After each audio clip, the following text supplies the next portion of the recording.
welcome everybody. I'm Werster. I'm JTMagicman. And we'll just get underway as soon as possible. Sure. Yeah, so you count us in. All right. I'm going to do the soft reset. Yeah. Okay. 3, 2, 1, go. Good luck. Have fun. Yes, good luck. Have fun. All right, so this is Baton Pass. This category is very unique in the Pokemon speedrunning community. So this category is about changing the Pokemon that you're using throughout the run. So most runs in Pokemon speedrunning, you get one, maybe you switch to another at one stage, and basically just pump all the experience into that one Pokemon and use it to beat basically all the fights in the game. In this run, we are going to switch mains for every single gym leader and Elite Four member and champion in the run. So once a Pokemon has been used... It's I, right? Sorry. Yes, I is the trainer name. Can confirm. Yes. Beautiful. Thanks for donating for that. Saves us a lot of time. Yeah, so once a Pokemon has been used against a gym leader or an Elite Four member, it cannot be used against any subsequent Elite Four member or gym leader. So that means because Heart Gold Soul Silver has 2 regions and 16 gyms, we have to use at least 22 different Pokemon in this run. Now, Baton Pass is actually a really fun category in different games. In Heart Gold Soul Silver, it's a little bit of torture for a few reasons. One is obviously you've got the 2 regions, so there's way more Pokemon you have to get, which means you have to dig into the well a little bit to find good options.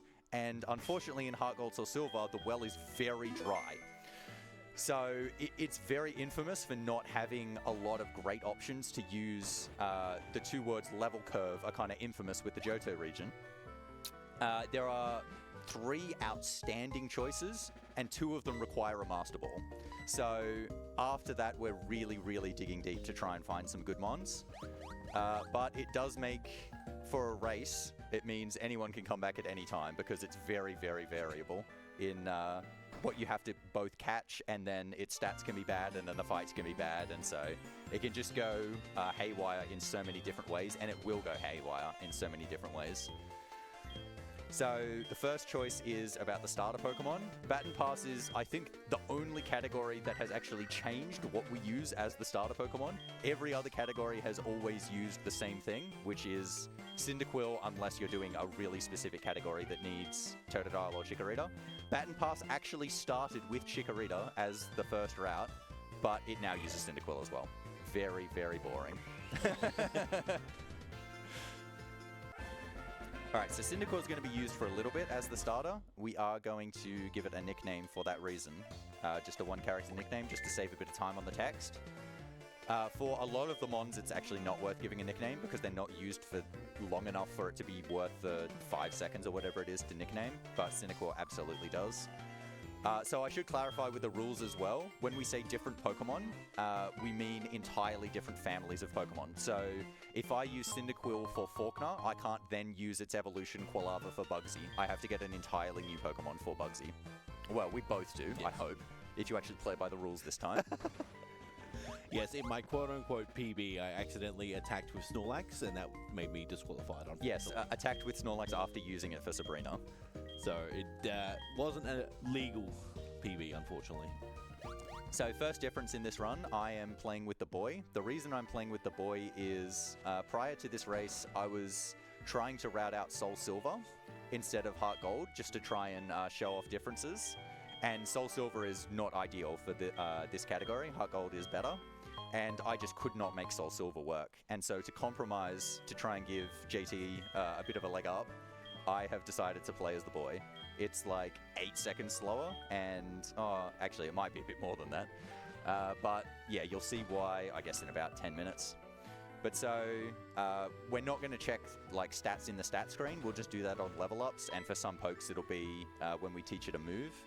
So we'll find out Cyndaquil's stats later. They aren't actually that important, despite being used for quite a while.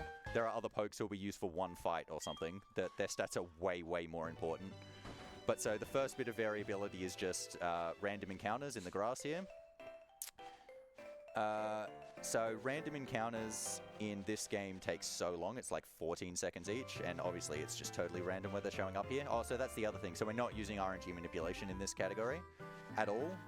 It's not specifically a rule, but it's kind of an unwritten understanding that if anybody did baton pass with RNG manipulation, it would be separated. This category just flourishes a lot more without the RNG manipulation aspect, because kind of the point of the category is having the variability and on-the-fly decision-making to all of the different pokes. If it was just straight line, it's like, run something good in a straight line instead of this. And you'll see us both killing a random wild encounter there. That's for extra experience. We get Ember early, and we also evolve straight after Falconer. Yeah, so generally speaking, getting extra experience is almost never worth it. You just want to do as little fights as possible. But killing one encounter ends up being worth it because it gets you a level threshold in 3 critical moments. It's not worth it to get the extra encounter just for the experience, but because we're doing Manipulus, we're always going to get 1 encounter at least. Before Violet, it'll probably be more like 10, and so it's worth taking 1 out. Oh, you got more encounters. I got 3. Handy lead here. Make it 4, sorry. Oh dear. So the way encounters work in this game have a few hidden mechanics that people may or may not be aware of. Heart Gold Soul Silver is actually the only game where running in the grass increases the encounter rate. So you actually want to be walking through all of the grass. I love when I explain this to people. I'm like, oh yeah, running increases their encounter rate. And they're like, oh yes, I knew it. I was playing Emerald and I knew running increases the encounter rate. You were wrong, actually. It doesn't. It only does in this game. One of the other aspects that it has to encounter rates, Heart Gold or Silver that is what's called opposite direction count. And so what that means is if you're in an encounter zone, if your next check for an encounter, so like going to the next grass tile or something, is in the exact opposite direction of the previous one, it will increase the encounter rate once you do that at least 2 times. And so what that means basically is if you're facing up and then you go down, it'll increase the encounter rate. And so this was actually an amazing hidden mechanic, because what it means is if you're sitting there hunting for encounters going back and forth, it'll give you encounters more often. But if you're actually progressing through the game, it'll give it to you less often. We do abuse that when we're actually looking for encounters, but at the moment, you're actually trying to minimize it because you can actually do it by accident, because it doesn't count the next tile, it counts the next encounter tile. So if you're going up through a patch of grass, and then the next patch of grass you're going down, that will trigger the encounter rate. Okay. So I'm running through the non-grass patches, but then walking through the grass patches. So running, it doubles the encounter rate. You also see me going into this house, talking to this guy. If you don't go into the house and talk to him, he stops you anyway, so it's slightly quicker to go into the house and talk to him like this. Yeah, so you don't actually need, well, you don't want the apricot box. Apricot? Apricot, yeah. Yeah, I can't, yeah. Oh, no, apricorn, isn't it? He makes apri juice. Okay.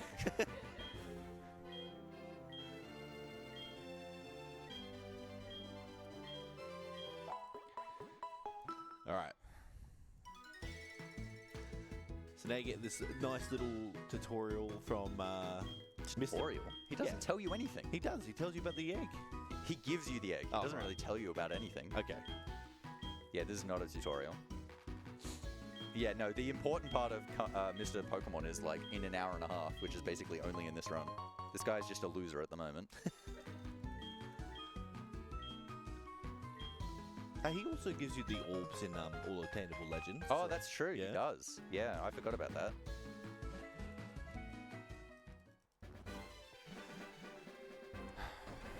Yeah, right. I'm definitely ahead of average here. Average is about 3.5 encounters, and I'm at 2 at the moment, so very good.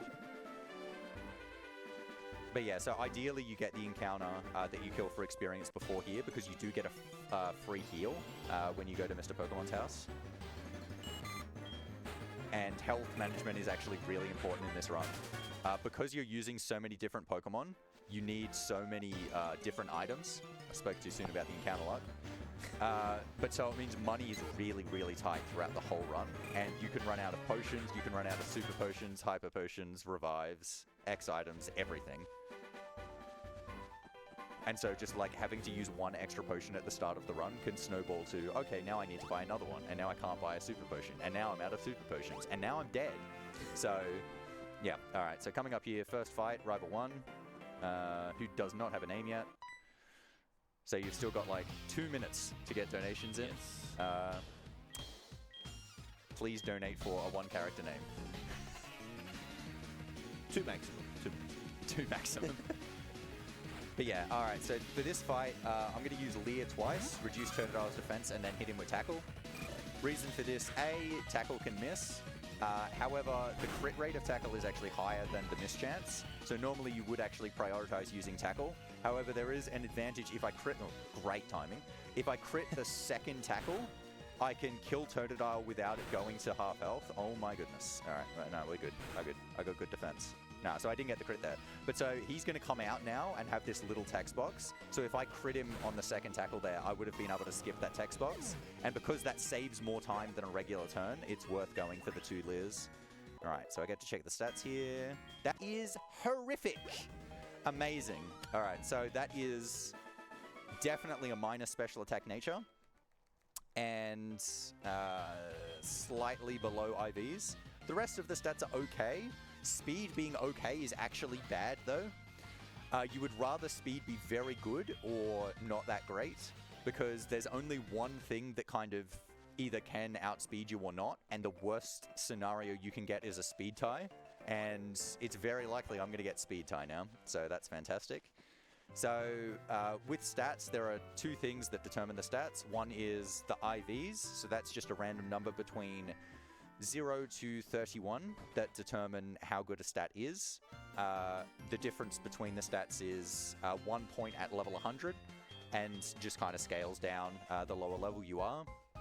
And then natures. So natures are... there are 5 neutral natures, but otherwise it will be one stat is increased by 10% and the other one is lowered by 10%. All right. So 25 natures in total, I believe, I think. That is not how you spell Flavia. No! My goodness. Yes, can you please tell me how to spell it as well? Absolutely. Thank you. So we are indeed bringing Flavio with us to Johto. So spelling is capital F, L-A-V-I-O. L-A-V-I-O. Thank you. All good. While we're here, do you have time for a couple of quick donations? Yeah, go ahead. Awesome. We've got $50 from Nismoth, who says, yo, good luck on the run today, Werster, and JT Whooper Z. Oh my god. There we go. Also $20 from Little Crochet, saying, good luck, JT. Please put this towards the Metroid Fusion incentive. Done. Wow, thanks. Thank you. I need all the luck I can get. Specifically, no luck to Werster there.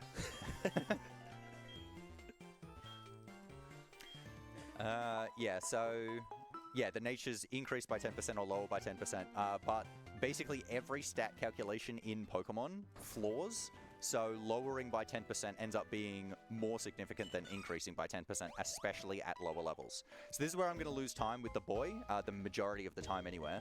So the counterpart, in this case the girl, does the catching tutorial, and she has this extra thing where she tries to show you the catching tutorial without actually entering the battle here. And just like has this animation, and she's like, oh, did you see that? Oh no, you didn't. Let me try again.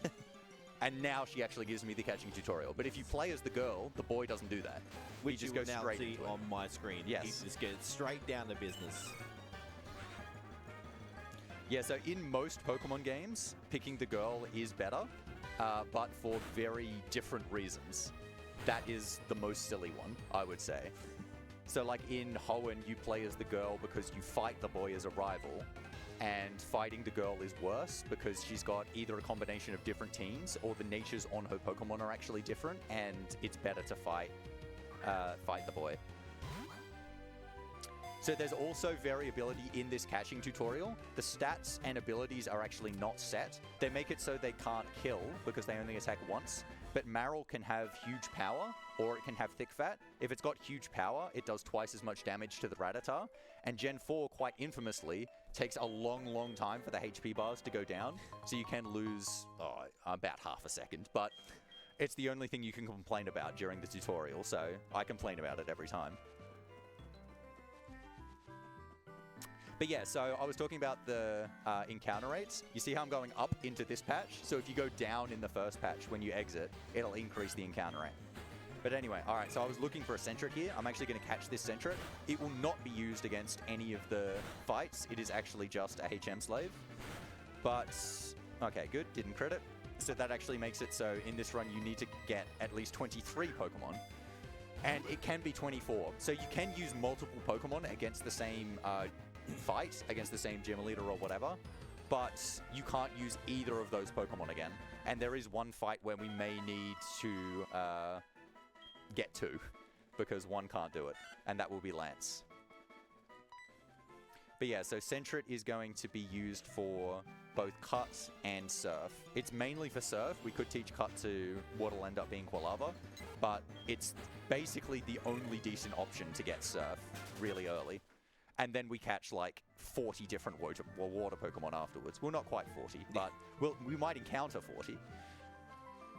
So the other thing I'm doing after I get an encounter is I run for the first 2 steps. And that's because in the first 2 steps after an encounter, you cannot get another one.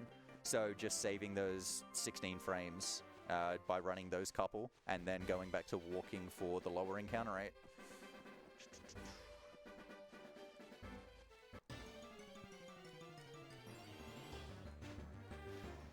Getting a lot of encounters is a little bit unfortunate. I say that while getting another encounter.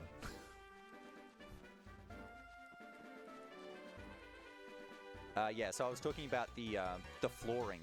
So what that means is basically instead of rounding to the nearest number, it just always truncates down to the lowest. So for example, if my original stat is 11 in a stat, if it goes minus 10% of 11, it goes 11 minus 1.1, that's 9.9, so your stat is 9. It doesn't round up to 10, so you lose 2 stat points. But if you're going up, it only gives you 1, because it goes to 12.1, goes down to 12. So generally, you lose 2 and get 1 at the lower levels. Okay, my special defense is definitely my plus, so that's a Calm Cyndaquil. Ooh, okay. Bit dodgy. If it quick attack crits again, I would die, but I'm not going to risk using a potion there. So it was a critical on that frame, so if it actually picked quick attack, it would have been guaranteed to kill, because the RNG once you enter a fight is quite static.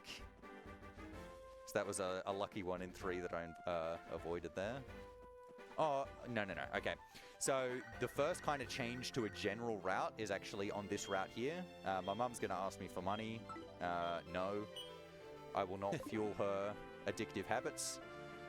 Instead, I'm just going to run through this grass. So the reason here is I'm actually looking for an encounter. What I'm looking for is Bellsprout. So I can get Bellsprout a bit later, but wow, I didn't get any encounters even though I was running. That's crazy. Okay, so now I'm going to have to hunt for a Bellsprout. So I'm going to go into the area just after Violet City here, and I'm going to hunt for one. So if I got one there, it would have been level 3. Over here, it's going to be level 6. So level 6 is a bit better, but just to try and increase the odds of getting one straight away, it is better to run through there. Well, I think it's better anyway. Just going to very quickly go into this center and not actually take it. That's purely just so if I die, I go back here instead of having to run all the way from Cherry Grove again. All right, and so we're going to go into the grass and we're going to look for a Bellsprout. So 30% encounter here, the Bellsprout. That is not a Bellsprout. Okay, I'm looking for a Bellsprout too. Hopefully we find one here. That is not a Bellsprout.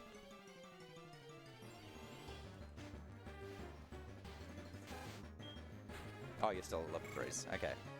Yeah. I was worried you would caught up. Nah, I was running through the grass and only had 1 encounter. So I will also be in a similar scenario soon. There we go, Bellsprout. So the amount of hits I want to do for this, I caught Sentret first ball. He's doing 3. That's not good. Yeah, I'm gonna. Oh, I didn't get the Great Ball. Yeah, okay. I'm gonna potion here just to make sure he doesn't crit and kill me.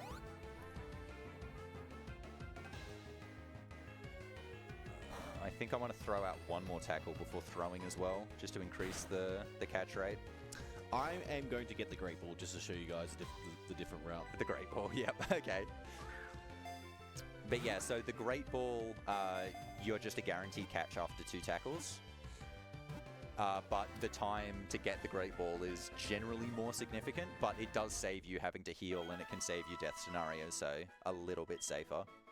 And also, you can run out of regular balls and need to use Pokeballs to catch things way later on. Okay, so Bellsprout is going to immediately be abandoned. We don't actually want Bellsprout. Going to go into this house here, and we're going to trade Bellsprout for Onyx, aka Rocky. So Rocky definitely has a special place in my heart. Before I started speedrunning Pokemon like 15 years ago, I remember on the Speed Demos archive forums about Crystal, people theorized that Rocky would be really good for the game because it's a ground and rock type, so it's pretty good for the type advantages. Because the first gym is flying, then you've got Bug, it resists normal. Ground is super effective against all the ghost poisons, etc., etc. And a few people were really convinced it was a good idea. It is one of the absolute worst Pokemon to beat the game, because Onyx attack stat is lower than Wurmple's, I believe. It is absolutely terrible. It does have good defense, but yeah, does not learn very good moves either, especially in Gen 2. In this one, at least gets something. But in Baton Pass, the options are so dire, we are going to use Rocky.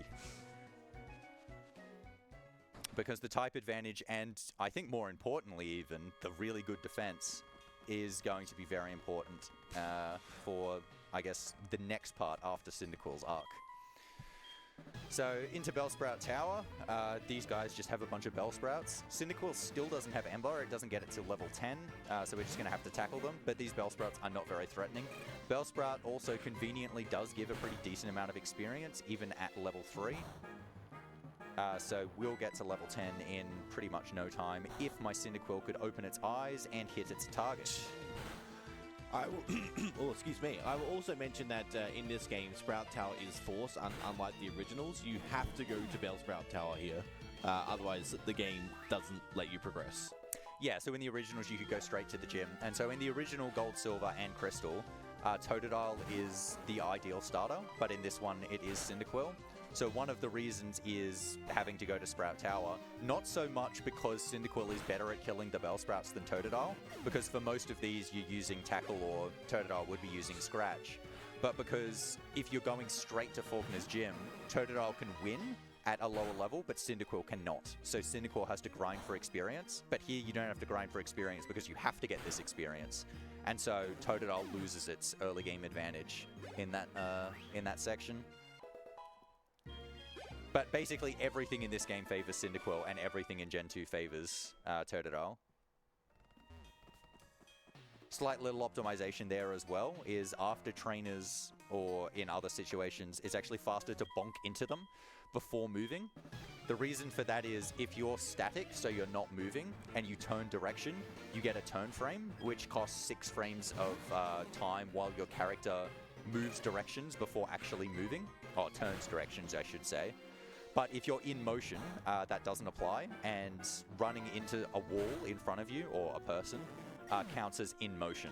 The other thing that does is it actually reduces an encounter check, which makes it really important for the trainers in here, except for the one that I'm fighting right now, because there's no encounters in this room. Because, yeah, the turn frame check is also an encounter check. That's 3 tackle misses. Amazing job. Thank God this is the last fight where I'm using tackle until the most important one in Rival 2, but we're all good. We've got Ember now. Very good. So this is the first part where the experience... Well, actually, it's the second part where the experience really matters. Getting level 8 early against the second Bellsprout in this tower also makes it so you 2-hit that one instead of 3-hit, generally speaking. So the way damage works in Pokemon is it's actually more prevalent your level than your stats. So there are certain levels where you do significantly more damage. Oh, I've lost capture. Uh-oh. I was like, I lost the audio, but I'm looking at the... I'm looking at my 3DS. So I thought it was just audio, but now we're back. It's all good. Goodness, what was I talking about? I was talking... Oh, levels. Yeah, so going from...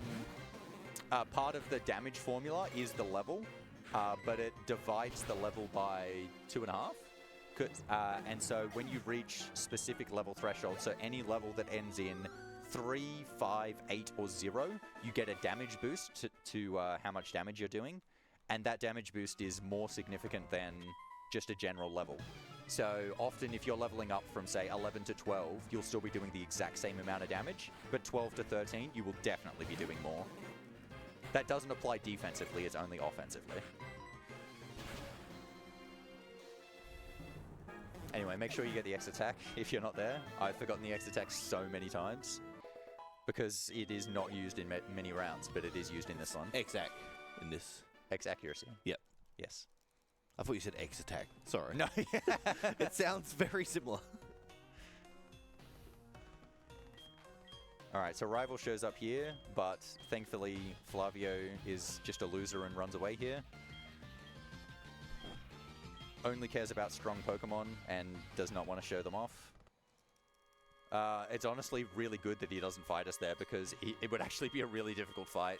Rival fights that early are very rare in the game, but in the early Pokemon games where they have the type advantage over you, they are very, very annoying.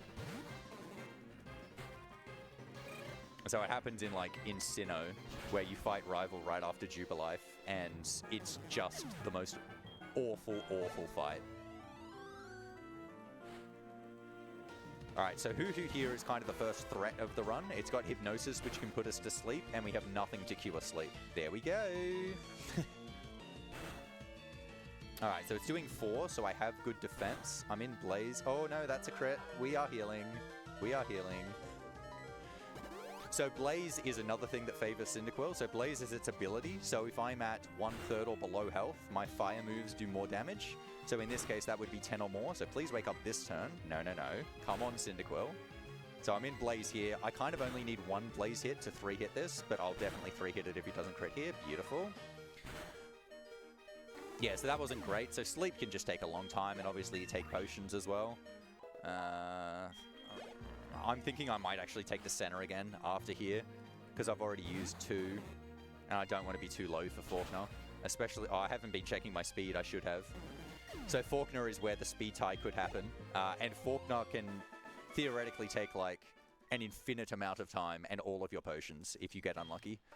Because they, because this is a remake, the way they do like the TM system is for the remakes, they just take the TMs from the generation that it's in. So Diamond and Pearl and Platinum came out in Gen 4 and did the TM list, and then they introduced Heart Gold Soul Silver, and it just copied the TM list. And they wanted to give all of the gym leaders a TM to give out, and the flying TM that they decided was appropriate for the first gym was not any flying damage move, it was Roost. And so they also give his Pidgeotto Roost, which heals half his health off the bat, and you cannot do half his health. So if he sits there spamming Roost, you are screwed. Alright, so I'm just going to use the PC to heal Cyndaquil there. It's a bit faster than talking to the nurse and having her heal me just by a couple of seconds. But all good. So now we're going to go into the gym, and then we're going to take on Faulkner. And pray for good luck. But yeah, it's not really worth saving. If I die, I'll just go back to the center and try again. It will be an issue if I die after using a lot of potions, and I'm really low on potions, because as I said before, money is very strict. But, I mean, you got to take some risks. We are trying to go fast. This is one of the runs where we will be saving at some points. Yes. But if we saved it everywhere we could die, we would lose like 10 minutes saving, because saving is very slow. Okay, Sand Attack, very bad. Also didn't 2-hit the Pidgey, very bad. So I'm going to switch out to Centra here. This is purely so I can get the accuracy back. And so I did this after hitting the Pidgey twice, because I didn't want to... I'm going to use Foresight. I do not want Centra to accidentally kill the Pidgey and get some experience. There we go.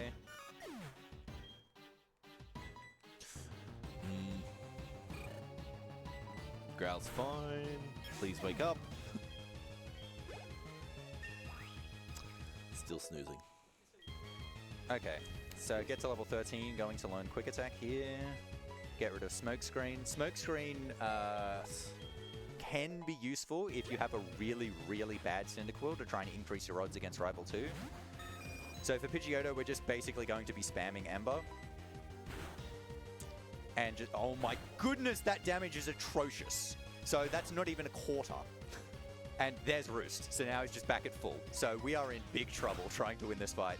So ideally, I want him to hit me to... No, not 12. That's the worst. I want an 11, so I would be in Blaze. This is just bad. This is really bad.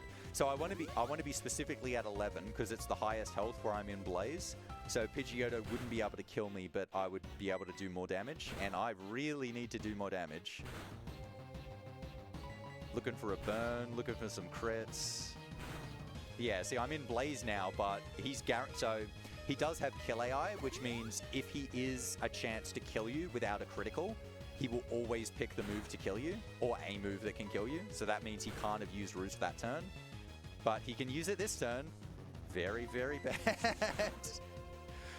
So his chance of using Roost is just a flat... Oh, I should not have attacked there. This is a risk. Please get 7. Yeah, oh, he crit. Excellent. Amazing. All right.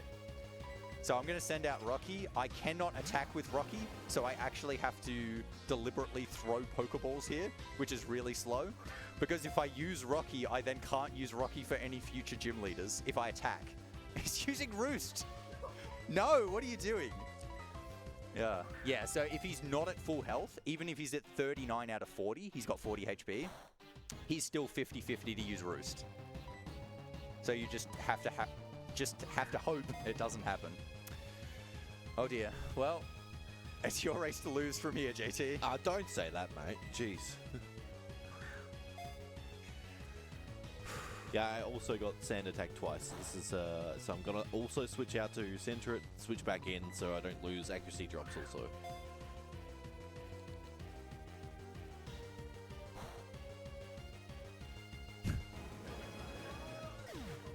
Just for style points.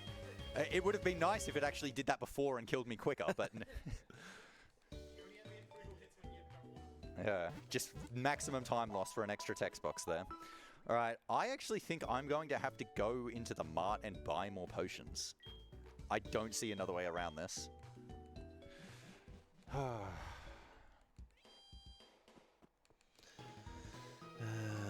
I can't kill this up. Also got a heal here. Should I buy... Can I even buy potions yet? I don't know. We'll find out. Yes, I can buy regulars. For 12... Roost.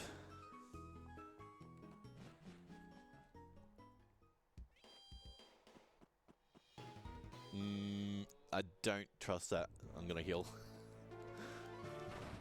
Yeah, so the other thing you can do with bad speed is finish with quick attack. So it gives you a little bit more leeway with doing damage. Okay, there we go. Yeah, not the greatest fault to find, but we take those.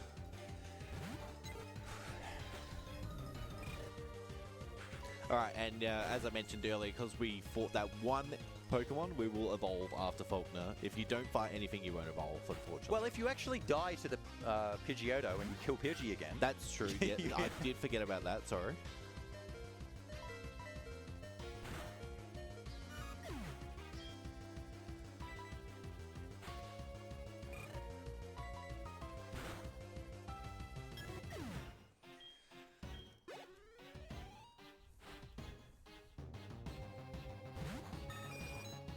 Yeah, so by far, special attack is the most important stat on Cyndaquil, and it's basically just for this Pidgeotto. All right, so I've got the burn.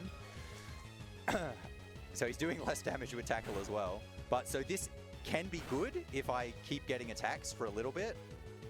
So not Roost here. The detriment of burn can be he can spam Roost forever. He'll die to burn here. That's awesome. All right, fantastic. Nice. So because you burn him, he's never at full health, which means he can just use Roost infinitely if you burn him.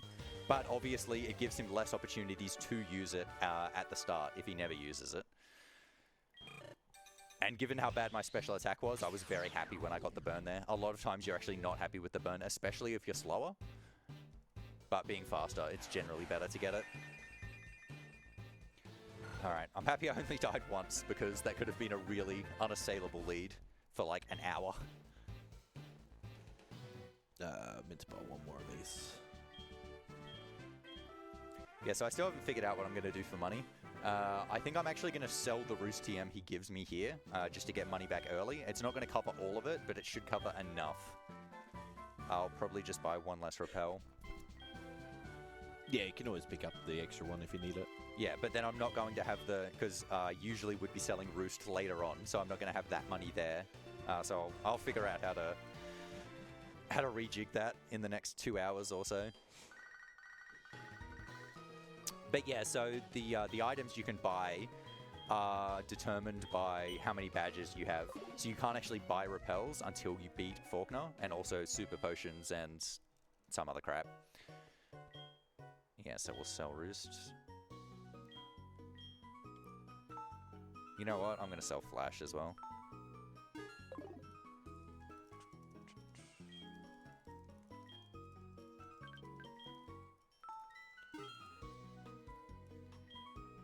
But yeah, obviously with repels, then going to be using them through all of the grass wherever possible when we don't want encounters.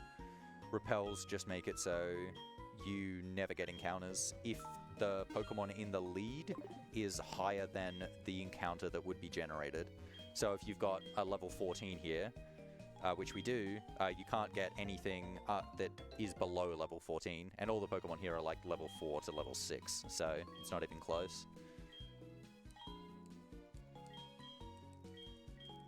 Even when we want encounters, we're basically always using repels. We'll be using the repel trick to only get high level encounters. And so it actually makes the routing really interesting in terms of you want to make sure you've got a Pokemon that's at a specific level at like points where it's like, oh, I want to make sure I get this level 29 encounter, so I have to have something that's level 27 to get rid of everything below it, but can get the level 29. But yes, similar to the Apricorn box, you have to talk to this guy to get the Miracle Seed, otherwise he talks to you.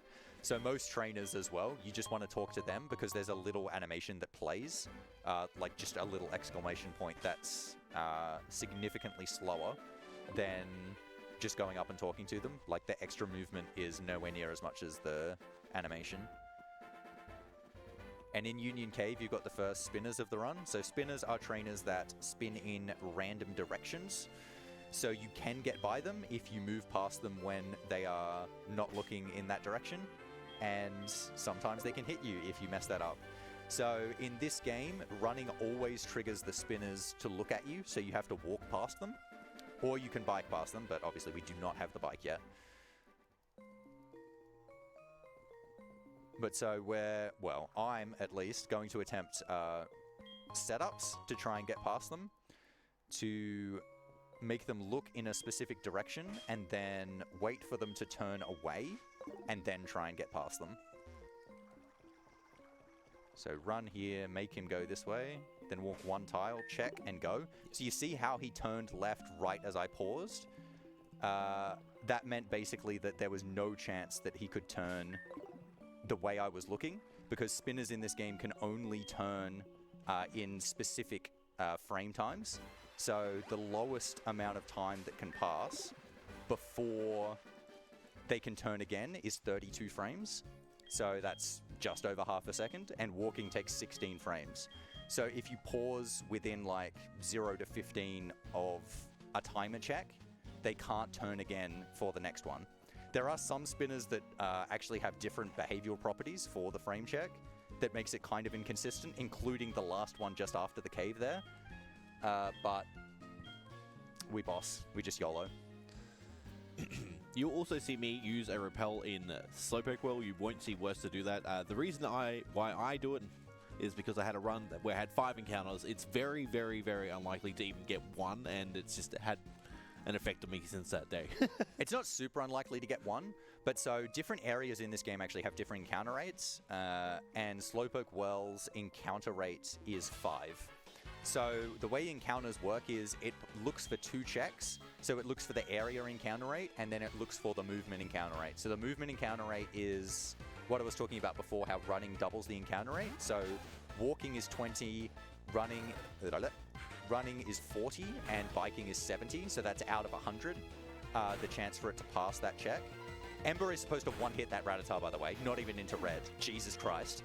And then the area encounter rate, so for Slowpoke, well, it's 5. For some areas, it can go as high as 30, but it'll be, it'll be a factor of 5. So it'll have, well, 5 will be a factor. It'll be either 5, 10, 20, 25, 30, etc.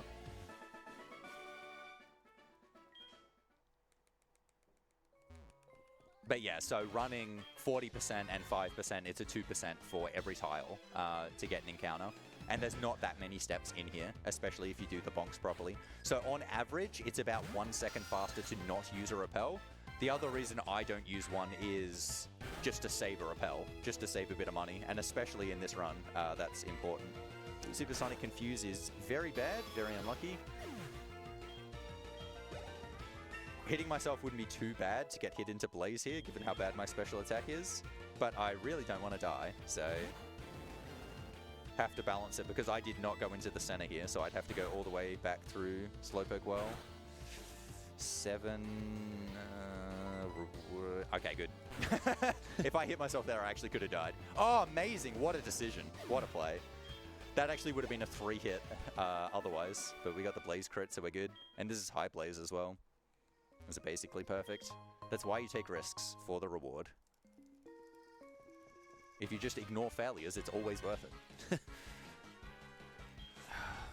Alright, so we've both got a level 6. Yes, so we're good here. So the main difference, if we caught a level 3 Bellsprout, we would get a level 3 Onyx in return, so it would need a little bit more experience, and we would try and get it some experience on the last trainer in Slowpoke Well here against the Coughing, because Coughing just gives the most experience.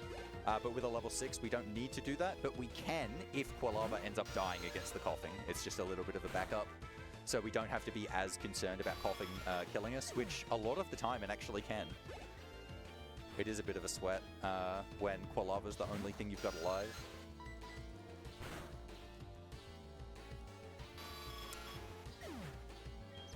Yep, okay.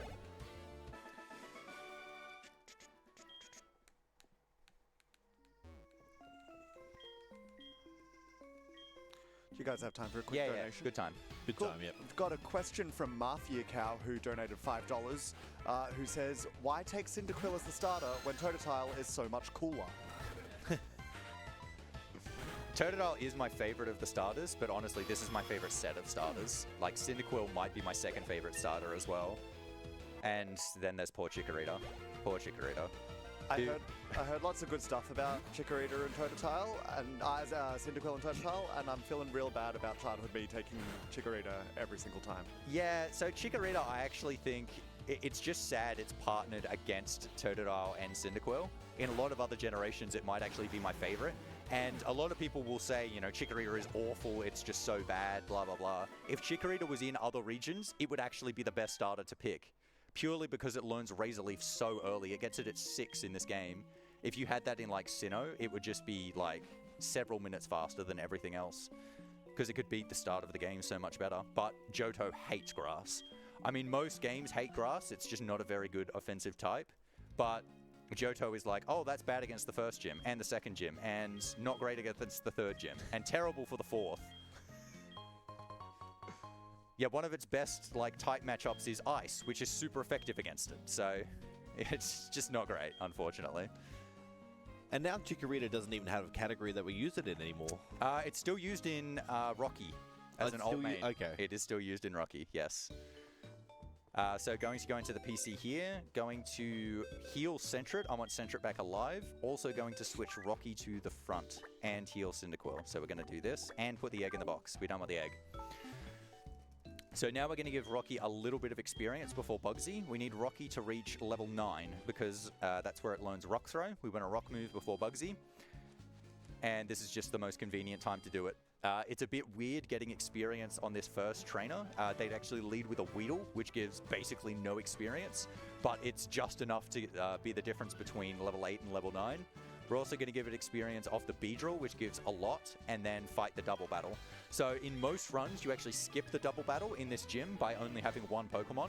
But because Rocky wants experience and you want more Pokemon alive for Bugsy, It's very convenient to give it some experience that way.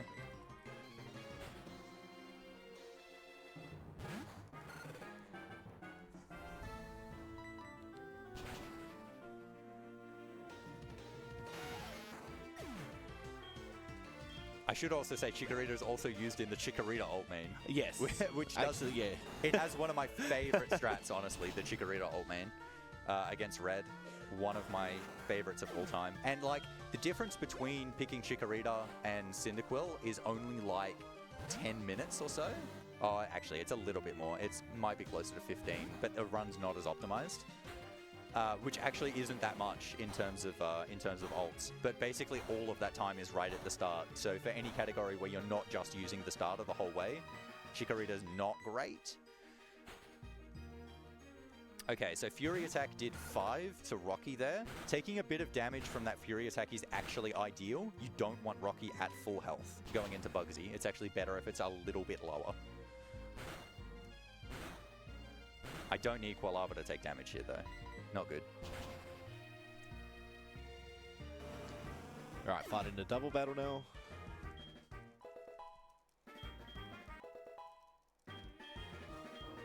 Yeah, so the double battle, kind of the worst thing that can happen here is status. So we get rid of the Ladybug first, double target the Ladybug, because it's got Supersonic. So Rocky actually does have a Persimberry to cure confusion, but you want it for later. Not for Rocky, but for Quilava. You want to take it and put it on Quilava for... Well, there's a few things that can confuse you, but you just want it for later. The Spinarak can also poison you with Poison Sting. Not that bad.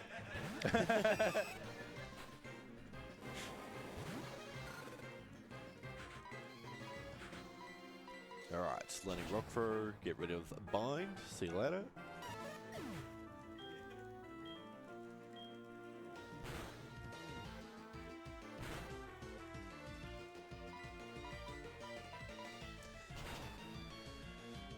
Alright, and so now we're going into Bugsy. So Bugsy is actually a unique gym leader in that he actually leads with his best Pokemon. And so the reason that happened is because the TM for Bug is U-Turn. And U-Turn is a move where it switches the Pokemon out after doing damage. And so the way to show off that mechanic was to have the Pokemon that can learn it lead with it. And his other Pokemon are Metapod and Kakuna, which can't learn anything. So his Scyther had to be the lead in order to show that off. In the originals, that wasn't the case, where Fury Cutter was the TM. But so Scyther is extremely powerful at this point of the game.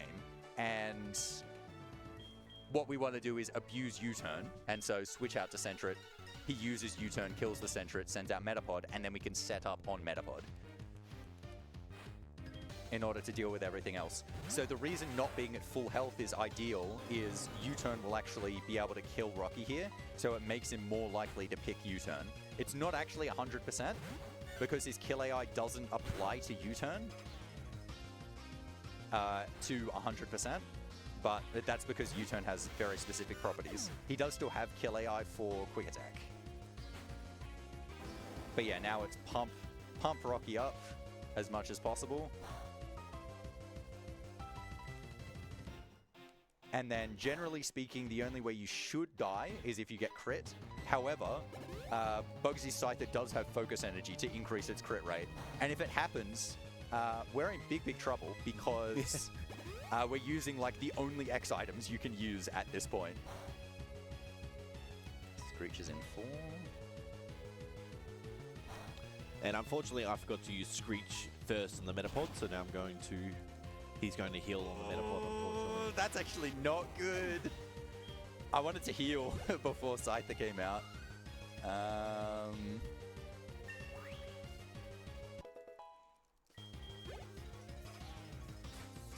That is not good. Do I go? I think I still go Screech. Okay, he's going U-Turn. Okay, I can heal on Kakuna. Thank goodness. Yeah, if he had gone Leer there, he could have reduced my defense and then been able to kill me, and that would have been very bad. Yeah, I'm also going to heal here. Poison would be bad here, though. I've got to get rid of Poison if it happens. All right, good. So now I've got really high health going into the Scyther. I'm also going to get to level 11 before Scyther comes out now, which means I don't have to Screech Scyther. I actually think I still should, though. It is faster. Because, so the Scythe is holding a Citrus Berry, so if I reduce it to below half, it heals his health. So we'll just go Screech. U-turn, don't crit me, thank you. Please pick Leer now. Focus Energy, that's fine. Very happy with that order. What you don't want to see is Focus Energy into U-turn, because it gets the crit ignores all the stat boosts, and it's over for you.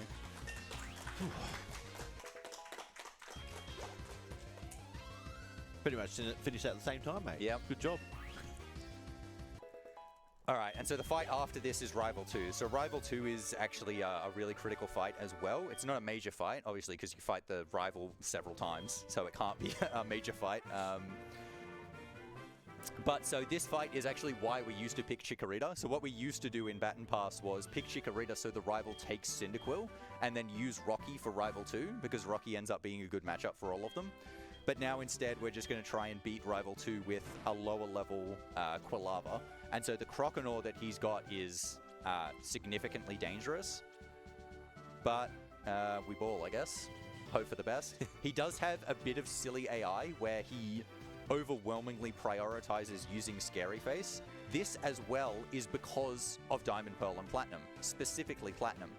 Where... Oh, actually, I've got to change Quilava to the front before doing anything else.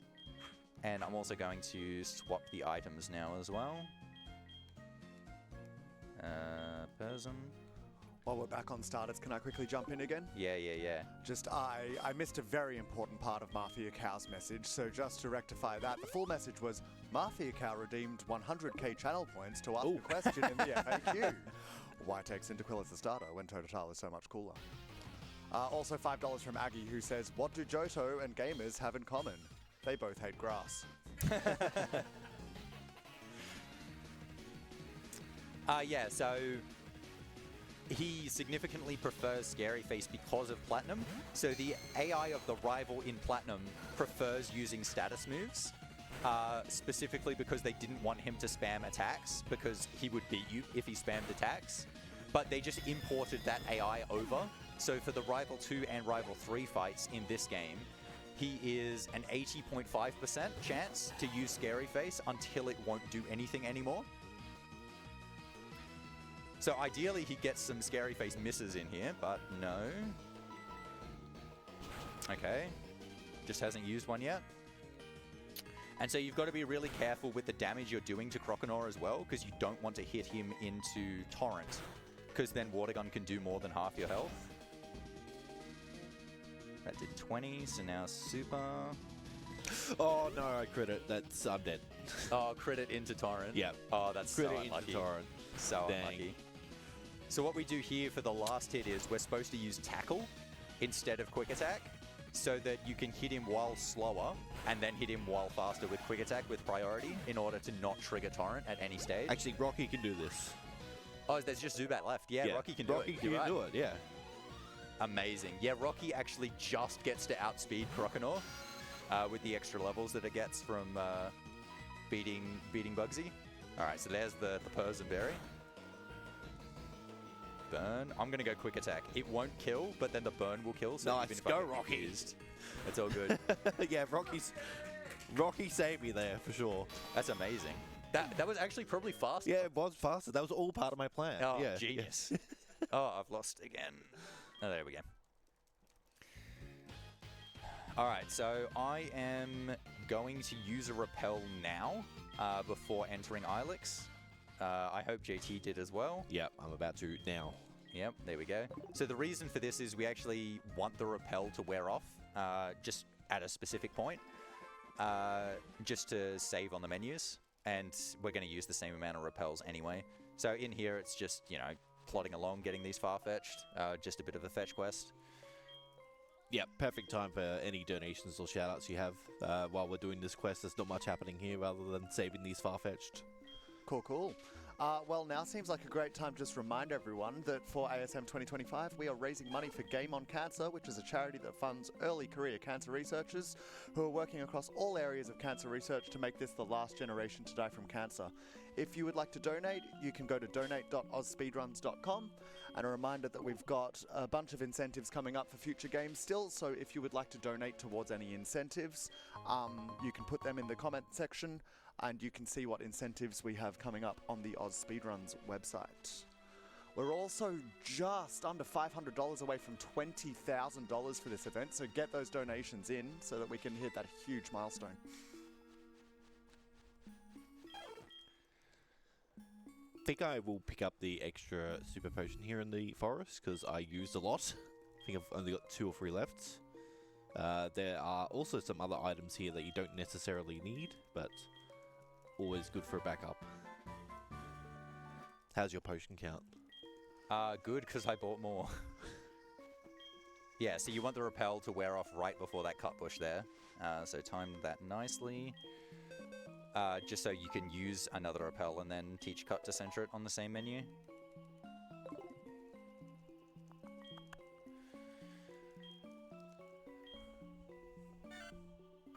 Yeah, so if I did teach cut to Quilava, I'd actually lose a little bit of time there because Quilava is walking behind me, and if the Pokemon behind you is actually the one using the field move, it does like a little bit of an extra animation. And it also puts you like back a tile for cut, because the Pokemon goes in front of you in order to cut the bush. Much like you'll see here. This is one of the few text boxes where you actually have a choice between yes or no that matters. It's actually faster to say, no, I don't know where to go. Please stop bothering me. And then Quilava does it for you. I mean, Quilava does it for you anyway, because for some reason, even if you say yes, you're just like, nah, but I can't be bothered. Oh, Rocky has a pretty cool move animation there.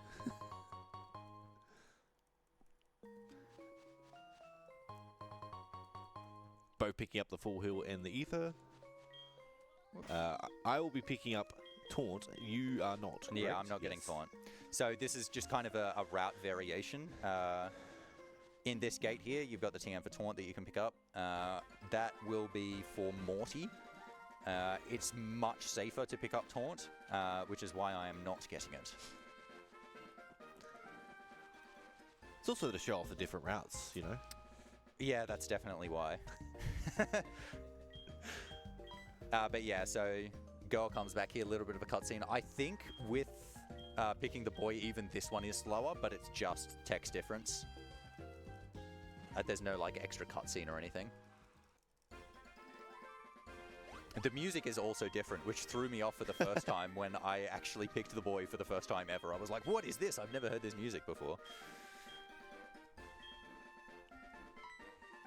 I'm actually still getting thrown off right now seeing Lyra moving around and thinking, that's me?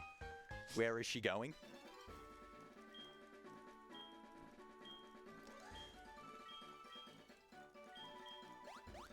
Yeah, this is just basically a cutscene introducing the grandparents of Ethan, or Lyra in this case for Werster, and they're talking about the daycare, which we don't care about. No, we don't care about the daycare.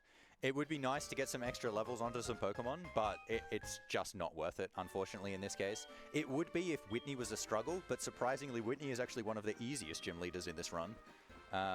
Which feels weird to say, but... Yeah, it does. Wait, do we go shopping? Yes. Yes, shopping. Oh my goodness.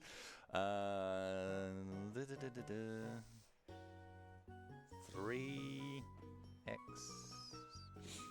My goodness, I have no idea what I'm supposed to buy. 1 guard spec. 3 XP, 3 2 X XP. attack, 1 guard spec, 3 X specials. That's what I would have done.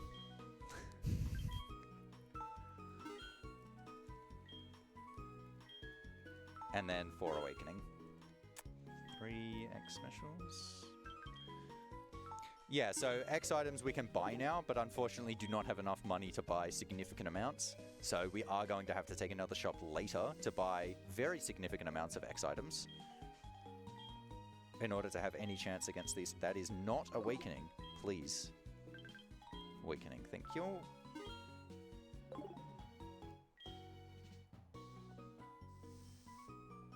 So I want to stock up on as many X items as possible until the Goldenrod quest for Radio Tower. so that we don't have to, fly back to Goldenrod, because that's very, very slow. But now going to pick up the bike. Bike obviously is going to be the main form of movement wherever possible, because the bike is very fast compared to running or walking. Yeah, in this game, no need for a voucher. This guy just gives it to you because his business is going under or something. Yes, I wish this is how all businesses worked. What, just gave you a bike? Yeah. Yes, all businesses just a bike. Not what they're actually selling. Yep. Everyone just gives you a bike. All right, that's a good idea. All right, and so got to go in here to get the radio card. Need the radio card for Kanto, but also you can't get into Whitney's gym without it.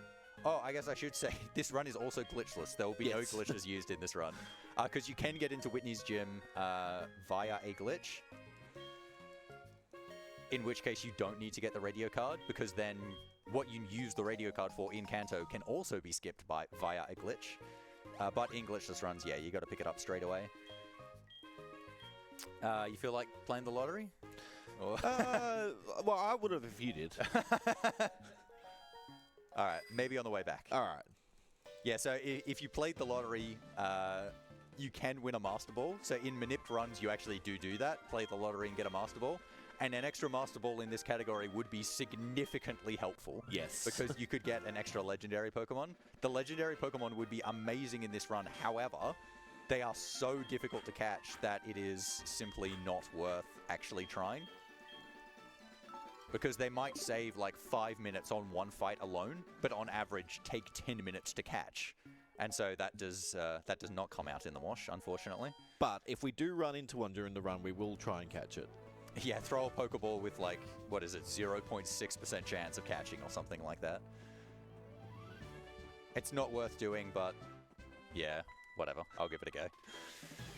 All right, so yes, Kenya is what is going to be used for Whitney and Whitney's gym. So Kenya Free Spearow comes at level 20 in this game. It came at level 10 in the originals. Level 20 is an amazing level to come at this point in the game. It would be great still an hour later in the game to get a level 20 Pokemon. And because it is not our Pokemon, it also gets boosted experience. So it can get to level 21 before Whitney just by fighting these two trainers, and Spearow evolves at level 20, and Fearow at level 21 is very, very powerful for this point in the game. Even without the Baton Pass rules, it would still be the best Pokemon to be using here. It would be better than the starters. And so there's kind of variations you can use on the route where you can save Kenya for later. So early variations actually saved it all the way for Claire. You could also use it for Morty, but in this route, we're just going to use it for Whitney and kind of struggle our way through the other ones because it's just so much better for Whitney. The other options here are significantly worse.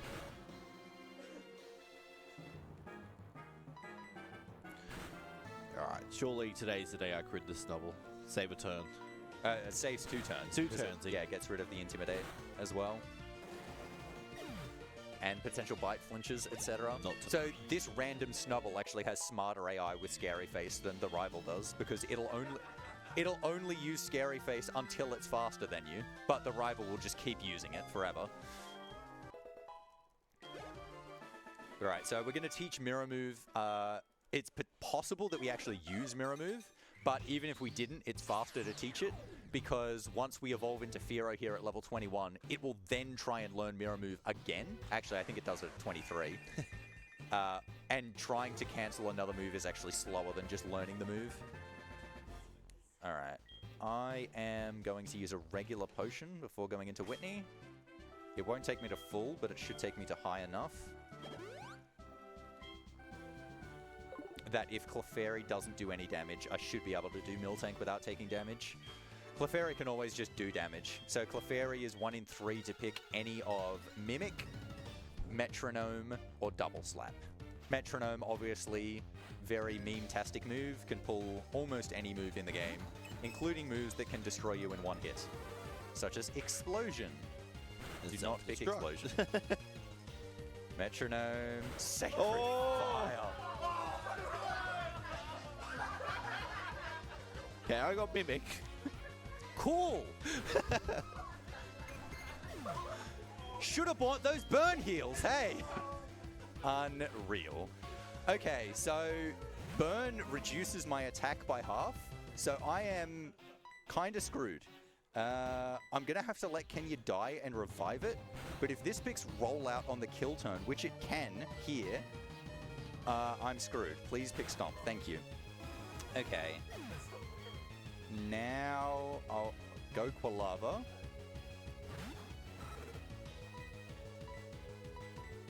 So you're literally seeing two opposite sides of the scale here. I had a perfect Whitney fight. Him, not so much. We'll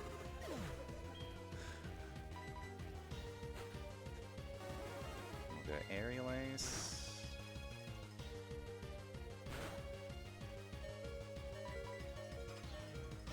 And then we'll kill it with Mirror Move Stomp. All right, thank goodness. Thank goodness.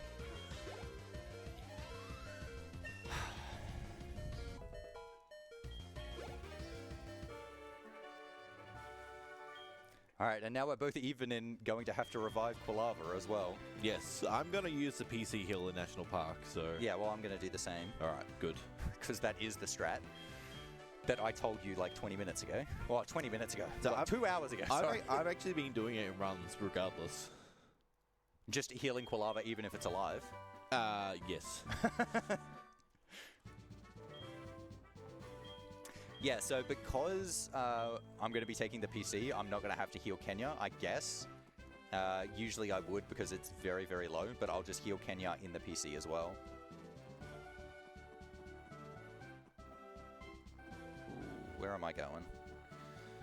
Alright, so now that we've beat Whitney, we can pick up the Squirt Bottle and we can go north and go past the Sudowoodo. In certain runs, what you can do is these next two trainers you can skip by having an Abra that has teleport and teleport back to Violet City and interact with the Sudowoodo from the east instead of from the south, which you don't have to fight any trainers to do that. However, oh my goodness. However, getting an Abra is very, very difficult without Manip. Not just for encountering the Abra, but the way you actually do it is you play Voltorb Flip and you end up buying an Abra, and so you get it every single time. I was actually considering a route in Soul Silver where I would do that. I would actually play Voltorb Flip, get the coins for Abra, put Abra in the daycare to get it enough levels so I would have a high enough Kadabra that could then be used for Bruno. But unfortunately, if I put it in the daycare, I then can't teleport, so it ends up not working out at all.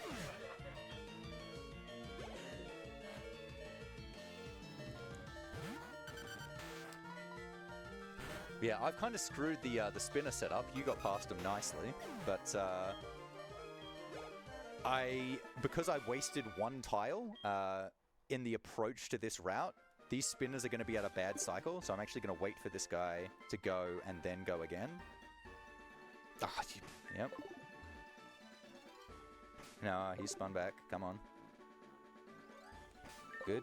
All right, PC. Are you going top route? No. Or back to bottom? Bottom. All right, I'm going to go top route then. So if you go to this PC, it's about even to... no, I want Centred as well. It's about even to actually go through National Park and go the top route. Saves you a repel, and you get to hear the killer piano into National Park as well. Which is the main reason I'm doing it, to be honest. Okay, you don't get to hear the whole thing, but you get to hear some of it. You get to hear some of it. And yeah, so I'm going to fight this trainer instead. So you can see JT's fought a trainer who had 1 Pokemon. This trainer has 3. However, this trainer does give a bit more experience, and they don't try to offer you their phone number, and you don't have to cut the bush. So the difference is pretty minimal once you're already in the gate going to National Park. So I may as well do it. It probably made more sense for us to inverse those strats because you used a repel in Slowpoke well and I didn't. So now I have the extra repels. I can loan you one for 2 minutes in the race. All right, done. I'll meet you in Violet.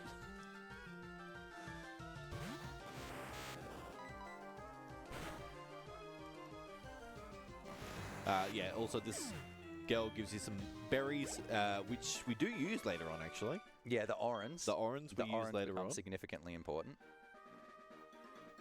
But unfortunately, berries are actually very hard to come by in Heart Gold, Soul Silver. They're kind of everywhere in Gold, Silver, Crystal.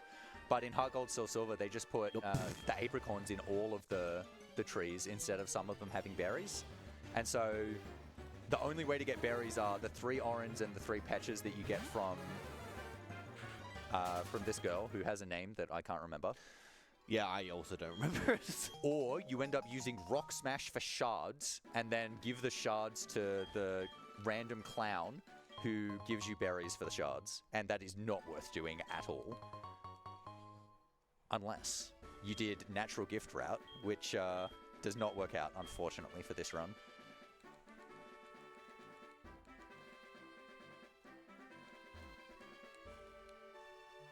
But yeah, so this is another double battle. This one can actually be scary as well. You can't actually kill these because they've in one hit because they've got actually really high defense. Like Wigglytuff and Clefable are pretty hard Pokemon for this point of the game. And the Clefable's no Metronome. They also know Encore, and then the Wigglytuffs know Disable. So they can force you to use the same move, then disable that move, and then force you to use Struggle. Ooh, Sing Miss. Okay, that's good. That was a really good roll. No, but I've still got... Okay, that's fine. Kill itself with recoil? No. Alright, good. So I'm going to go Kenya over this side because it does more damage and finish this one with Quilava.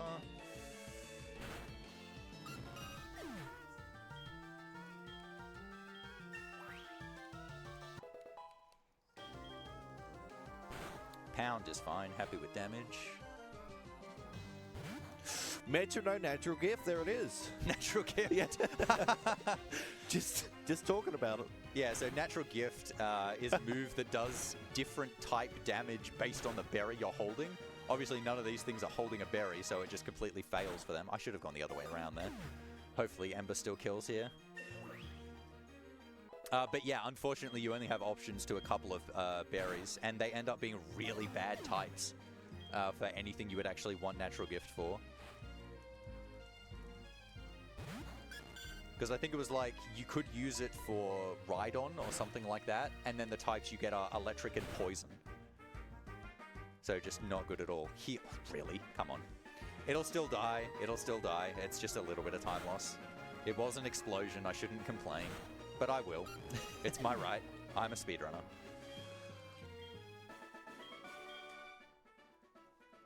Yeah, so I'm just going to risk going through this grass. No repel. Decent chance of getting one, but we risk. Very good.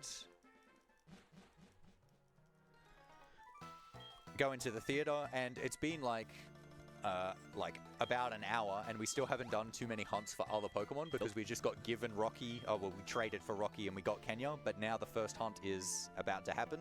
So we're going to go into the grass just to the west of Ecruteak, and we're going to be looking for a Raticate.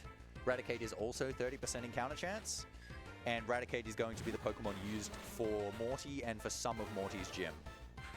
So Raticate is a good choice because it's a normal type. That's the most significant thing, because Morty has Shadow Ball on his Gengar, and Shadow Ball from Gengar just destroys everything that doesn't...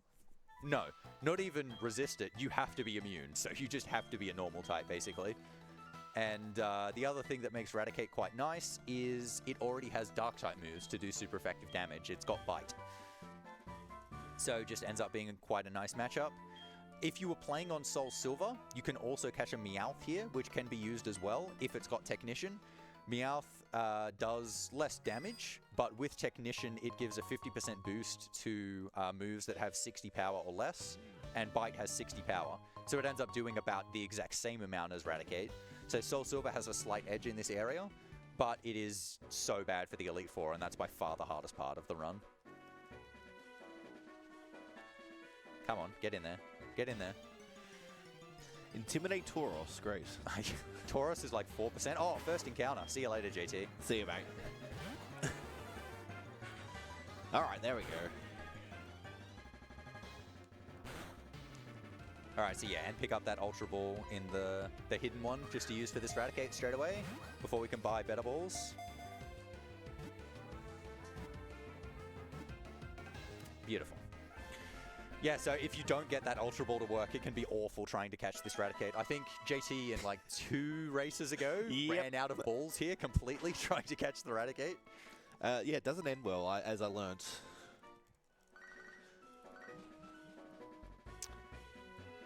All right, and now with Raticate, we're going to go off to Burnt Tower. Oop, come on. And fight Rival 3. So JT is going to teach Taunt to the Raticate, and I'm obviously not going to do that, so JT is going to lose time. But while I'm here, I will heal... should I heal Quilava? Yes, we're doing it. I have no revive. I should heal Kenya as well. And then Repel. Yeah, no revive here is actually really risky now that I'm thinking about it. Jesus, no taunt is actually... That could really come back to bite me with no revive here. 31, 20, 38. Decent speed, bad attack. Yeah, so Raticate's also the first Pokemon there it's like, you've got to really quickly check the stats, because it'll change how you approach both the main fight, so Morty, the gym leader, but also how much experience you actually pump into Raticate.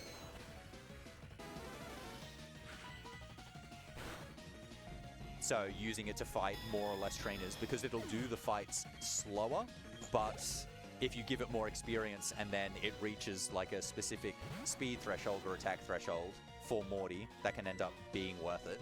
And these are just not things that you're thinking about in any category except Bat and Pass. Thunder Wave, Supersonic, bad, bad, bad. All right, so this is the main thing I've got the full heal for, because it'll heal both. And he should go Sonic Boom here, hit me to 10, and then I'll be in Blaze, and then I should be able to one-hit him, because I'll be faster now that I'm not paralyzed. Very good. Now, Croconaw will come out. Croconaw will be able to kill Quilava, but the main job of Quilava here is just to get one Leer off. Reduce its defense, and then I'll go back to Kenya. Now that Magnemite's out of the way. Magnemite's just such a bad matchup for Kenya that it's better to just do it with Quilava. Okay, that's interesting. So he switched on Magnemite, went into his Croconaw, and then I burnt the Croconaw. Okay, this is interesting. So you must have hit Magnemite once. I did hit it, didn't kill it. Yeah, you could switch back to Kenya. Yeah. It probably would have been faster after you got the burn. Oh, too late now. Yep. Yeah, I timed that advice quite nicely. Yeah, so the way Switch AI works is it's very rare to see switches. They will only do it if they have defensive and offensive capabilities against a Pokemon after it's used a move that it has the defensive capabilities against, and you're slower. You simply have to be slower because it checks for the last interaction of the last move used. So if you go first and use Ember, it then looks at Magnemite attacking you and decides based on that, and it will never meet the criteria for that because it'll compare against itself. And so it just completely wipes it. So it's very rare for it to happen. But obviously, because you get paralyzed against Magnemite, you can be slower against it. And Croconaw does have defensive capabilities against Ember and offensively against Quilava. It's still only a chance to happen as well, which makes it even rarer. But yeah, there you go. Yeah, also slight bit of optimization when we're releasing the beasts. You actually go up one tile just to make that cutscene a bit faster. There are tons of like tiny little optimizations in the movement that I care more about getting than the actual movement that looks obvious. Alright, Bite is in slot 2, so I haven't checked my stats yet, so I don't know how good this Raticate is. If its attack is really bad, it's possible that it won't be able to one-hit these Ghastlies. And that would be very, very bad because they can use Curse. But so when I get the level up to level 17, I will check my stats there.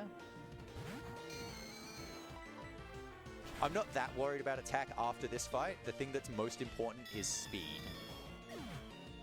So you want to see speed in the 40s, ideally. High 30s can be alright. Low 30s is just terrible. Abysmal. Yeah, it's really bad, especially without Taunt. You can get completely screwed if you get Curse turn 1. All right, what do we got? 38 and 30. I've lost the capture again. One sec. So that actually is very, very bad attack. And the speed is okay enough. I'm not going to be able to outspeed the Haunter without X speed, so I can still get screwed by Curse here. But I'm just not going to get Curse. That's my strat. Yep, good strat. So what it does mean is it's going to be insignificant giving Raticate the experience from trainer number 3 because the speed's not going to matter. So I'm going to use Kenya for the next 2 fights. So if my speed was between 40 and 43, I would fight the 3rd trainer with Raticate as well, so we could outspeed the Haunter, but I'm not going to get there, so it doesn't matter. I still got Aerial Aces? Yep. So another kind of optimization on the text is you're trying to use moves that aren't super effective where possible, just to avoid that text. It's kind of natural when you're playing casually to use the move that's super effective to do more damage, but if you're going to kill anyway, there's no point doing so.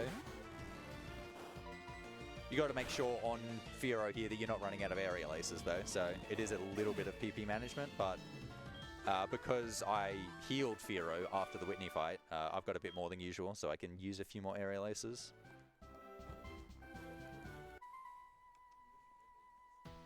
And yeah, the movement in this gym after the 3rd trainer can be a bit tricky as well, because you're in the dark, so you can't see, well, you can't see a really important turn after this 3rd trainer. So you can slow down and try and make sure you get it, but we don't do that. I used, oh my goodness, he didn't Sucker Punch. He went Curse. That's like the only situation where it's actually the wrong decision to go Lee there. If I went Aerial Ace turn 1, it would have killed. You can see he's got Sucker Punch, and he's highly, highly likely to pick Sucker Punch there. Sucker Punch only works if you're using an attacking move, so it's better to go Leer Aerial Ace on average there. So that's a bit unfortunate. I will switch back to Eradicate here for this trainer.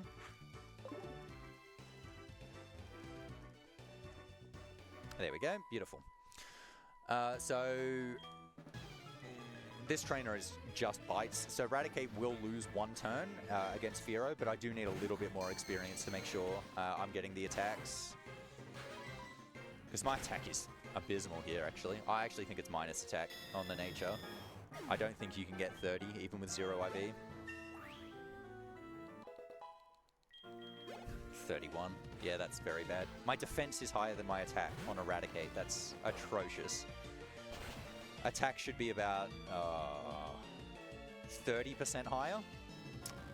Yes, that's not great. So I'm pretty sure it's minus attack plus defense. Right, and I will just have enough speed to outspeed Morty's Ghastly, which has 41 speed. I have 42 speed. Yeah, so outspeeding the Ghastly is important for taunt strats. I didn't get this Ghastly, that's so bad.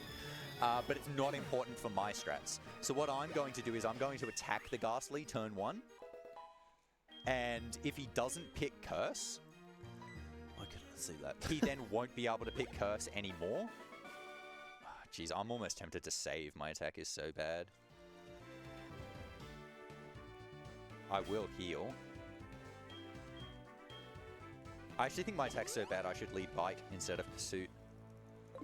So normally you would use Pursuit to do like exactly half damage, but I actually think Pursuit could do so little damage, my attack's so bad, that it won't do half and he could still pick Curse. I've got to hope Bite doesn't hit him into heal range though. We'll just see what happens. I think Bite's the right play.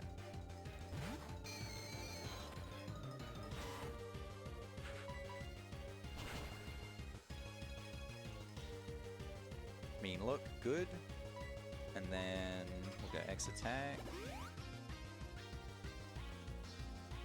Good, okay. I think I have enough bites even if he keeps spamming Curse. I had not considered this. 7. Uh-oh.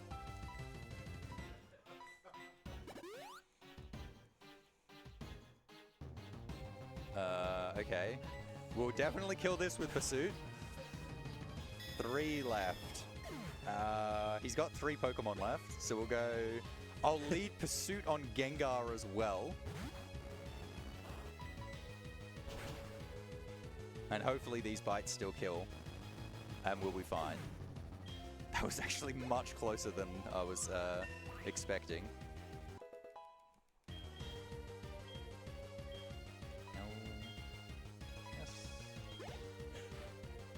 Yes, the advantage of going Pursuit here, though, is that Gengar does have a Citrus Berry as well, so I should do less than half here, significantly. Hypnosis, this is what the Awakenings are for. And then hopefully Bite kills here, and I don't get the Citrus text, etc. So this Gengar, it's got Hypnosis and Dream Eater, and then Shadow Ball. It did not kill. So the only way it can do damage here is with Dream Eater while I'm asleep. So if I just keep using Awakenings after Hypnosis, it can't do damage to me. Oh wait, it doesn't have Dream Eater. Never mind, it's got Sucker Punch. I'm clueless. A different one has Dream Eater. But yeah, it can't do significant amounts of damage. Sucker Punch doesn't do very much. Yeah, the Haunter has Dream Eater. This is right. I'm all over it. This one's got Sucker Punch as well, but still at full health, so we're good. Please kill. Thank you. Thank you, and good night. All right, so that's Eradicate's arc done.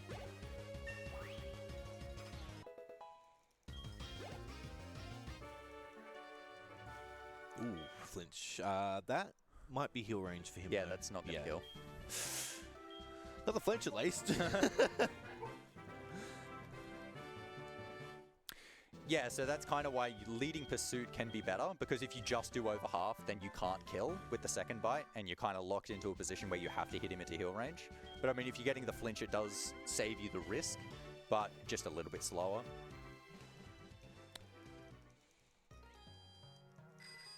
So knowing that Eradicate learns moves back to back as Yeah, well. 19 and 20, it learns moves, and you just want to say no to both of them. Even though Sucker Punch does seem like it would be a nice move, because it's dark and got priority, but he's not attacking you. He's using status moves.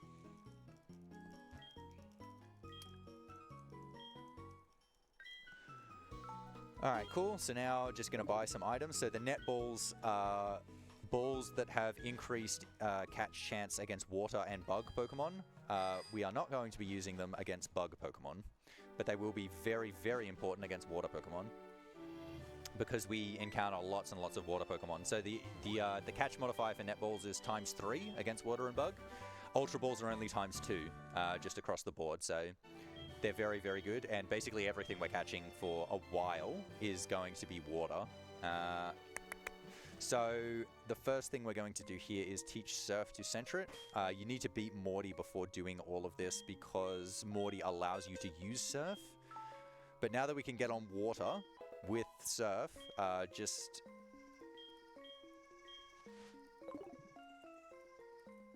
whatever direction this is, east. Never eat soggy Weet-Bix, yes. East of Egg Critique. We can go onto Route 43, and it's going to have the first of quite a few 1% encounters that we're going to be going for. So the 1%, this one is by far the most significant, but on water there will be 1% encounters that are much higher level than others. And this one is just miles higher than others. So we're using the repel trick here as well. This is also why we play on 3DS, because so I'm going to be using... Did I not use a repel? I don't think you did. Unless... No, I didn't use a repel. Okay. I was going to be like, come on. Oh no, I've got Raticate in front. That's what it is. My goodness, I knew I forgot something. Okay. So I need to switch Kenya to the front. There we go, to get rid of everything below level 26. And then I'm going to turn on the spot. So turning goes for an encounter. So doing this instead of running away, because this can take a long time. So the median amount of time that this takes... Here we go. Here's a chance for me. Oh, is that a legendary? Yeah, it's a legendary. Yep. So you're just going to throw the ball, go for the 0.6%. Gotta go chance. for it in the marathon. So as Werster explained, 0.6% chance of this getting in. Here we go. Oh, so close. Not. But yeah, so there's the other things that can show up here are the legendary dogs, because they're level 40. So they actually have quite a few opportunities to show up. Like if they go to this route, they're going to show up before the 1%. Because there's just so many encounter chances here before it shows up. So It's 1% to show up. Because we're doing the opposite directions, the encounter chance for the first check ends up being 100, but for the water is for 10. It's 10, so there's a 1 in 1,000 chance every time we turn that the encounter that we want actually shows up. So this can take like up to 10 minutes, and we have to do this 4 times in the run. Yes, welcome to the ballet. Oh, wow, that was incredibly quick for me. Yes, so a level 50 Magikarp. So at this point of the run, just ridiculous how high level this thing is. There we go. All right.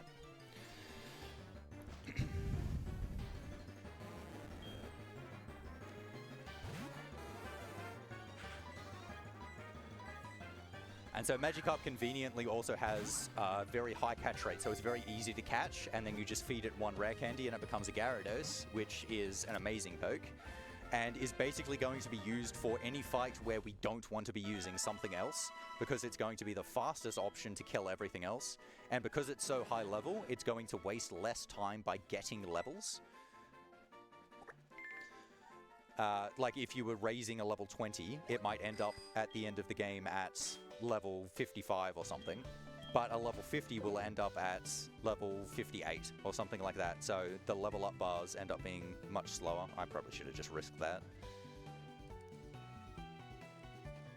Off we go. So yeah, pick up a few items here after the red Gyarados. Going to be getting the choice specs and also the rare candy to evolve it. The choice specs are a really, really important item for this run. So Gen 4 introduced Choice Specs and Choice Scarf. There was already Choice Band. So all 3 of those items lock you into using only 1 move for the fight, but they increase 1 stat by 50%. And so the Choice Specs are special attack that they increase by 50% on that move.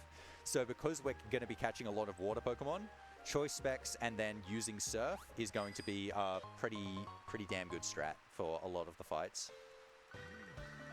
All right, Bike Shop there is actually good. I'm happy about that. Bike Shop can call you as you're passing the spinner on the way back, and it completely destroys the setup. It's so common. Putting on the bike to get the choice specs there looks a bit wrong. The reason is just to avoid the animation of the walking Pokemon behind you going back into their ball when you surf on the water. Another tiny little Oh my goodness, pick up the rare candy, please. Optimization as I completely fumble. Okay, there we go. 22.95, okay. Oh, that's Carbo Speed. That's Carbo Speed. That is Carbo Speed. Probably.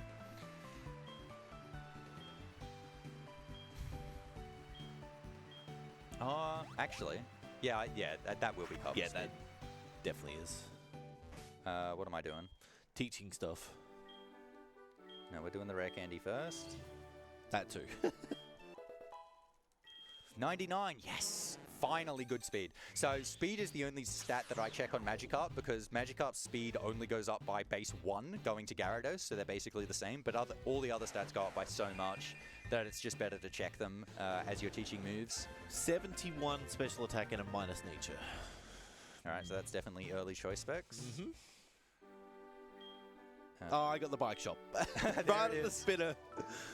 Terrible timing as he explained. Yeah, so if you don't get the bike shop there, it's a free pass on this spinner. But if you get the bike shop there, he can turn while the bike shop is calling you, and it messes up the setup. Oh my god. Okay. 126 attack, that is minus, and 68 special attack.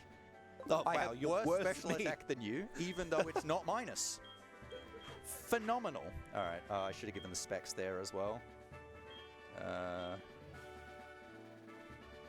All right, but I got the speed. Woohoo.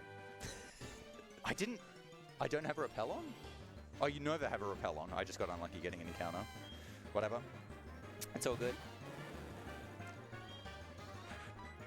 Yeah, there's like one thing that's important for speed for Gyarados, which is a Jolteon later on, but it's so important that you get it. So I will get the Jolteon. Jolteon of nightmares, that is. Yeah.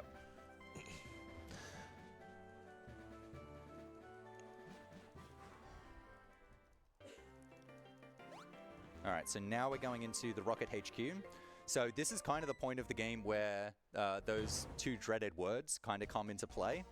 So after Morty, you can either go left or right and do this segment with the radio and the radio signals and the rocket HQ, or you can go left and do the lighthouse. But the levels kinda are about the same. In fact, they don't really increase from the third gym. So I'm still fighting like level 16 Rattatas at this point with my level 51 Gyarados. So just a little bit unfair. yeah, this section is pretty easy with the Gyarados, as is the other radio segment as well. But it's the gym leaders that are going to be the really big hurdle, because Gyarados is so good, it is going to be used in like 4 hours time. Yes. So we're not going to use it for any of the gym leaders before then. Because even in Kanto, you can't get anything past level 50 in the wild. It's just the highest you can get. Well, until Mewtwo. Like, that's how long you gotta wait to beat it. Yeah, so at this point, it's a lot of pick, surf, and kill things. Yes. There is still, right at the end, there's a very significant barrier for this run, which is when we get to the electrodes. But for now, there's not much to say. It's pick surf. The only kind of like variation of what's happened is we've equipped the choice specs to Gyarados, because both of us don't have really high special attack. Thank you. So there is a double battle later on in here, and if you get good enough special attack, you can kill everything with Surf. Well, most notably the lead Arbok with Surf. But yeah, with bad special attack, which we've both got, it's better to just equip the choice specs and make sure you get it, and then just take them off later. Yeah, so while we're in this section, now's the perfect time for any donations or anything that you want to say. Cool. Well, now seems like a great time to plug a couple of our generous sponsors then. We would love to thank Urban Climb for sponsoring ASM 2025. They have generously contributed 7 prize vouchers for entry into any urban climb across Australia, as well as the included gear hire. We also have Gigabyte, who is our major sponsor for ASM 2025. For those in Australia who donate at least $50, you'll go into the running for one of 2 32-inch Gigabyte MO32U monitors. These are 2 of our grand prizes that you can win during the event, and that's to anyone who donates at least $50 during the event. For all of the details about these and other prizes, you can go to prizes.ausspeedruns.com. Beautiful, TY. So, yeah, Lance is in here, and he kind of requests your help to deal with these guys, because apparently a Dragonite cannot beat these level 16 Rattatas by itself. Gotta enlist the help of this 51 Gyarados as well, just to really beat them down.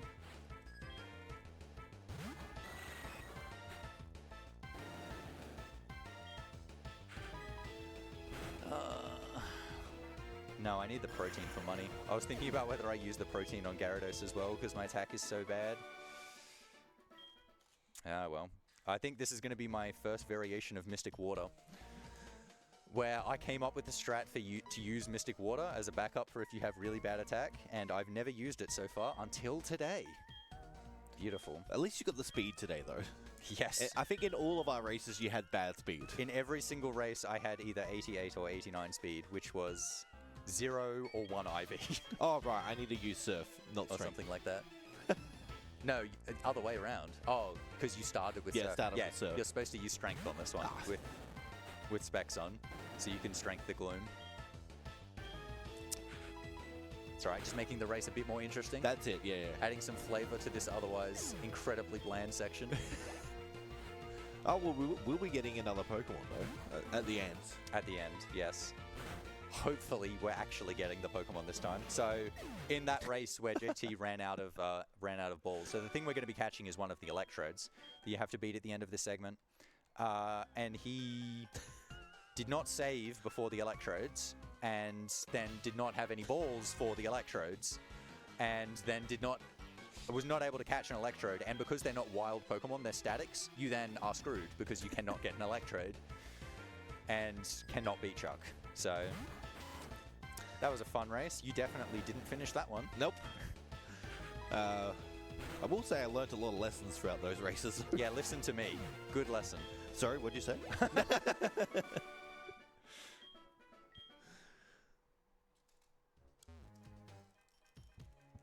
All right, yeah, so this protein is just for money. It's going to be sold later.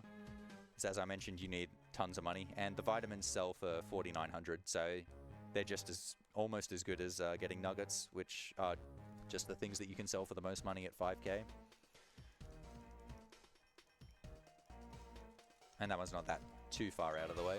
Most of the others are a pretty significant time loss trying to go look for them. Yeah, but this fight with the... Oh, sorry, level 17 Rattata. These guys are so weak that we actually use Flail to kill them instead of Surf. So Flail at full power is only a 20 power... Oh, sorry, at full health is only a 20 power move, and it still is guaranteed to get these, even with this bad attack. Oops. You said that, and I looked over and I saw a black screen, and I was so worried you'd No, crashed the game I or something. ran backwards for... I don't know why I went backwards. We'll blame it on the D-pad.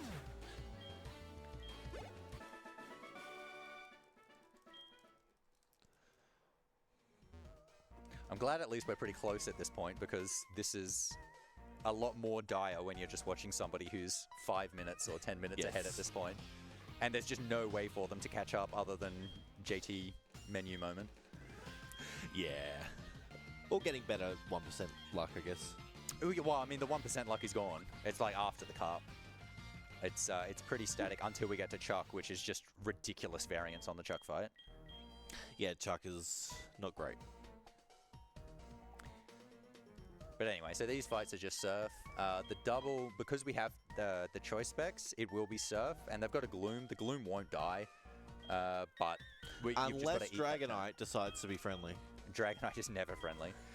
So you do the double battle with Lance, and Lance has a level 40 Dragonite, which, you know, you're not supposed to get Dragonite to level 55, but whatever, we deal with that.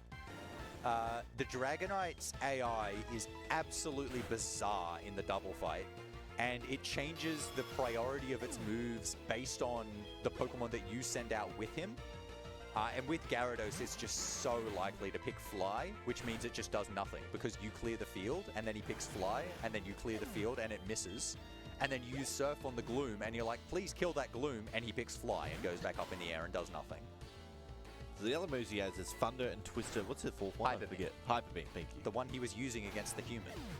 Yeah, but I've never seen him use it in the double battle, though. Yeah, well, so Hyper Beam specifically has AI where they won't use it until really specific conditions are met, including taking damage, which he basically never takes damage, or running out of the PP on one of your other moves. So that's obviously never going to happen because the battle's just going to go too quickly. He is a very low chance to pick either Twister or Thunder. So what you would want is either he does that against the Gloom, or what's more likely is he does it turn 1 and then uses Fly turn 2 to go up in the air to then kill the Gloom on turn 3. But yeah, when you're not using Gyarados for this double and using Surf to kill 2 things, you just want him to be using an attack very, very, like, a lot more, because then he'll kill the other Pokemon while you take one out. And he can, with even Twister, which is only 40 power. It'll still take out the Pokemon there, but he just insists on using Fly for whatever reason. And Twister's even rarer than Thunder. Yeah, we need... Bring the Thunder from down under, as I like to say. Is now still good for a donation? Yes. Sweet. I had a feeling it might be. We've just had $20 come in from Nikosar, who says, Voltorb flipping was my favorite part of Heart Gold Soul Silver. Neat to learn it was speed relevant for at least a tiny while. Put this to Tommy in Snowboard Kids. Yeah, so I love the Voltorb flip as well. It's actually extremely relevant in the Manip runs. It is used, and you play it until you get at least 12,100 coins. No, sorry. 12,300 coins. And so even with Manip, that takes like over 3 minutes, but it's faster to spend those like 3 minutes playing Voltorb Flip, which I'm very proud of introducing that into the Manip run. Because it's just one of those things that's crazy to say. It gets normalized over time as you do it for many years, but it's faster to play Voltorb Flip for 3 minutes is just why. What's Pokemon without a little bit of gambling? It's not gambling. Yeah, There's no stake. Sorry, yeah, There's no stake. It's not gambling if you win all the time.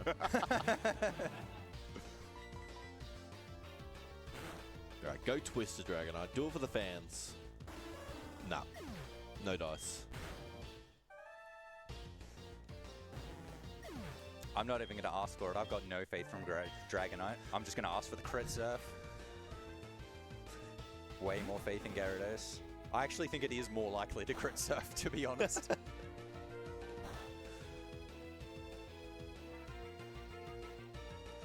No dice.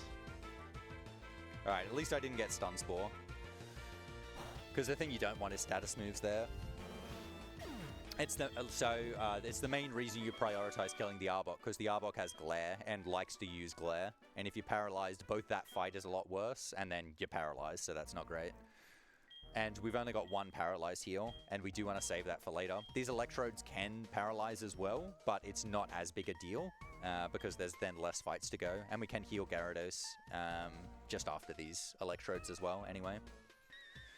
So the fastball that we got from Kurt for free is going to be used for the electrode, because electrodes, are very fast. So the fastball modifier works for them. But we only get one. So if the fastball does fail, very, very bad. And I'm a bit worried I'm not going to hit this electrode into guaranteed catch with the fastball, in which case we're in big trouble. Okay, that should be good. That should be good. When I say guaranteed as well, it's actually 99.94%. And that's different. There is then 100%. There's different catch thresholds. There we go. Got him. But so the way catch mechanics work is it's kind of like jumps in likelihood. So it'll jump from like 40% to, I think it's 40 to 50 to then 62 to 78 to then 99.94 and then 100. Yeah, which is weird. There's nothing between like 78 and 97 or whatever you said. 99.94. Yes. Yeah. Nothing between those two. Just how it plays out. But yeah, so try and catch the first electrode in case we start critting them. Just to give a bit more leeway in that regard. But yeah, so the electrode, as I mentioned, is going to be used for Chuck. Electrode stats actually don't matter that much, even though Chuck is a really important fight. It's actually more important how the fight plays out. And depending on how the fight plays out, it actually can be beneficial to have, like, worse stats to then not hit him into heal range in specific situations. But you just don't know until you get there. You've just got to hope for the best there. Oh, you actually doing the repel tile? Yes, I Oh, here we go. So specific tile to use the repel on here so that it wears out the tile before a hidden item if you don't lose any tiles.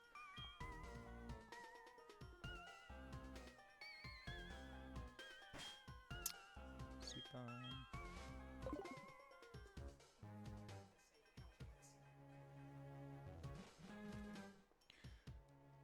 Alright, so the one disadvantage to doing this route first is you get fly on the other side. So now we have to bike all the way back instead of being able to fly. But the advantages of getting the Gyarados earlier is just so significant. Oh, whoops. That overall, it's much better to go this way. I mean, the choice specs as well. Oh, no, I was short. So ideally, the repel wears off on that exact same tile where I pick up the rare candy.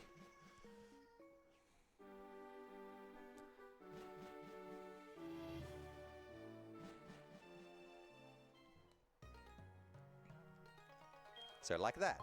Beautiful.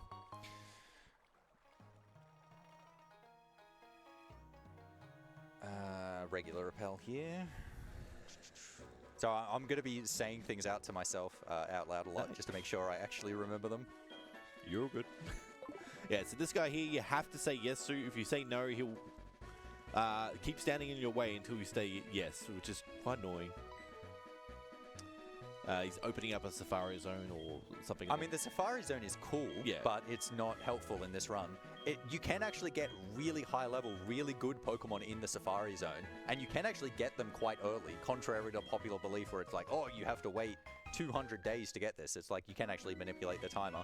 Unfortunately, in a run, before you can do that, you have to clear his quests to actually like get the first areas done, and also it just takes way too long. It just takes way too long. Like, to set up, even if it's like 20 minutes, to get a good poke, that's just too long in a speedrun. In a casual play, sure, you can definitely do that to get access to more options, but yeah, not in a run.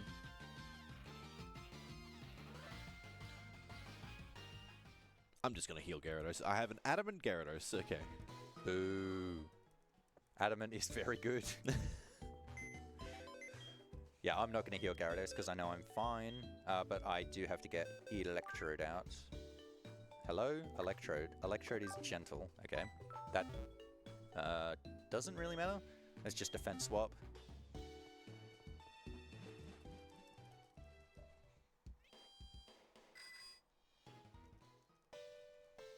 Alright, so off to the Lighthouse. So a few more fights for Gyarados before switching to Electrode. So Electrode doesn't really need the extra levels. It is only going to be used for Chuck. Well, actually, technically that's not true. It's the only battle it's going to try and win. Yes. But it will get a bit more usage after that.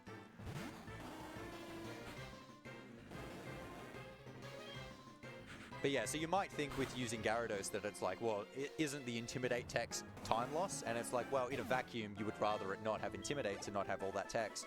But it's still so significantly faster that text is just insignificant compared to how much time it saves compared to all other options.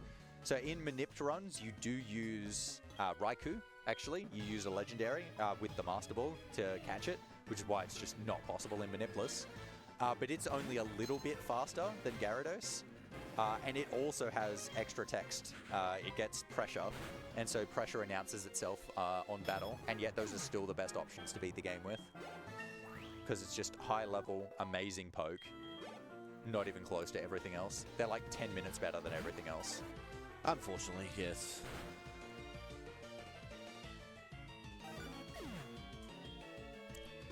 That's very unfortunate for me. Oh no.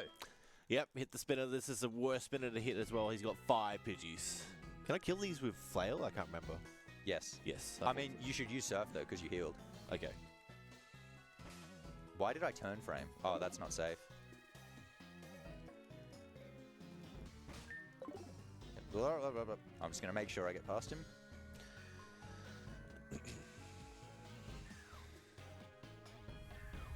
Yeah, so the setup there is you're supposed to pause as soon as you can after getting up that ladder, and then it's a safe pass. So it's just a lot of the spinner passes is about knowing how much time has passed once you load them onto the screen, and then doing specific movements. So when you get there, if you pause, if they're open, they can't spin on the next little segment. And so you see there when I don't have it and he's looking in the direction when I want to pass, there's a few different techniques you can use. And so the one I'm using there is double turn frame, where I wait for him to turn away. Then I do 2 turn frames by looking away and then looking back, and then open it again, and then try and pass. So the reason for doing that is basically that I'm thinking my reaction time plus doing those 2 turn frames will be between 32 and 47 frames. So that one cycle has passed, but I'm so early on the second cycle that if he hasn't looked back immediately, he won't be able to look back on the one tile that I'm using to pass him. So if your execution is on point, you can always do that with 100% consistency, but I don't think anybody has 100% consistency. Most people get, like, who have been running for a while can get in the 90s, but not quite 100. You do still fail sometimes.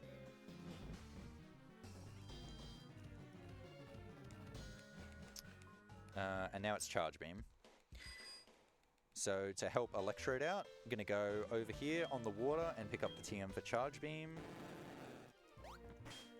Super Repel.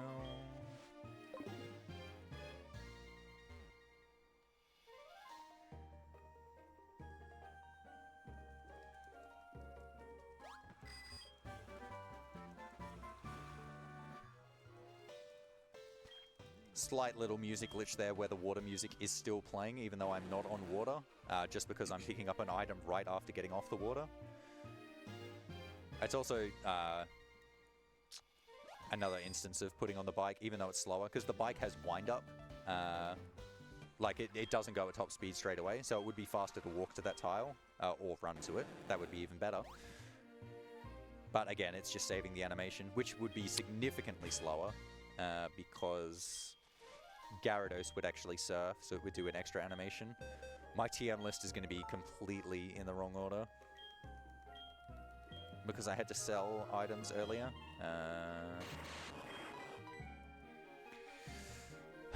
Okay. The Electrode's fine. I will do the item switch later. Walk down a specific path here just to make sure these guys can't hit me. Kind of looks like they get close, but you're just outside their vision if you do all that movement correctly. And then going to go to the medicine shop here. Have to get the secret potion for Amphi, but it's also I'm going to stock up on healing items as well, because you're going to need them for Chuck. Very, very unlikely you do Chuck without needing revives especially, but also going to buy hyper potions. So I'm going to get 5 revives. And 5 hypers. Very close to being able to afford a 6th, but oh well. And that's all my money gone. And I still need X items when I go back to Goldenrod, so it gives you an idea of why money is so tight in this run. So one trainer that you have to fight in this gym, so there's a little switch that you can see the red thing in the top right corner there. This guy is now going to block my path to getting to the switch. And so after fighting him, I'm going to have to deload the gym to put him back into his original position so I can get up there. The other way you can do it is to go around the right side, but you actually have to fight more trainers in order to be able to do that. So it's faster this way, even with the extra loads. Minimizing trainer fights, always ideal.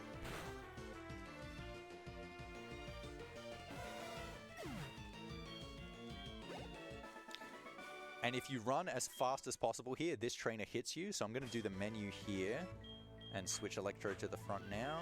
Take off these specs and put them on Electrode. And now I can run out and the trainer shouldn't hit me. Very good. Again, looks very close, but that trainer luckily only has vision of 1, so it can only see right in front of his face. Should I save before Chuck? I don't think so. You'll be right. I'll be right. You'll be right. Just hit it and get the special boost. Is it 30%? For the special boost? Yes. No, it's 70%. 70, that's right. Yeah, 30 to not get it. That's what I was thinking of. Yeah. So this fight, the strat is literally just click charge beam and hope for the best. So, he leads with a Primeape. Chuck also has very bizarre AI, which makes the fight tricky. The Primeape has Double Team, Focus Punch, Leer, and Rock Slide. Focus Punch will one-hit, but only works if you don't do damage. That means you cannot use X items, because if you use an X item, he can go Focus Punch and destroy you. However, he can also just pick Double Team, and then you miss, and then he picks Focus Punch and destroys you.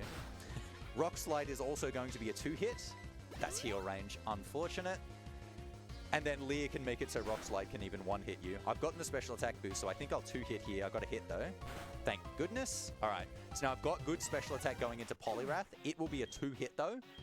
Surf will kill me, Body Slam will kill me, and its other move is Hypnosis or Focus Punch. So I want to see Focus Punch or Hypno Miss. Focus Punch, please hit. This is going awesome. Now I've just got to hit the last charge beam and we are good. And this is an insane Chuck. Beautiful. Nice. Beautiful. That is phenomenal, that fight. Now, just give me the same fight, please. See how we go. Okay, good start. Double team. That's bad. Goodbye. I did not get the same fight as you. Skill issue. Yep, totally. Alright, so now I'm going to revive Electrode. I've got to heal him too, don't I? Yeah. Yeah, so this is one of the awkward situations where it's like, Focus Punch will one hit, but Rock Slide will kill it half. So you can take the time to then heal Electrode, and then it just picks Focus Punch, and you've just wasted time healing. But Chuck does not have good AI, so you don't know what move he's going to pick, because he just does not use the kill AI at all. The only thing he will always do is if he hits you with Hypnosis with Poliwrath, he will always pick Focus Punch after that. That's the only trigger that he has that's consistent. Ooh, is this just hit, please? Nope, dead. Damn. Wow. Unfortunate. I'm sad for the race, but I'm happy that people can see that I was not joking, that this fight can go awful.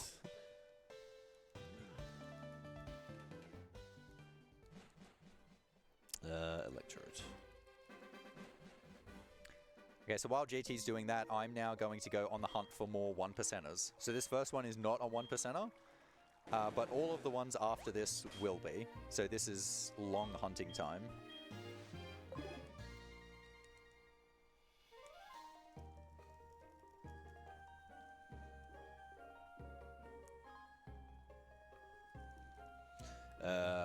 Just gonna revive someone in case.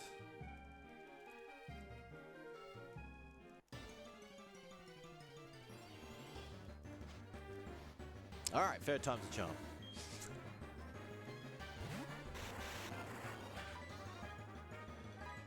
Oh, that's your range, damn.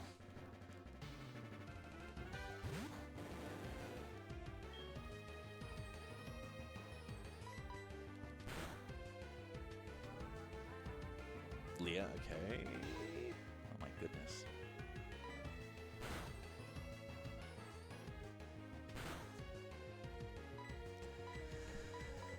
Hey, what do I do? Oh dear. Yeah, oh dear is correct.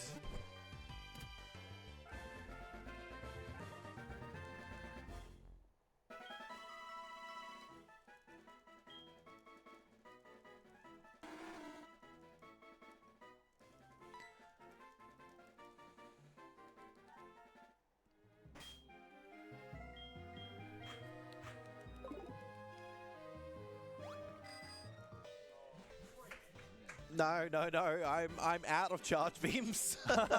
Oh, you've got an ether. Yeah, but he might kill me, and then I'm screwed again. Yeah, no revives. I've got one. Okay. This is so scuffed. Okay, Hypnosis. Yeah. That's Focus Punch guaranteed. Okay. So, what do I do? Just sack, I guess? Switch to Gyarados. Is it your only one left? Nah.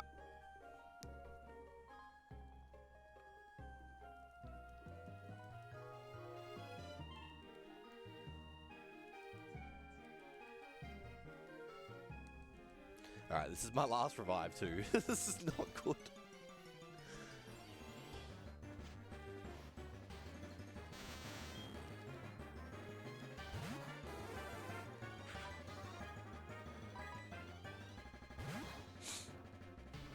That's gonna kill me, isn't it? Yep. What do I do? It's over. Yeah, it's over. It's over. And unfortunately, throwing is going to be very hard. Oh no. Okay. Well, I just got some bad luck. Yeah, it's going to take a while for the Poliwrath to actually be able to kill Gyarados. But if GT were to use Gyarados, he then can't use it against Blue all the way at the end, and you really need to.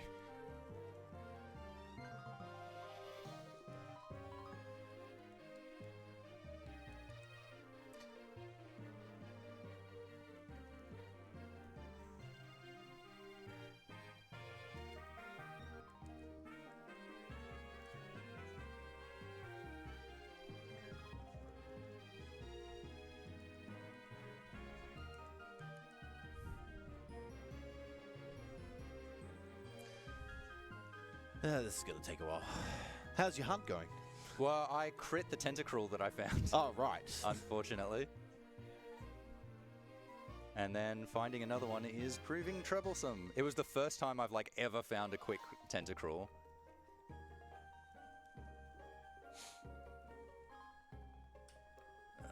Gross. But yeah, so this is actually why we play on 3DS and not DS for this game. So the loads and the timing and whatever is exactly the same. But for these hunts, instead of using the D-pad, we actually use the circle pad and just spin it. Because doing the timing on the D-pad is like, you're going to lose time. You're not going to do it perfectly. But if you just spin in a circle, it'll almost certainly pick another direction other than the one that you were just on.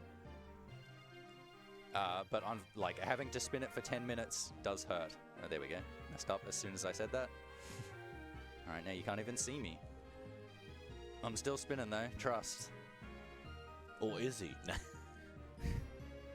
Throwing the race for content.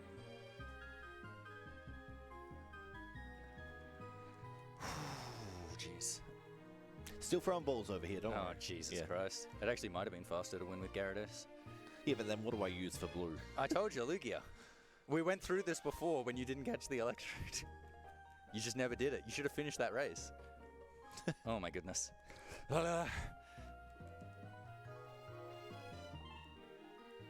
This isn't even the last one. There's one like immediately after this as well. Yes. Okay, that's a good grid.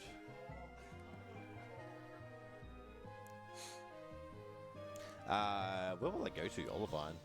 Yeah, you'll go to Olivine, just super repel on the water. And come back. Do I not have a super repel active? No. Nah, because you use a regular one. Oh my god, if only I was ambidextrous and I could use my switch to my left.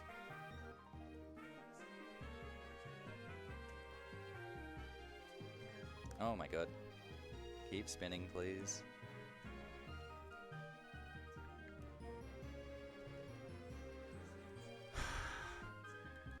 There we go.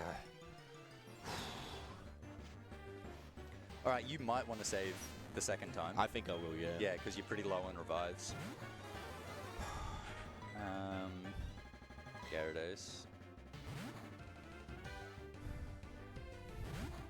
The thing is, you might be thinking, oh, why not use strength if critting it can kill? But if you use other moves, you won't hit it low enough, and then you can just fail balls forever, and you can run out of balls. Yeah, I'll throw from there, especially considering I'm confused. Hello. Please throw the netball. It's come out again, sorry. Yeah, see, not even a single shake there. No, it's the cable's coming loose when that's happening. Oh, whoops. Yeah. Alright, but yeah, you guys are going to witness how long it takes to save in Hard Gold, Soul Silver. It's like 30 seconds, I reckon? It's a bit under. I think it's under. 26. 26, when alright. you... Saving a lot of data. So how are you going? I caught the Tentacruel finally. Good work. So yeah, this is obviously why we have tried to avoid saving as much as possible, but because I'm so low on revives and I died, we're just going to save. Yeah. 18 seconds? Okay. Oh, that wasn't the full one then. The full one is definitely in the 20s. But yeah, the saving speed actually varies based on different information that's happened. Alright, so, Chuck. This time. Oops.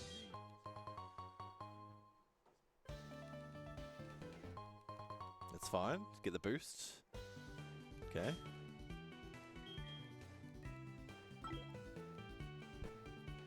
Get the boost again. Nice, okay. Very good.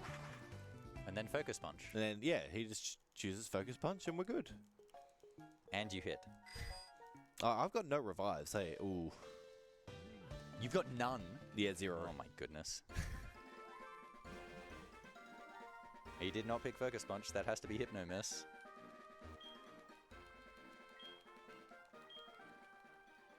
Survive. No, that's going to kill. I'm oh my goodness. pretty sure I don't have any revives. I'll double check though. Surely you still have one. Nah, 0. Okay, well, I need at least one then, don't I? I don't have a Super Repel on. Yeah. I'm gonna backtrack to get one from the medicine place. This is very unfortunate that this is happening. Super Repel. No. Oh no, my game crashed. Oh, really? Literally, my game crashed. Oh, no.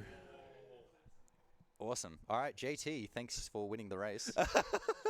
I do have some backup saves, but not for this category. Let me figure out where I can go. All right. Well, while that's happening, I'm going to sell some stuff so I can buy 1 revive.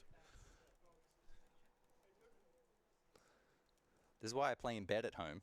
I can't I think it was just the small like tilt down to the table. Messed it up. Oh no, I've got to plug that back in. Now it's run out of battery. 3DS is struggling. Are my backup saves for Heart Gold? I did bring Soul Silver if they didn't. And then you will get to see Soul Silver. So where would I load to? I've beaten Chuck. The back... Right, I'm going to save again so I don't have to go through that entire thing again. Yeah, let's just watch JT for 5 minutes while I try and figure out what to do here.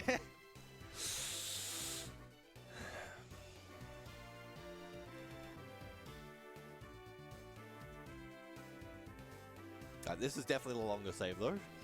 So you get to see that. Fantastic. Was it? Oh, okay. Felt longer. No, that one would be shorter because it's saving over a more recent one. Yeah. All right, so Chuck,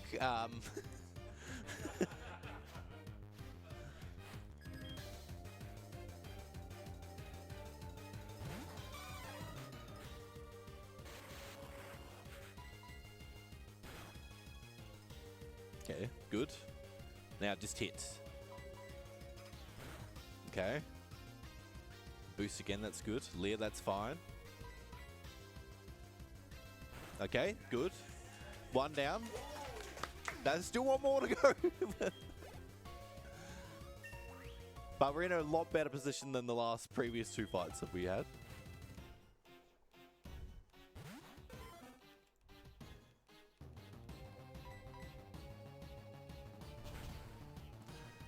So I've had an on-the-fly suggestion. Hear me out. That you take your cart? No, that we literally baton pass every gym leader. Like, I beat a gym leader, you beat a gym leader. We pass it between each other. What do you think? No. I've got to save. I reckon I can come back. Okay. All right, so that's Chuck down. Yeah. So we're not going to opt for the world's first baton pass run? Baton baton pass. Baton pass. Baton baton. It was actually both this whole time.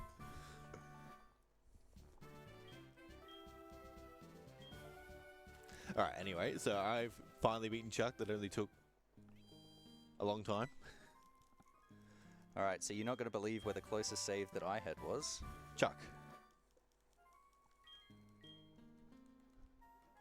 Yeah, it was Chuck. Okay.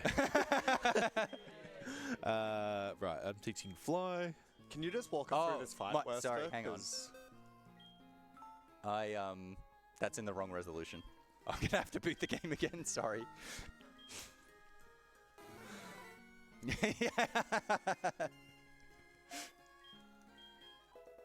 So how does the Chuck fight work? Because we're just coming up to that, right? Yeah, the Chuck fight, that's an interesting one. It's really easy. Really, really simple. All right, so now I'm going to go get my Quagsire.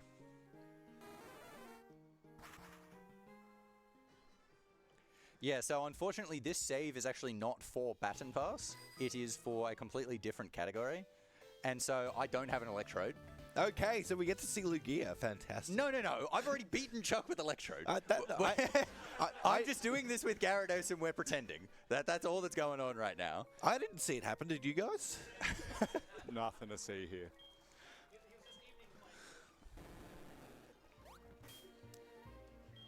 All right. Yeah, Strength. This Gyarados doesn't even know Surf yet. All right, cool. Oh, that means I don't have the choice specs. I'm going to have to fly back to the Lake of Rage and get them. Okay, it's all good. We'll Stay get on there. the water. Oh my god. Okay.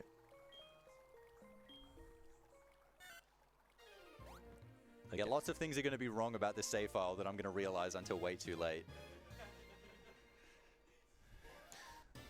But yeah, see how easy Chuck is? Why don't you just do that? So now you have to get Lugia though. I'm not getting Lugia. Oh, come on. I used the wrong move. Why am I doing this with Electrode? I don't know what I'm doing. Okay, we're all good. Yeah, all of the moves are the wrong moves with Electrode there.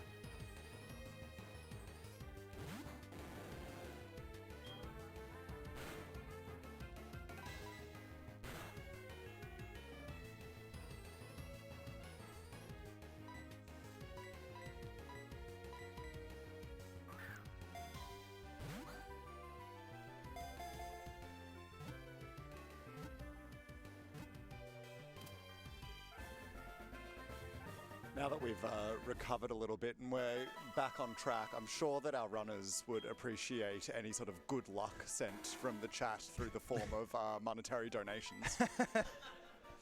Yes, only monetary donations will fix this run. Only monetary luck. If you do want to donate, reminder we are raising money for Game On Cancer, which is funding early career cancer researchers who are working across all areas of cancer research to make this the last generation to die from cancer. So if you'd like to donate, you can go to donate.ausspeedruns.com.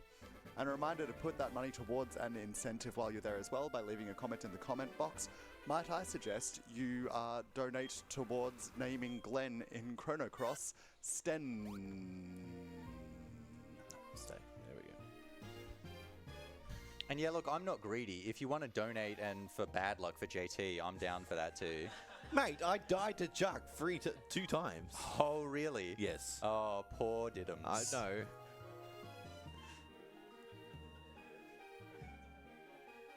I don't have Electrode to hunt for Quagsire. Cool. What level is Quilava? 21. Oh dear. All right, that's what I'm going to have to use.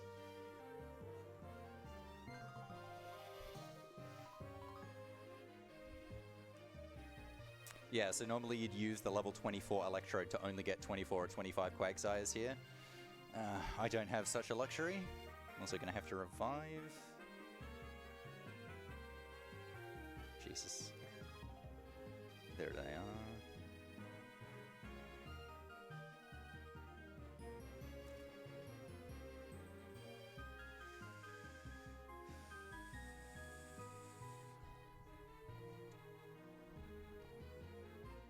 It could still just be a high level one, please. Nope, 21, lowest I could have gotten. All right. That's gonna be bad.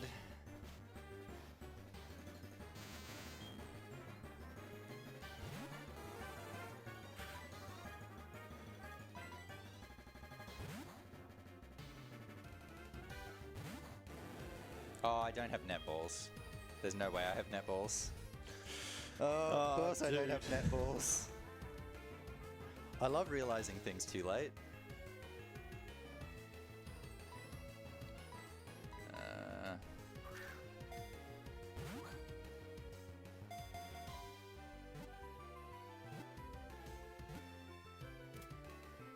Let's go. Good. Alright, I absolutely need to go and buy some netballs though. There's no way I'm catching Tentacruel or even Golduck. They've got much worse catch rates. So let's fly to Ecruteak.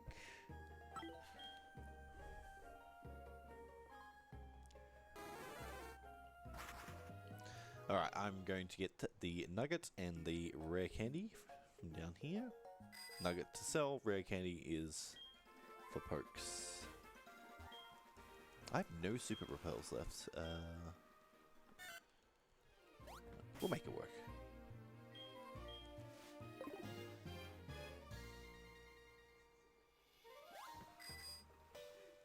I didn't say on stream that we'd be underestimate, did I?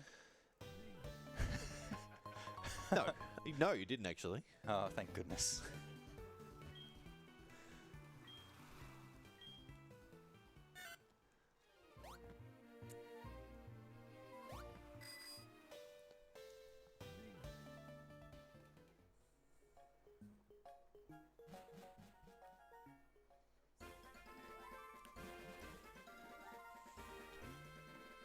Very quickly, we've just had a $50 donation come in from Liberty Ernie. Thank you very much, Liberty Ernie.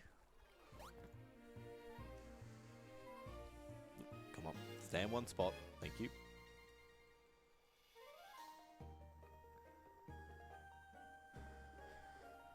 Yes, this is the one time I actually do look at the monitor rather than my 3DS because my hand gets in the way. Oh, really? Yeah. Okay.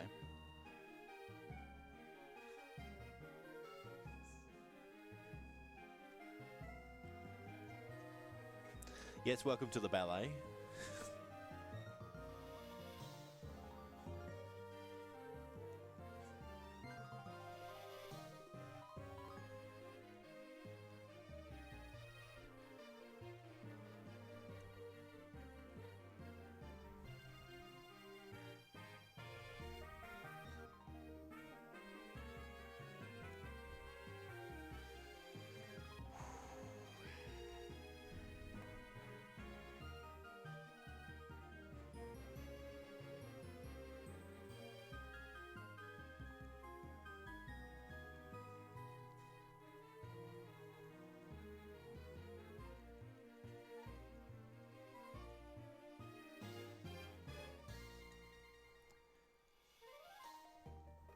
Who's going to get the 1% first, me or you? Let's see.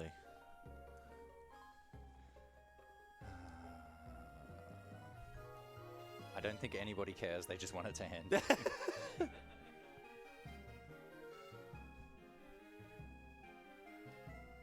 We've definitely got a couple of people trying to channel either good luck or bad luck. It's hard to say. But $5 from ISOG, who says, good luck to both of you from the mascot on the couch, Whooper Z. Donation towards naming Surge, bad gym puzzle. I like that. Also $60 from Aura Paladin, who says, Primeape is tightening its focus.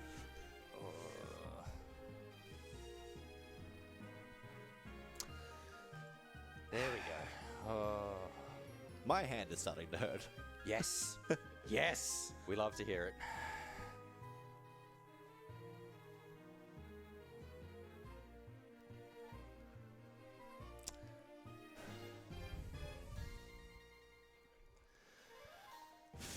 Okay.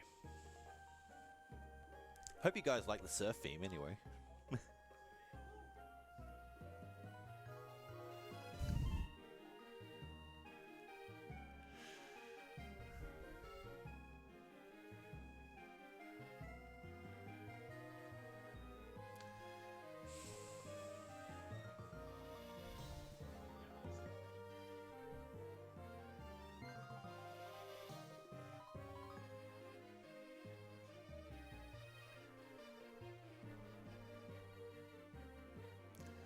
No, it does.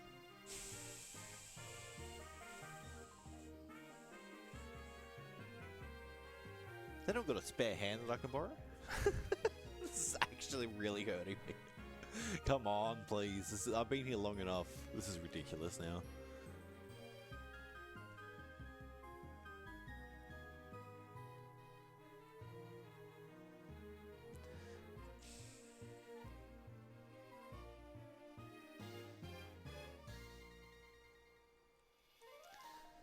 Oh, right. I have no repels. Great. Oh, no. Oh, yes. The comeback's on. My turn. Watch him get it like within a minute as well, just to spite me. I mean, within a minute is about standard. Yes. Yeah, the median is 69 seconds. The average is 100. Noish.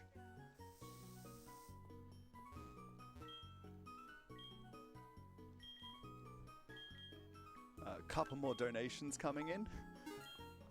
We have $5 from Radiant Grub, who says, "Merp, me mama, me mama," which translates to good luck to specifically the glorious Whooper on couch. Neutral luck to both of you. Also $10 from Vaichisuki, who says, huge congratulations to Werster's player character transitioning. We are so proud of her.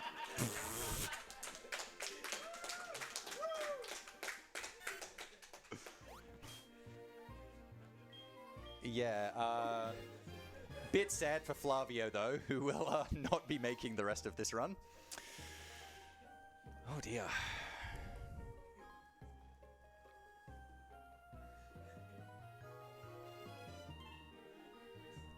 Conveniently, the trainer name does actually match, though. My goodness, Golduck is easier to catch than Tentacruel. Get in the ball, please. How many have I got left?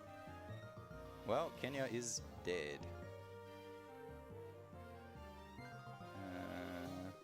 Yeah, we'll send out Dose, whatever. So whereabouts in the pond was Golduck, by the way? Right there, was that tile. That tile exactly? Okay. Yep. Actually, it might have been that one. Can you go over there, please? Oh, dear.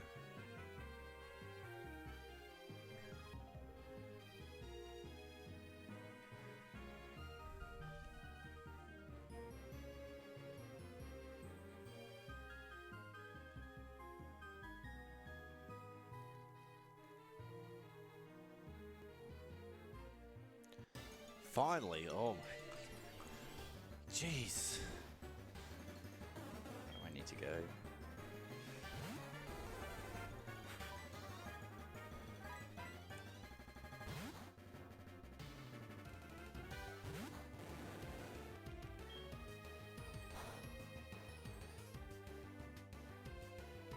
Of course. Oh, you. That could have been. I was just like, that's the last thing I need was to crit the Golduck. But. Okay.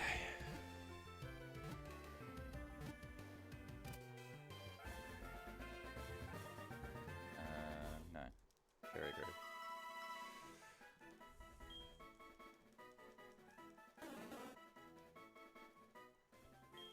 I have no idea what the stats on this Gyarados are. I don't know if I need Mystic Water anymore. I'm gonna assume no. We're not getting the Mystic Water. We'll figure it out later. Alright, finally. So done with the big hunt thing. 3 times over. But there is still one more 1%er left, but it isn't as bad because it's actually not on the water. What? Why is this guy... What? Has this not done Lake of Rage? What is going on? Oops. Huh?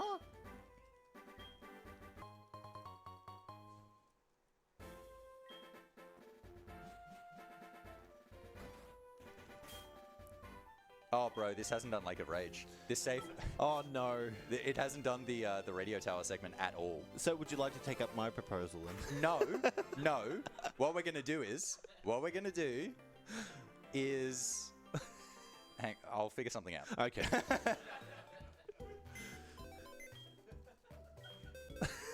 As soon as we figure out the end of that sentence, we're going to do it so well. Not Tentacruel. Go back in there. You go back in there too. Who am I missing? Did you get the EXP share? Yes. Yeah, okay. Yeah. I do need Tentacruel. Okay. Yeah, you do. Yeah, Golduck, Quagsire, Tentacruel. Cloud9 Golduck, which is good. That is good.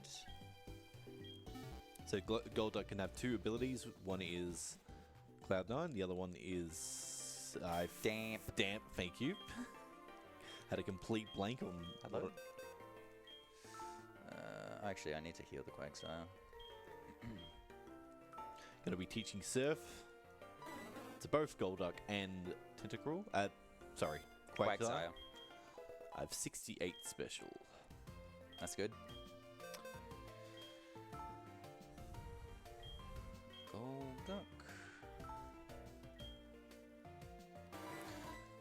43.29. That's a good Quagsire too. 67 special. Both got good Golducks.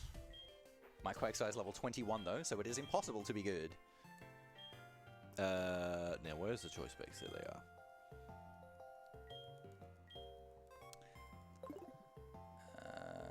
37. Oh, Jesus. Okay. You know what? For a 21 Quagsire, that's as good as it gets. I'm going to be honest.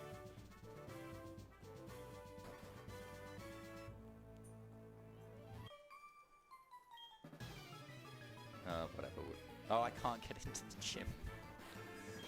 Okay. I will allow a glitch in this case.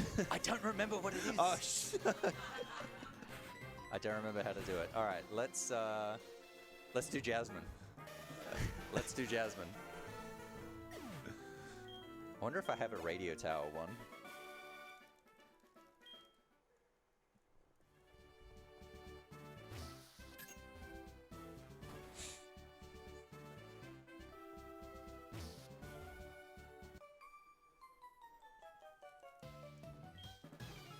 Alright, because I have good attack, I should be able to one-shot this Dugong. If you do not have good attack, it can live, but thankfully I do.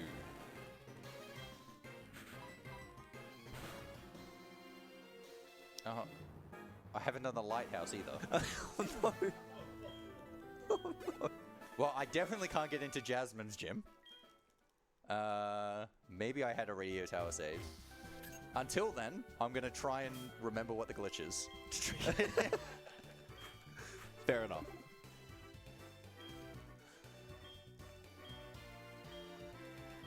Alright, so for price, I'm going to be using a guard spec because Seal likes to spam Icy Wind, which lowers your speed. In this case, because I have a guard spec, none of my stats will lower. And then I will be going to +2.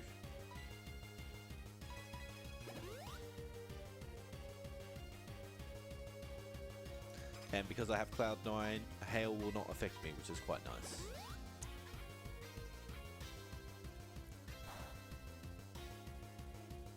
You need to fight this guy.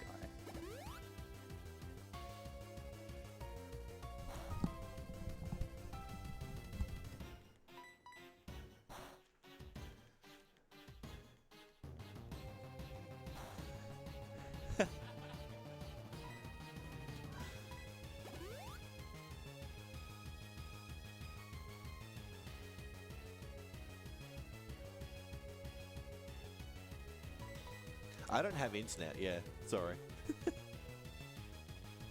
So I think Whoop is just taking over the gameplay for Werster Yes. while he tags out. So check out this tight Whooper gameplay. We said we weren't doing any RNG manip, but I think that's what Whoop is doing here. Yeah. Meanwhile, I am beating Price.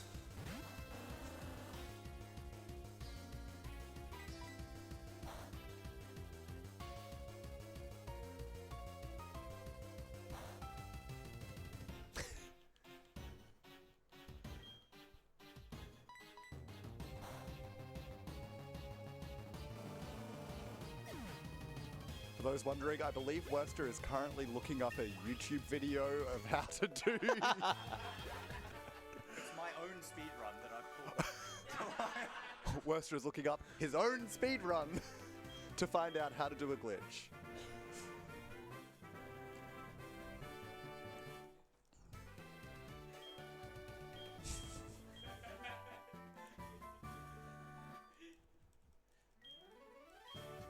Alright, so now I've beaten Price, I'm going to head on over to Olivine City to fight Jasmine with the Quagsire.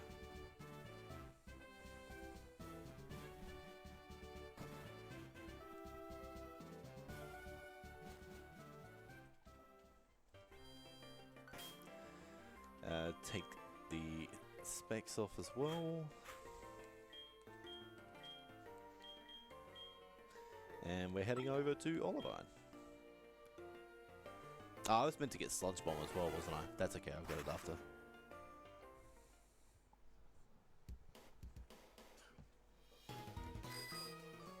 No, I need to go back here. This could become the world's first temporal baton pass run, where we just pass over to a VOD of your previous baton pass run and be like, well.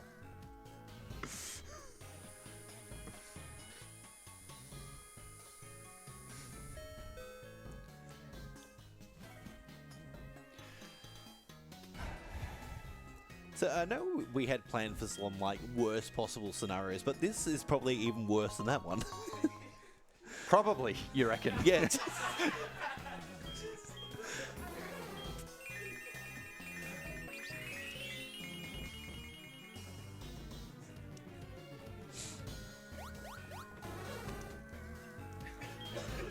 Alright, meanwhile I have saved Ampharos, don't worry.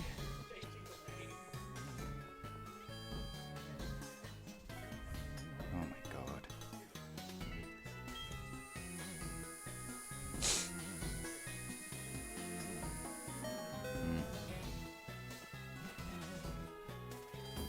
And now I'm on my way to go fight Jasmine. Now, luckily Jasmine is relatively easy. I have good speed, so I will only need to use 1 X speed, which is good.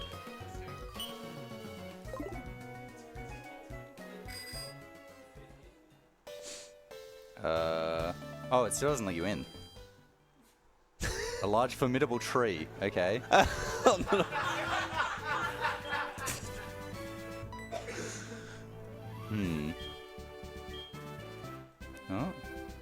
Nah, that's not going to be the right spot. Oh, hang on. That's 1 off. I need to be there, and I'm not.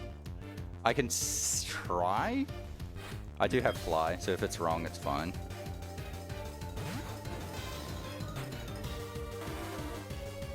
All right, 1 X Yes, speed. we're in.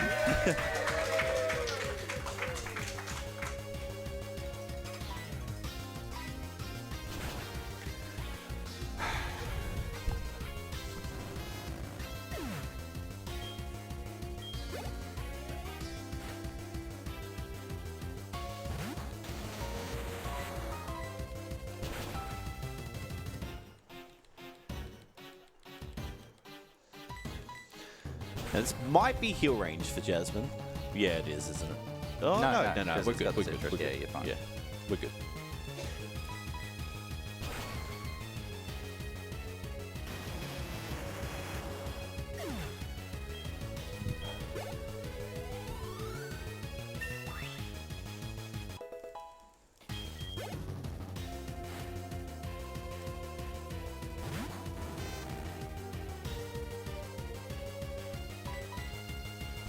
All right, that's Jasmine down. Very clean fight.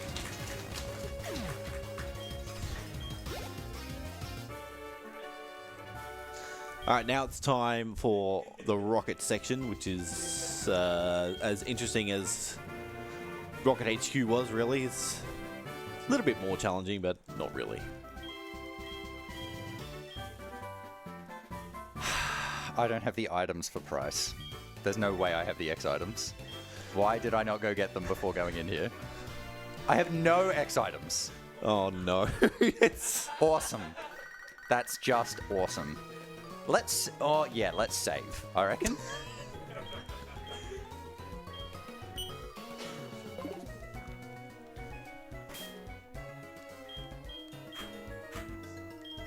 While you're going into this fight, I've got a message from a large formidable tree. We've got a $20 donation that says, "Get out of my abyss, mate."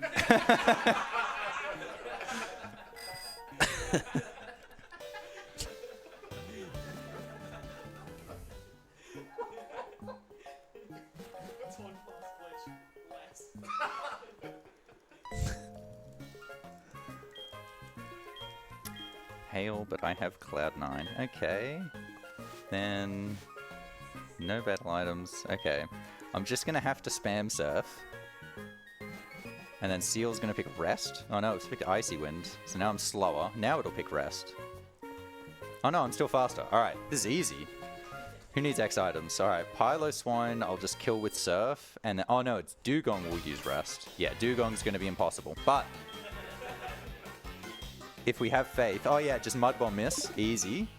Alright, alright. So what's gonna happen is we'll win. I will crit, then I will crit again.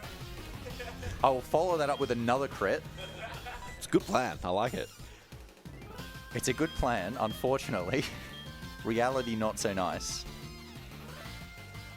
No, Dugong. Why? Go for the water pulse confuse, mate. I have choice specs on. Oh, I didn't. Your see- idea sucks.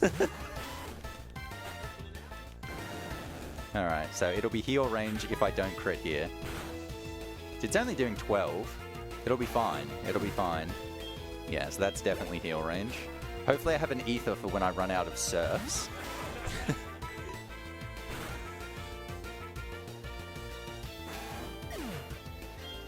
Well...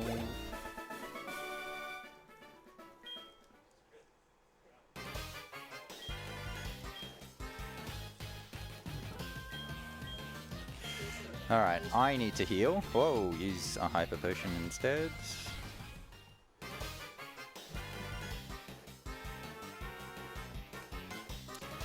Fighting this bottom rocket rather than the top one because this rocket only has one Pokemon, while the top one I believe has 3 or 4, I forget how many it is. 5, yeah. Alright, I think that might be the last heal he's got. Attack down's fine because I'm using special attack.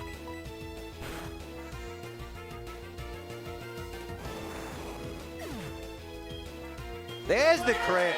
Yes!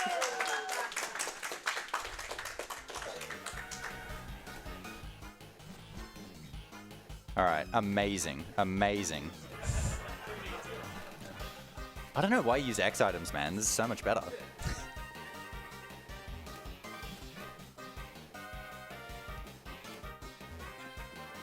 Right, I'll be fighting the fake director here. He has 5 coughings and a wheezing.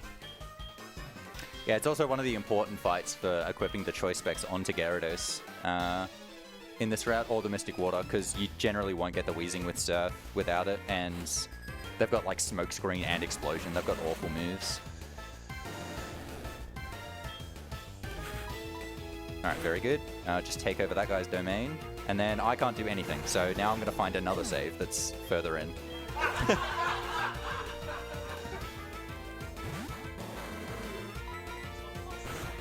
Meanwhile, I will be fighting this wheezing and coughing trainer.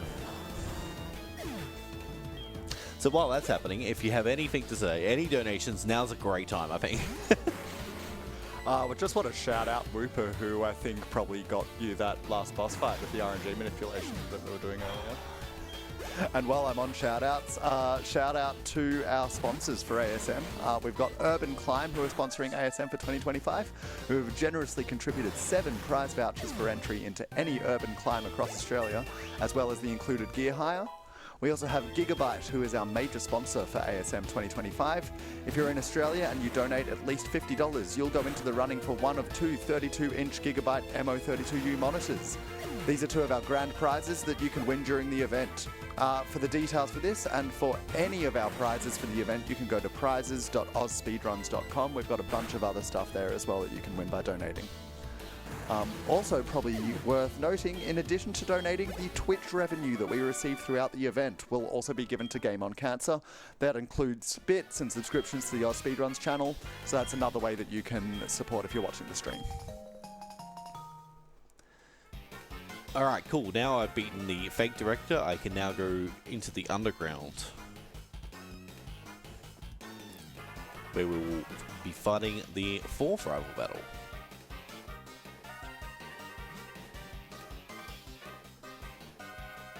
Yeah, so you do have to be a little bit careful with your movement there, because if I was 1 tile further up, that guy, or that rocket would be able to spot me, and I'd have to fight him, which is not good. Slow.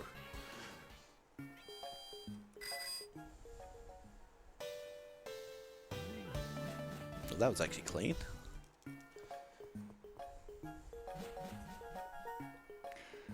Alright, so the next further save that I have is at the Elite Four.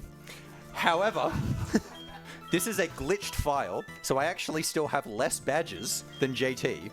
I actually only have the first 5 badges, so I still haven't beaten Jasmine or Price. So I'm now going to fly back and do a bunch of stuff to actually get prepared for the Elite Four, and we'll be about even, I think, by the time you get to the Elite Four. Because I now have to go back and catch Tentacruel for a 4th time. Oh dear. Okay. Alright, so for this fight, I'll be spamming Surf. That's it. I can't use Waterfall yet. I can't get up and get Miltank. Oh dear.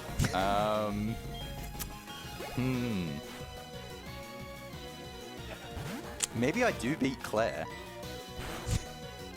So I can actually use Waterfall.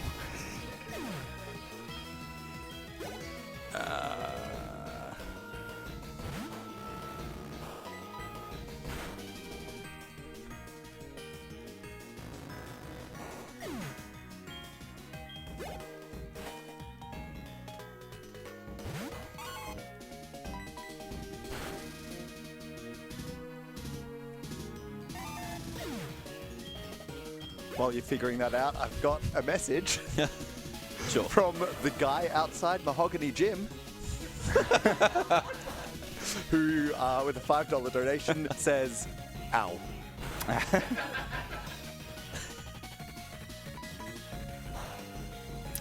This save file has sold the Shadow Ball TM, so I can't beat Will.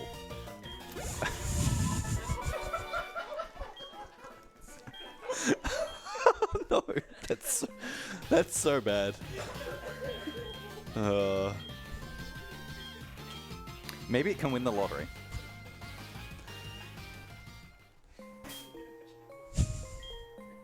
Right, where's my maxi for? Alright, I'm gonna use my maxi for there so I have enough serves to get through this section of the game.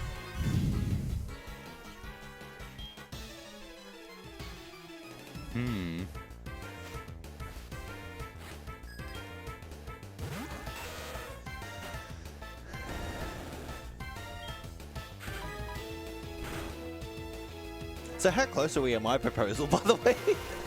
No. Bear with me. Bear with me. If I can't do E4, I've got one in Kanto, so... Okay. Oh my gosh.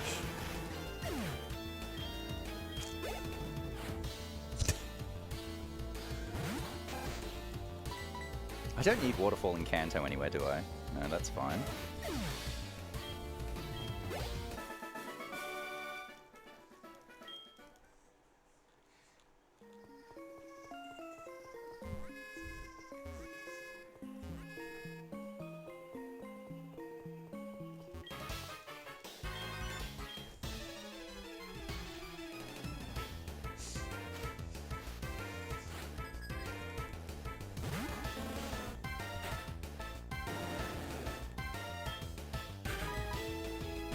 Oh, I've already got these. Okay.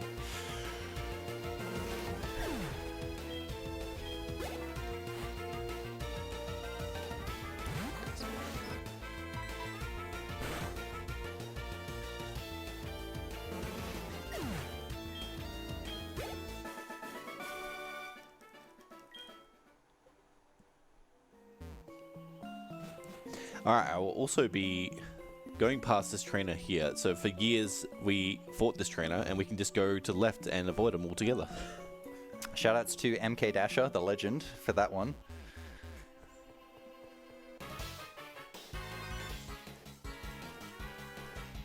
Oh, no. What am I doing? I've got to do the tweak again to actually get to Blackthorn. Okay, very good.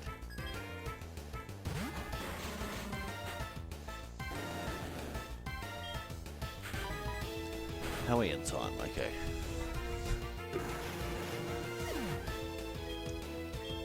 Just had a $10 donation come in from Sinri, who has a suggestion that I think JT's a fan of.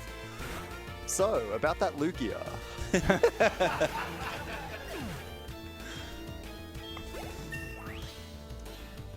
Yeah, the problem with Lugia is...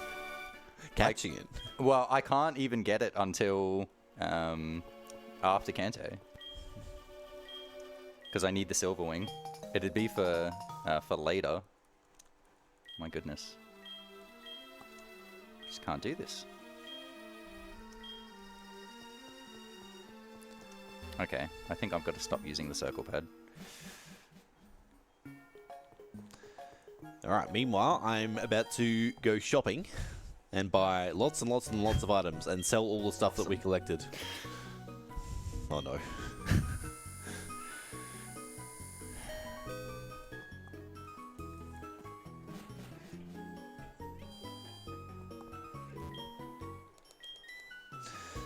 Alright, so sell the protein.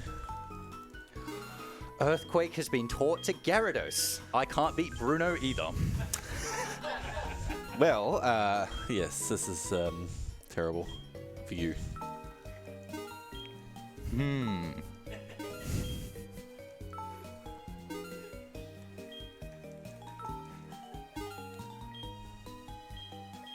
Now, don't sell that. I think that's everything, right? That's... Yeah, that's everything. I do not have enough money then. Oh, yeah, because I died. Oh, that's okay. We'll make this work.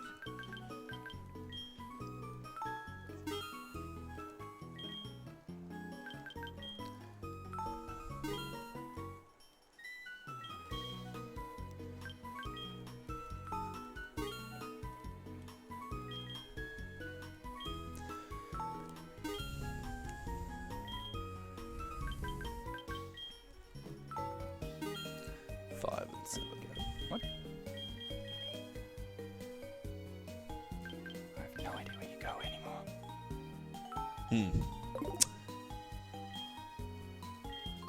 I need these. Definitely need these. This is not how this works, but whatever. You're supposed to just get off, I think. Yeah, because they're the wrong thing now. 19. Might have to buy some later on, but Whatever, that's that should work. We'll make it work. Oh, it doesn't. Phenomenal. Alright, let's go do it again.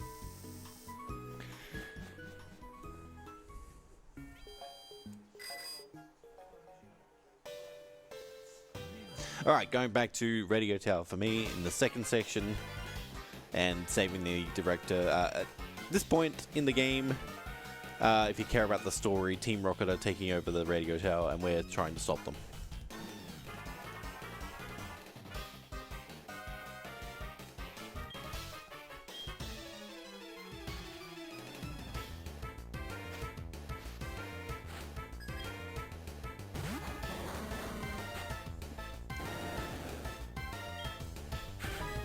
Speaking of going back and doing it again, Werster, we've got a $5 donation from Tentacruel, who says, how many times we got to do this?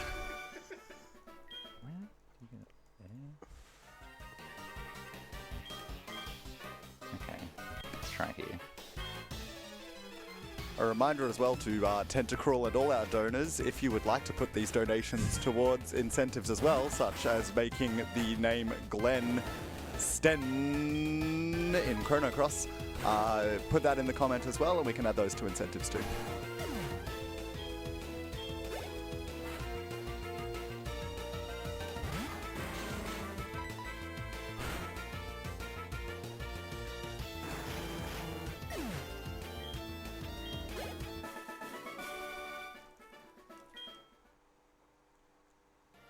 Oops.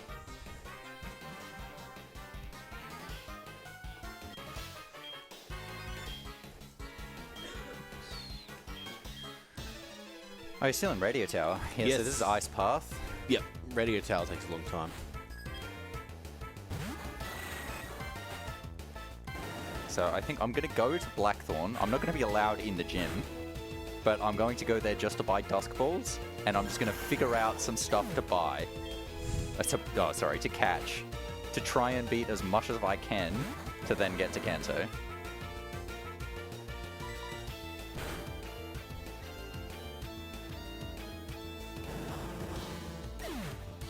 How are your money though? You probably might want to pick up some stuff. Yeah. The X items were wrong as well. I can figure that out after I get there. Okay. I don't have any repels left.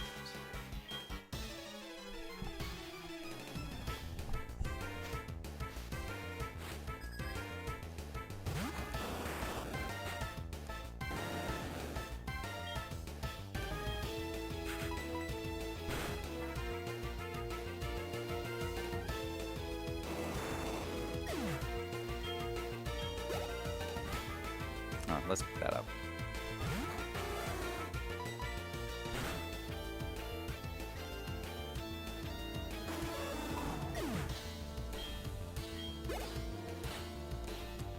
Alright, this File Plume likes to use Stun Spore sometimes. Sleep powder.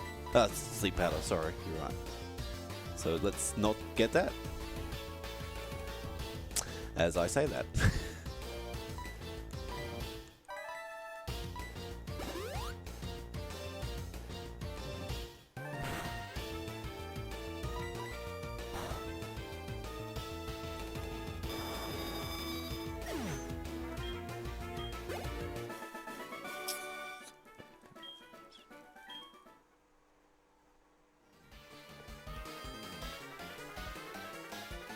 Alright, last fight of Radio Tower for me, it is Archer.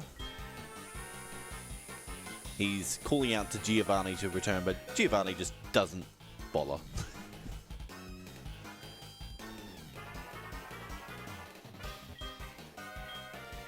Yeah, he's not gonna let me in. Okay.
Alright, radio tower done.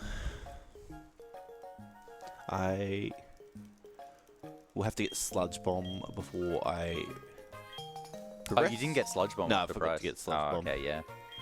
It's reminding myself to do it.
Alright, so we're out of here.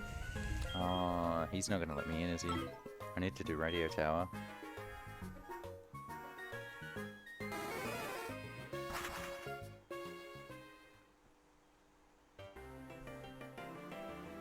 Alright, so I'm going to make a slight detour to get Sludge Bomb. This is for Tentacruel later on.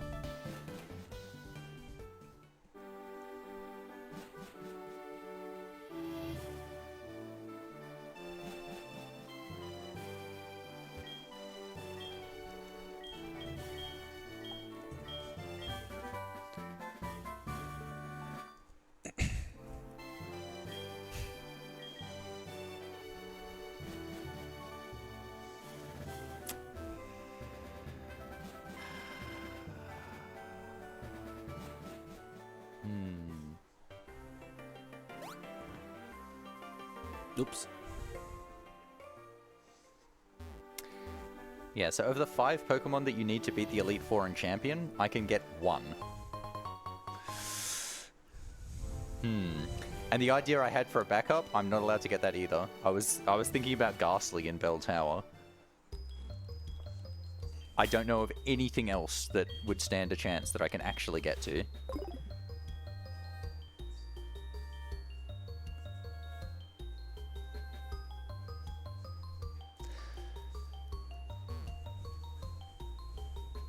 I will grab this max potion. I don't think I need it, it's just for extra safety. I think I'm pretty good on my hypers, but it's right there. It's not even out that the way.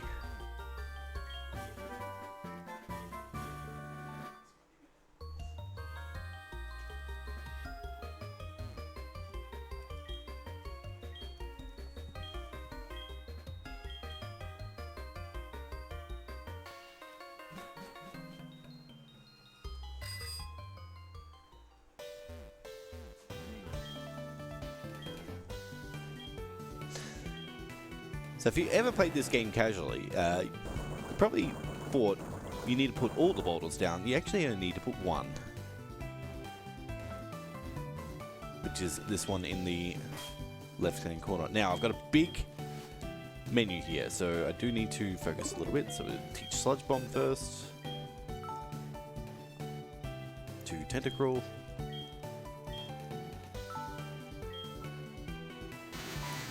$71 is not that great, but we can work with it. Actually, no, it's not too bad. It's above average. Whirlpool to Golduck. And then Waterfall to Gyarados.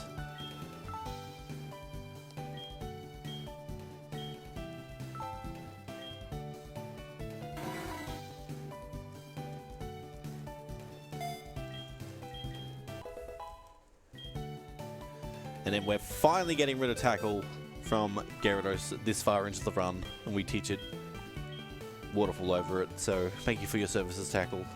You will not be missed.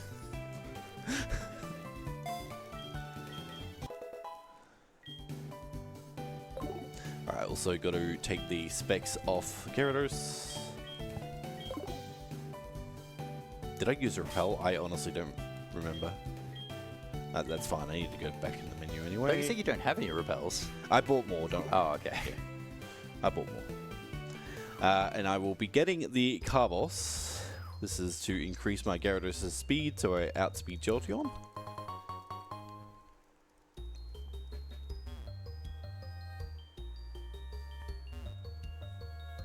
Wait, did I not put the boulder down? Oh my... Well, okay. So, this boulder maze, if you played this casually... How did I forget that? That was... Wow, okay. It's also faster to go to the ladder than drop down the hole. Yeah, but I was in a really bad position there. That's why I did that.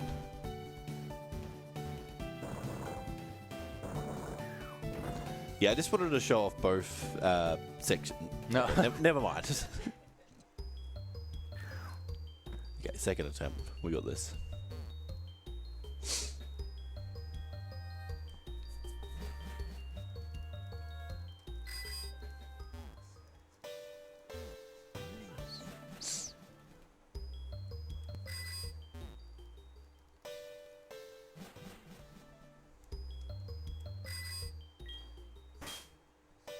Okay, now I don't have any repels.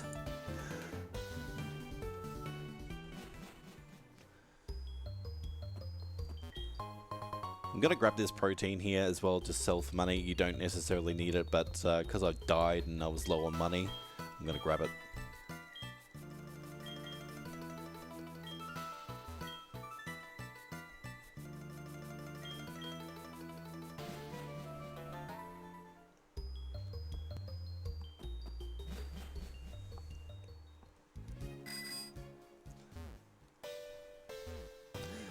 Okay, and into the gym we go. Still be using Gyarados up until we fight Claire. Then I will be switching to Tentacruel. Right, that's nowhere near enough. I can't get Miltank anyway, so I may as well sell this.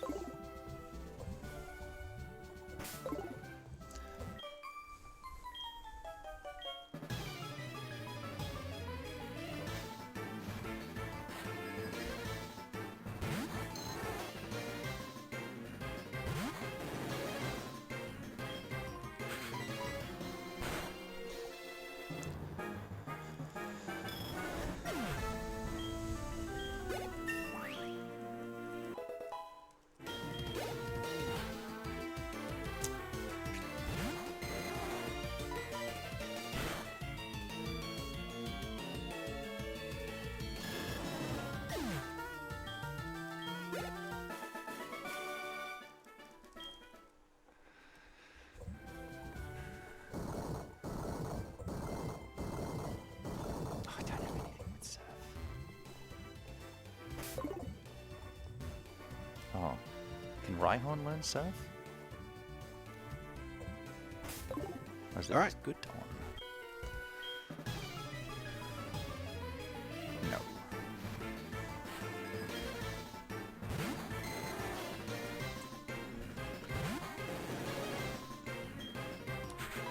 Just quickly, we've had a couple more donations come in. Please. So we've got $10 from Anonymous. Thank you very much, Anonymous. And also another $10 from Tahis, who says, good luck. Reminder as well to anyone who donates at least $20, you'll be automatically entered into the running to win one of our Steam game bundles. For all the information on those and for any of our other prizes throughout the marathon, head to prizes.ausspeedruns.com. Oh, and while I was reading that, I've just got another $5 anonymous donation that says, RIP in peace, Werster's hand. Yeah, more like Werster's sanity. And also Werster's hand. Just all any Werster-related things.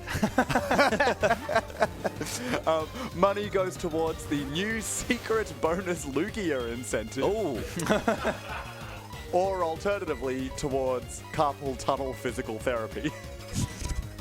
And actually, to my personal favorite, Sten.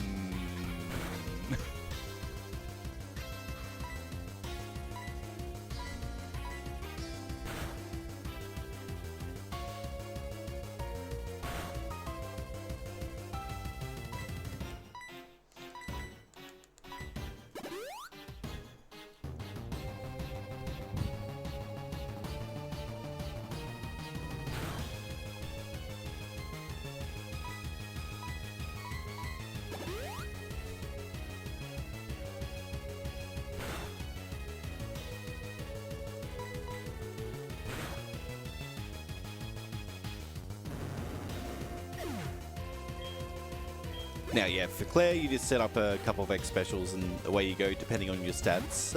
We are holding the choice specs as well. Tentacruel is very good. I won't be able to one-shot Kingdra, so I might need to heal. Yeah. Yeah, I will heal on Kingdra. You should heal on Dragonair. Oh, too late.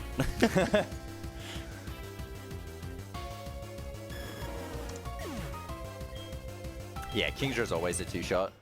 Tentacruel, it's just got to be used for Claire. It's the only thing that can beat Claire without, like, extreme amounts of setup at this point, because it's got enough HP to be able to take 2 Dragon Rage hits and just not get 2 hit by Bite or whatever else on Gyarados.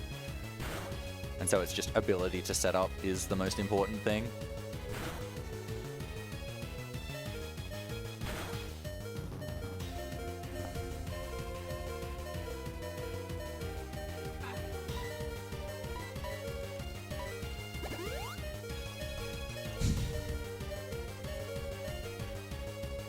Oh, now you get to hear the full piano. Here we go.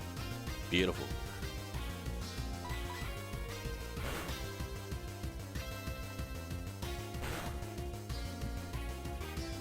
All right, that's Claire down with Tentacruel.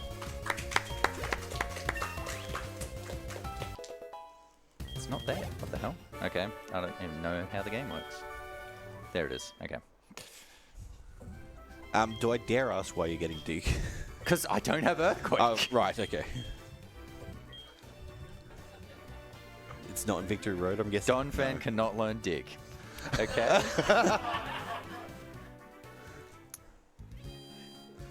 Let's try Rhyhorn.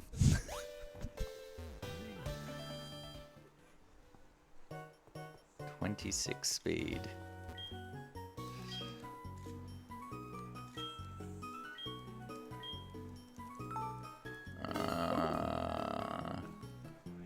Nope.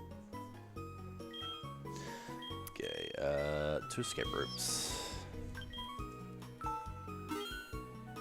Wait. Did it have?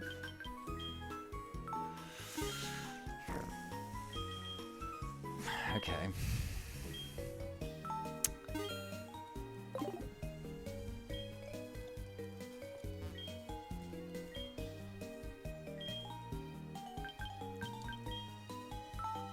And we get to buy Dustballs here too. Alright.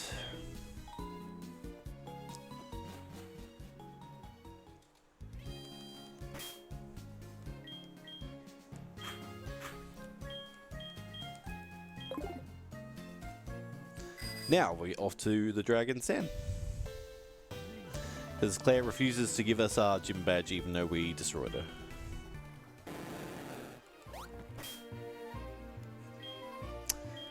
Repel, and then I will use that Carbos. Not give the Carbos, use the Carbos.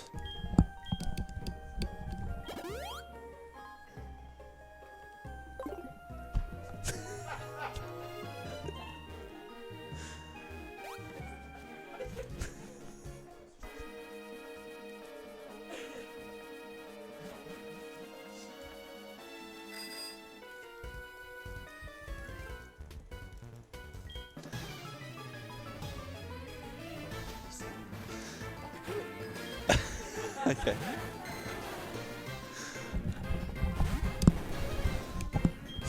All right, I just had an amazing idea. Okay, we're so back.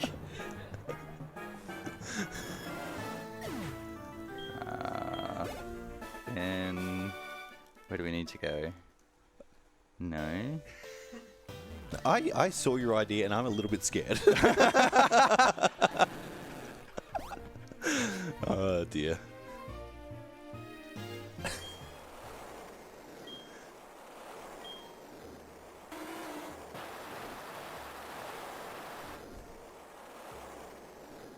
Oh, now there's grass on the way. Okay, so Tentacruel. Alright, welcome to the world's hardest quiz, where if you get a question wrong, this guy decides he doesn't want to hear you and won't let you get the quiz wrong. I didn't get the choice specs again. God damn it. Alright. Just gonna walk through the grass instead of using repels, because I only have enough money for one. And we just passed it. Oh, yes. I Let's just go. wanted to show Whipper in the run. There it is. There it is. You Yeah. love to see it.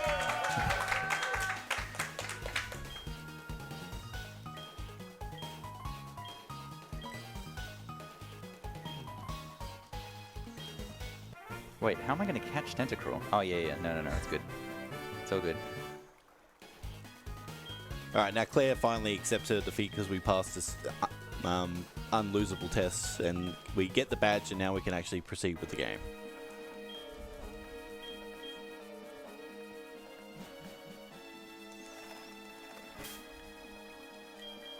No, what? Oh yeah, I need to escape out. What am I doing? Why am I trying to fly?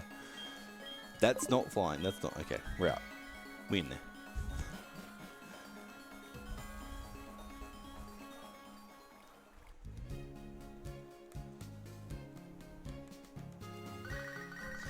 Now we get a call from Professor Elm saying that he's got something for us at the lab.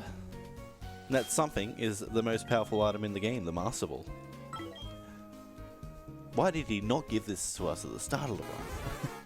He's not going to give it to me at all. Shut up. Stop complaining. Yeah, the trigger for him giving that to you is beating Claire. So if I actually complete this run, and that's a massive if, I will get more than 8 badges, but he still won't give it to me because I'm not getting Claire's badge. That's just not happening.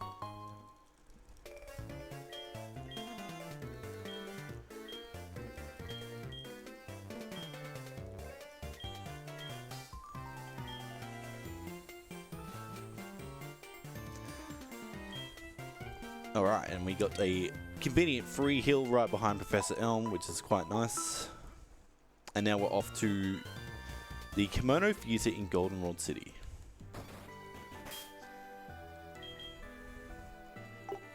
So along the run, you guys saw that we ran into some Kimono girls. Basically, they're all here, and we have to beat them so we can go unlock the legendary Pokemon. Yeah, so with the originals, you fought the Kimonos at like level 17 as soon as you get to Ecruteak. But instead here, you fight them in the 30s afterwards. And you have to fight them all back to back. So the Kimonos are actually deceptively difficult as fights in this run. Luckily, you can do them as Gyarados, and Gyarados doesn't have too much trouble. This is where the Jolteon is, though. They can destroy you because it does have Thunderbolt. So if it's faster than you and it fires off a Thunderbolt, it can do like 90% of your health in one go. And so if you've taken any damage from any of the others, it can just take you out and you're kind of screwed. And you basically never take out Umbreon in one hit because it's super tanky.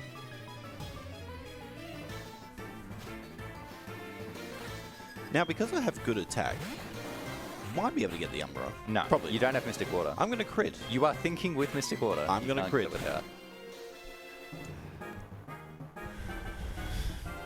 Not even close. That's unfortunate.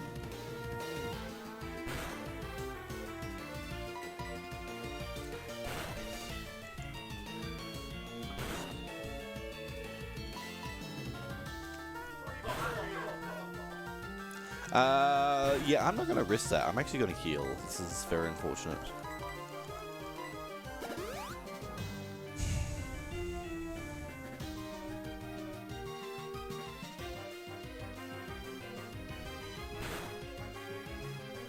Alright, this time, surely. Yes, thank you.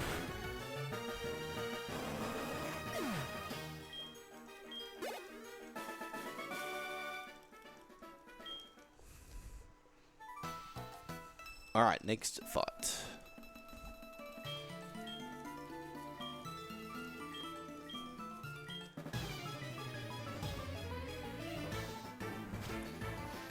See, basically fighting all the evolutions in this.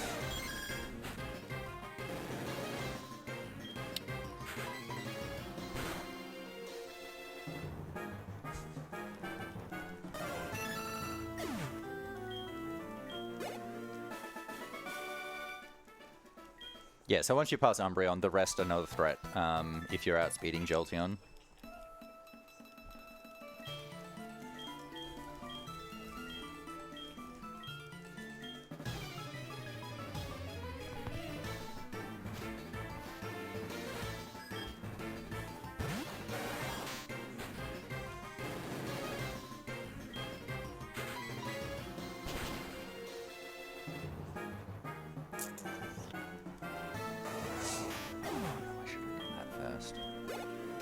That's not going to make it now.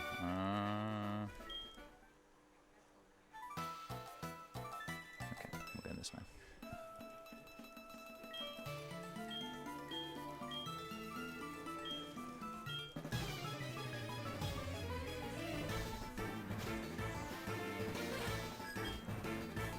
And here's Jolteon.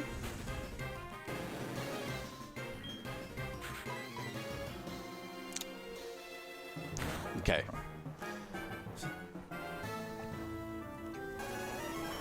Must have been a speed tie. It beat you still.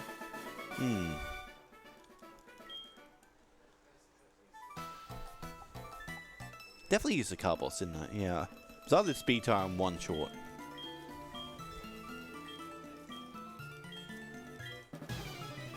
Either way, all good.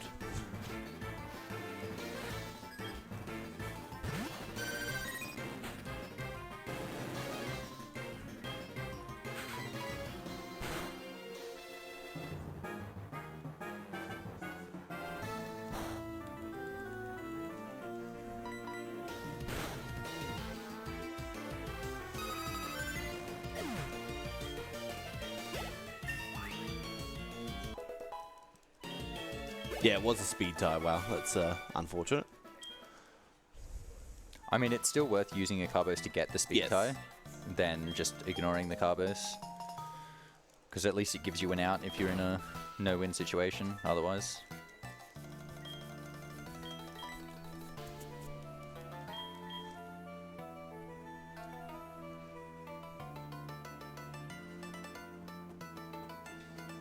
All right, now I'm done with the kimono girls. It's time to go to the Tin Tower. I've almost had a blank of the place. Well, And it's Bell Tower in this game. a bell tower. That's right. The original sorry. name is the Tin Tower.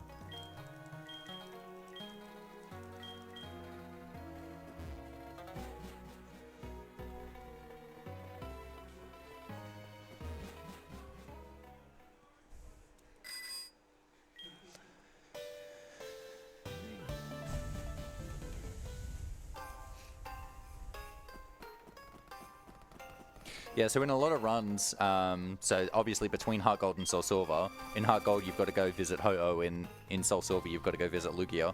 It's actually faster to go visit Lugia all the way in the Whirl Islands, even though you don't have to fly to get to Bell Tower. The puzzle is just significantly longer.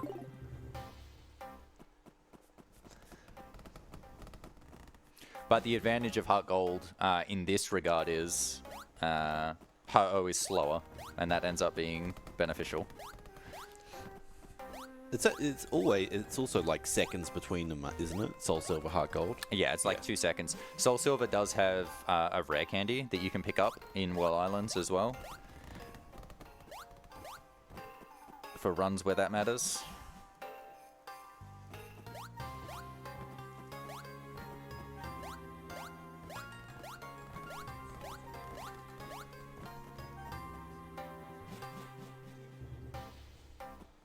How many candies do I have? 0. That means I've probably got them all and used them. What's the hardest to get candy?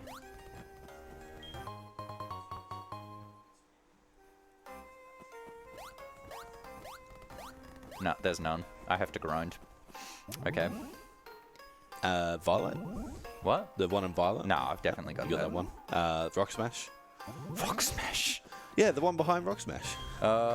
This is what it's come to. I'm just putting it out there as an option.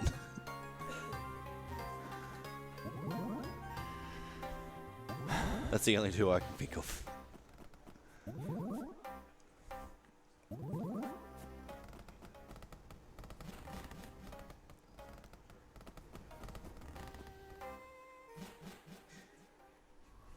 Alright, so this is like the one section in the run where you get a little bit of a break. It's about 90 seconds, so stretch the old back.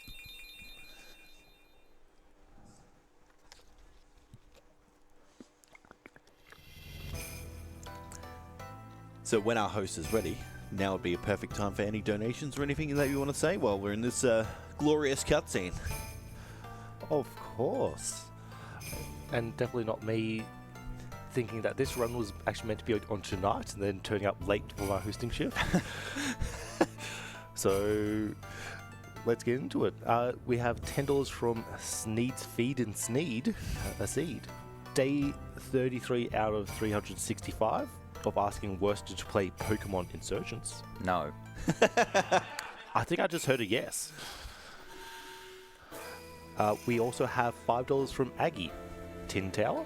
That sounds like some big shed in some bloke's backyard. Especially in rural Adelaide, I can see there's going to be a lot of tin towers out there. And I would like to also point out that we are so very close to $20,000. Just over $200 to go. 20,000. Yep. Okay, that's one. I need a second though. So we're still going to have to grind unless I go EXP share. Oh no, okay.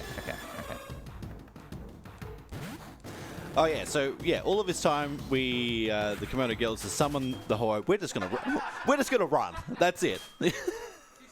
So all of that effort for nothing, really. Yeah, so again, it would actually be beneficial to catch the Ho-Oh, but it's just so hard to catch. It's better to just run away and use other stuff.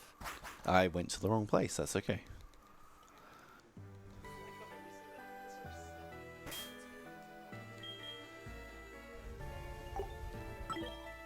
All right, now my hunts begin. I need a Noctowl, a Miltank, and a Ditto. Ditto is a 1% encounter also, but you're on the bike. Makes it a little bit easier than a normal circle pad hunt, which we've been doing, which is good. Yeah, because the second encounter check is significantly higher.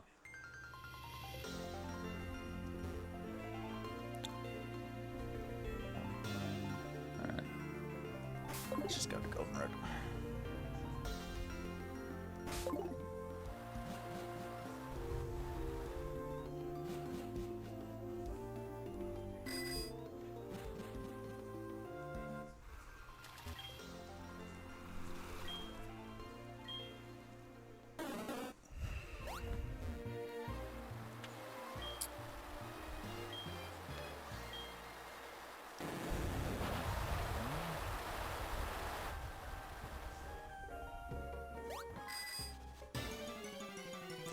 Alright, what do we got first? Ditto. I need a level 40 Ditto. So Yeah, so the 1% is the high level Ditto, yeah.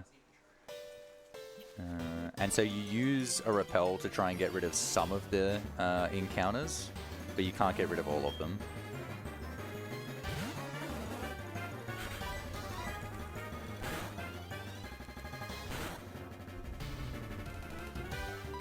So we do have a $1,000 donation match happening right now from the idiot who cannot read a schedule. I love that guy.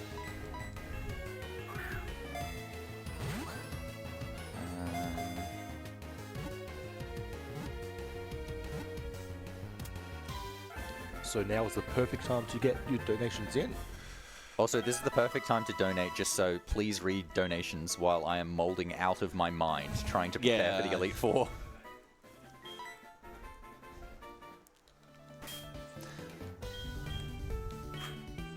Actually gonna take that Moo Moo Milk off.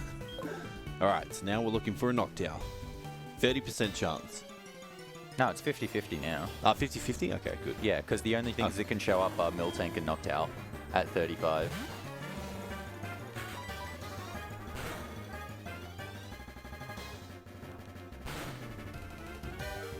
Oh, of course. They're going to take my money instead of getting the Sludge Bomb TM. Awesome. Oh, I didn't even have enough money. I am too poor to rob.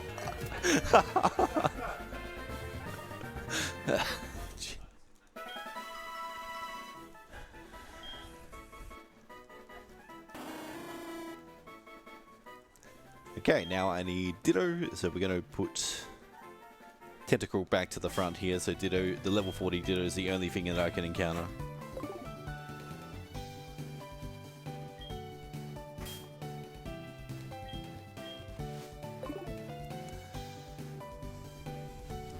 stay in one spot. There we go.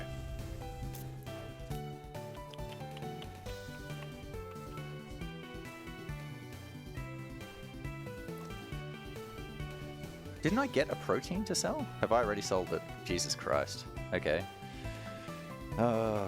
Okay. There's a PP up in Moo Moo Farm. Nah, this would have already gotten them. Okay. Yeah, I need X specials. Okay. That will do. That. I need more X speeds as well. Okay. So I can get a lot of other stuff in Celadon after I get through Elite Four, but I do need some stuff now. It's alright, I've still got a bit of time.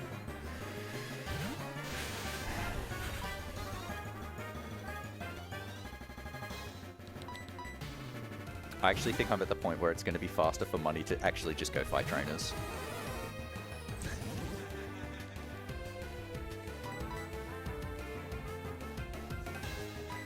Give JT a bit of time to catch up.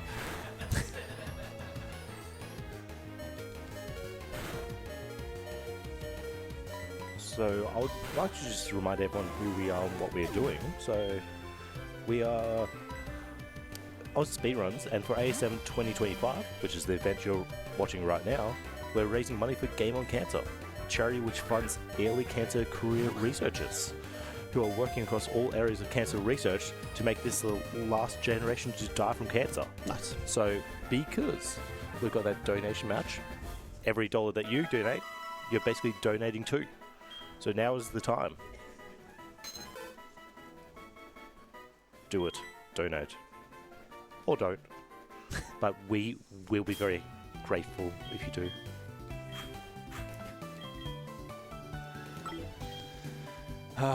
They should put that on an inspirational poster. Hang that in my wall. Thank you, Upjohn. What they should be hanging on the walls to is like, don't crash your game. I thought you were going to say me. That too. The bold version. The bold version.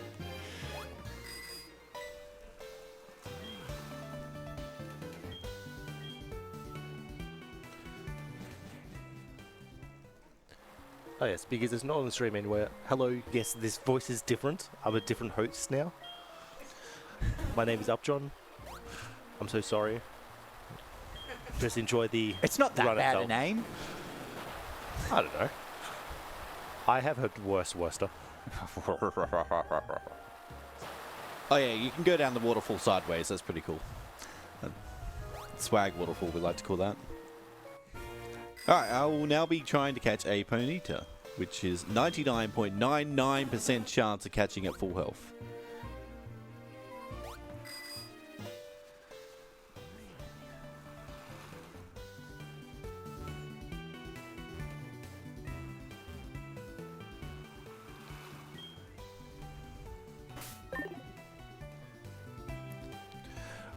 We do have $5 from Little Crochet.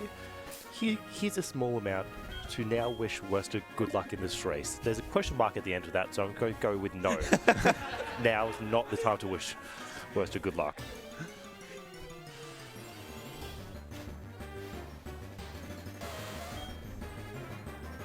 Yeah, I think at this point it's let's wish JT all the good luck so we can finish this race and get the hell out of here. I don't know, I've been enjoying the molding Werster. Yeah, you would be. Oh, that tracks. Oh, dear.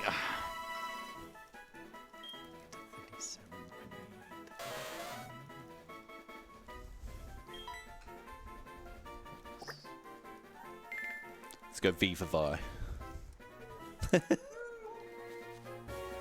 Alright, now Gyarados, you're back in the lead.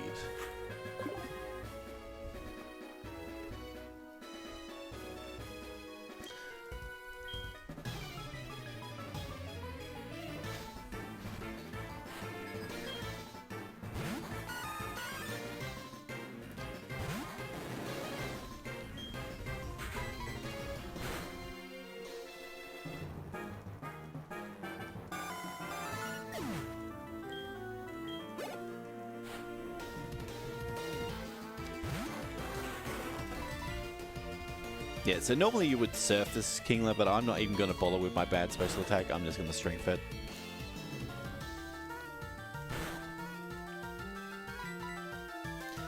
Protect's very annoying. Please don't do that. Thank you.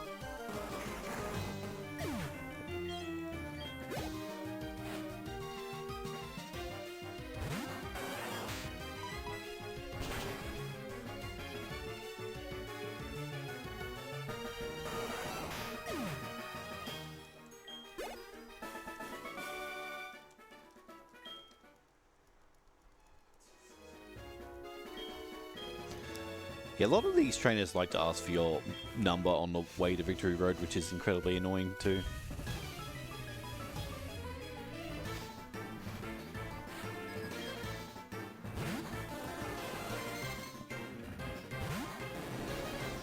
$8K? We do have $20 from the ex-host, Giolo Bread. I hate saying that name. We forgot to note that this was also a host baton pass run. Please put this towards naming Glenn Sten.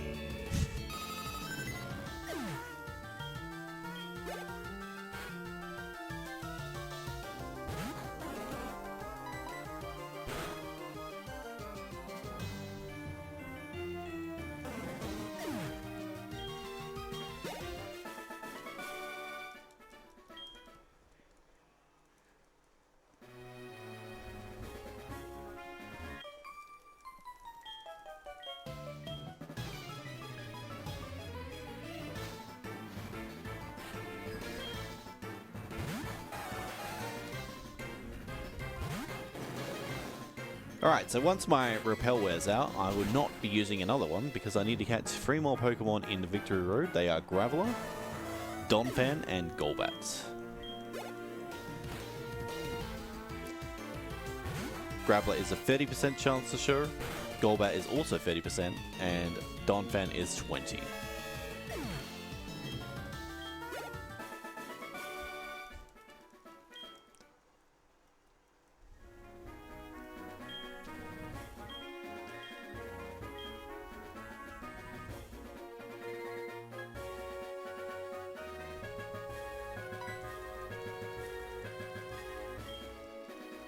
No, don't talk to him twice. Get out of there. There we go.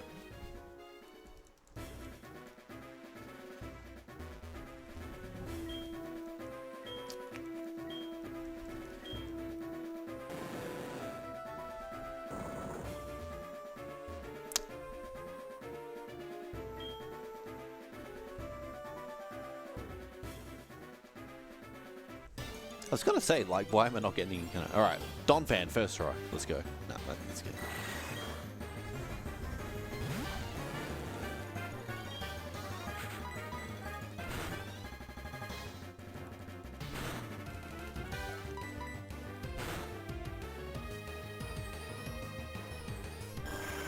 That's a bad crit. That's very unfortunate that I crit it. That's okay.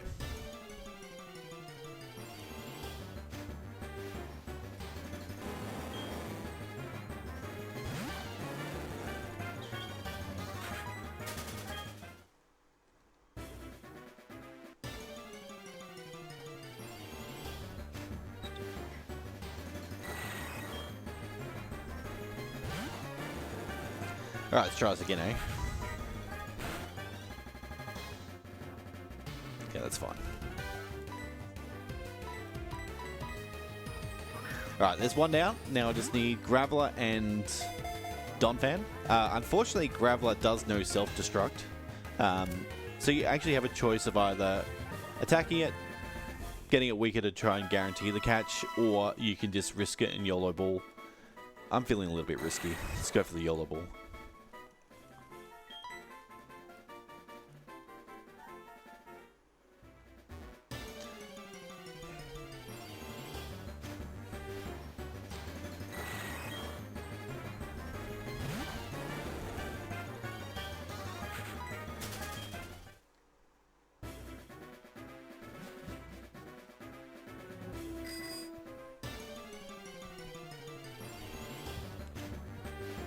Okay, there's Don Fan.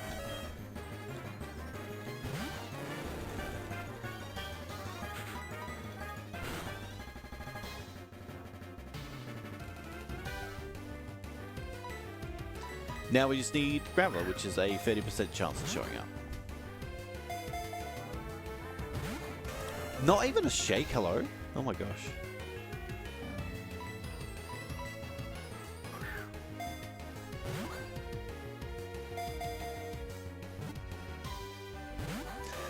Come on, Don Fan, don't be like this.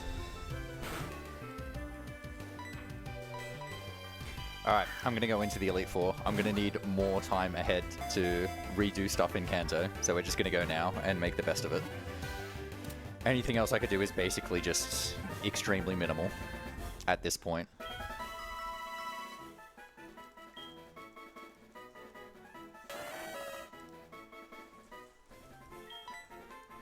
Okay, so because Shadow Ball was sold, I cannot beat Will with anything, so I'm just going to use Gyarados for Will. It's just all I can do. Lugia's back on, you heard it here.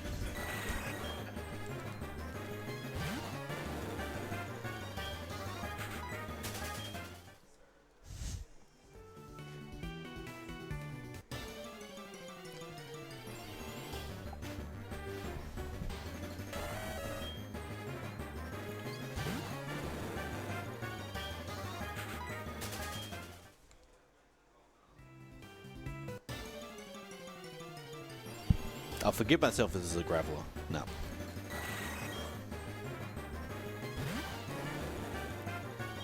So you might be thinking, Zach, if I donate, what do I get? Instead of just being good for the charity, what do I get? Well, if you donate at least $20, you'll go into the running to win one of our Steam game bundles.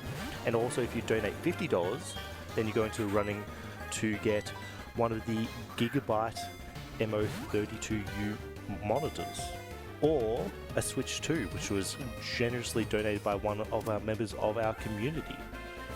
So, not only do you get that warm fuzzy feeling for helping out Game on Cancer, but also you can get something in return.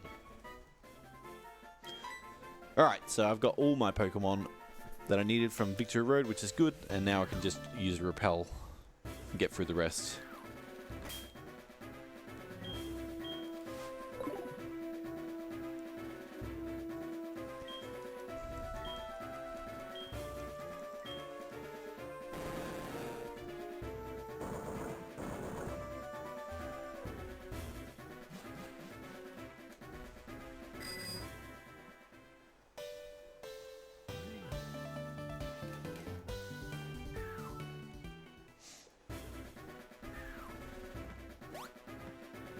So I'll be getting the Rare Candy and Earthquake here. Earthquake we're teaching to Donphan, and Rare Candy is given to a Pokemon.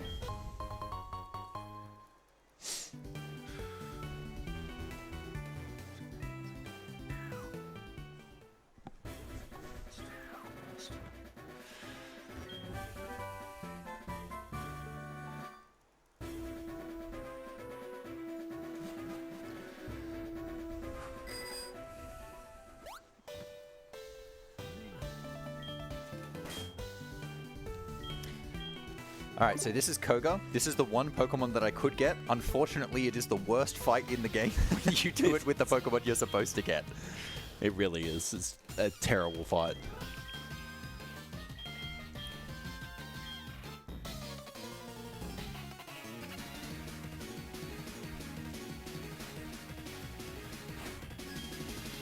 My Golbat is also not good. It has very bad attack.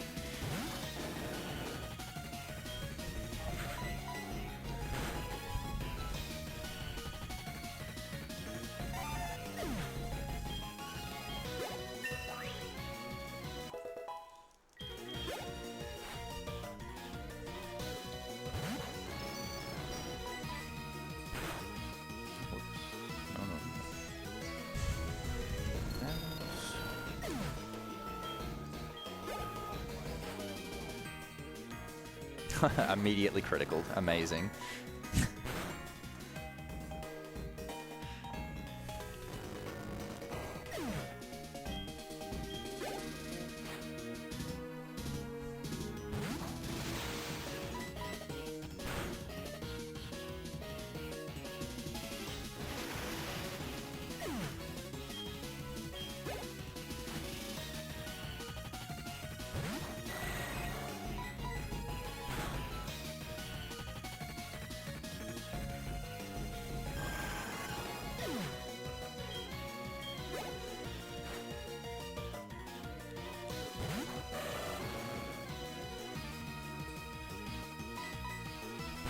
Haha, that's a death. All right, reset.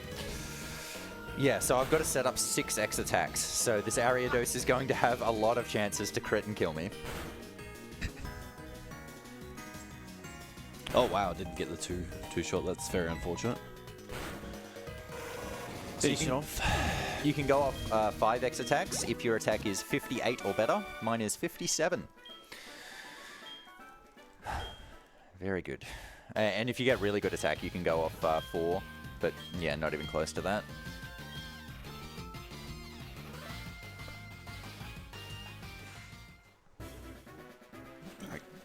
Pick up another rare candy on my screen. Right there, if I can press A.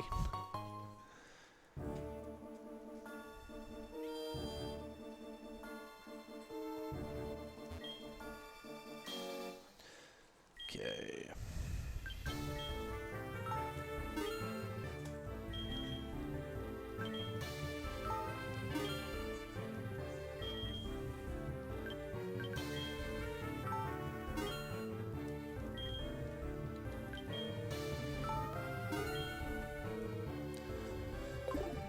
Okay, then I'm changing my team to Noctowl, Golbat, Donphan, Miltank, Ditto. The Pokemon you're supposed to use for the Elite Four.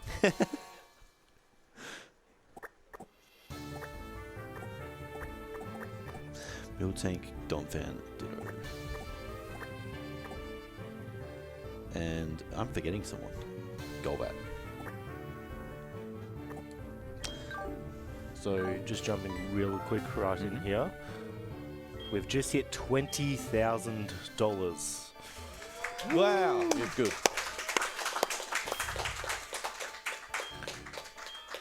Huge. Thanks to 2 different donations. $60 from Itaradara and $50 from Enon, saying let's hit 20k, which we just have done. At least someone's succeeding today. So you're riding on the coattails of ASM right now? Yes. Yep.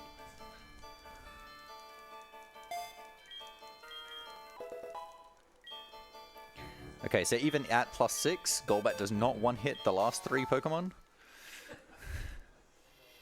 That was just to make sure it one-hits the Venomoth there. So okay, I'm going to heal again. 52. Oh.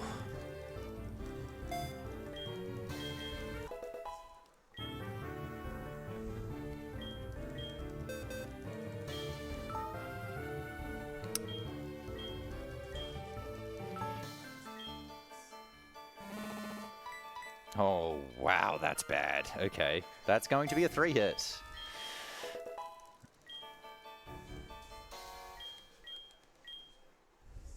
My goodness, that might be a range. I am actually going to go fly. Hopefully it goes protect there as I go up. Perfect. Beautiful. Okay. So 2 to go. We'll get the Crobat.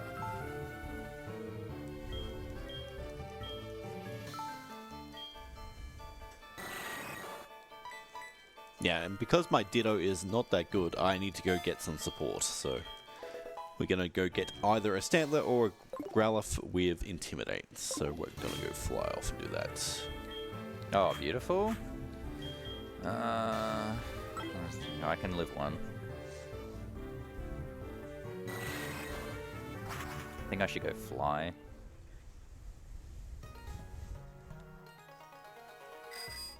Gunk shot miss, good.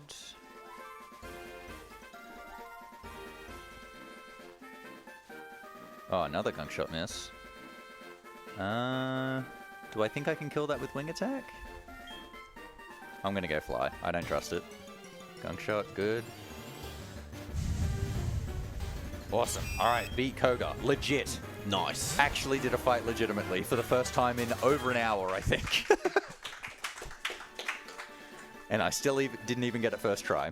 But I'll take it. I'll take what I can get at this point.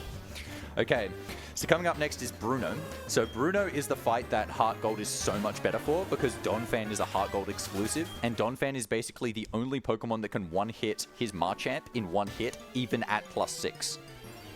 basically everything else struggles from outside of the options that you've already used. So what I'm going to try and do is use this Rhyhorn because it knows Horn Drill. And the Marchamp, its ability is No Guard, so Horn Drill will guaranteed hit the Marchamp.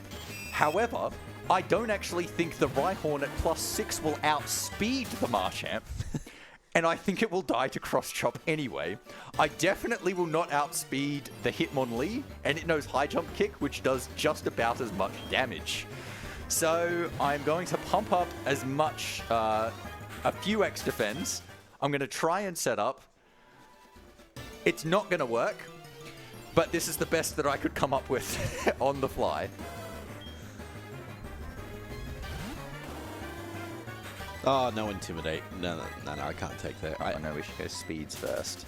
So even though I got a Stantler and we should Growlithe, I need one with Intimidate. We should go defends first.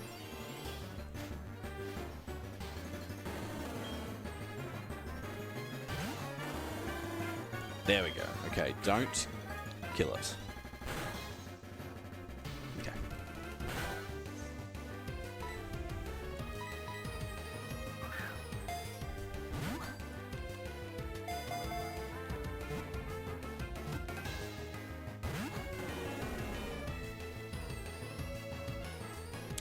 Right.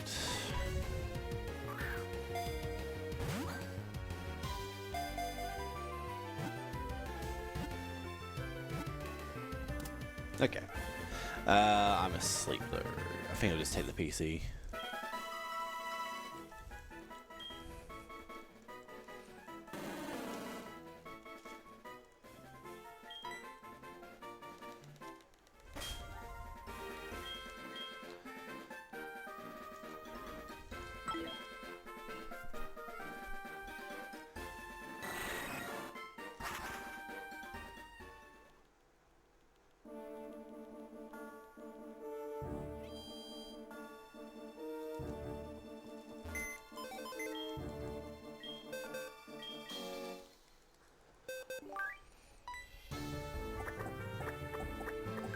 Yeah, I have an Impish Noctowl, which is bad.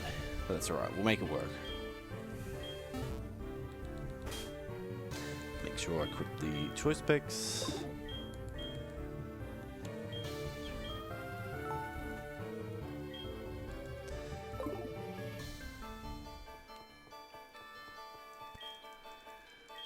And off we go to the Elite Four.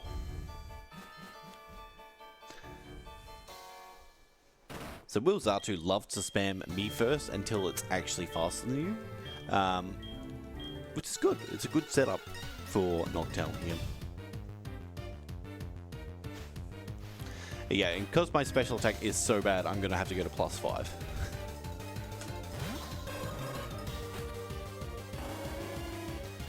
I forgot what my speed was. Let me double check.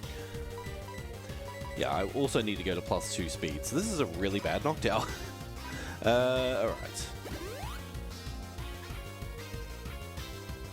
I think I'm at 6. Yep, okay. So 5 of these. 1.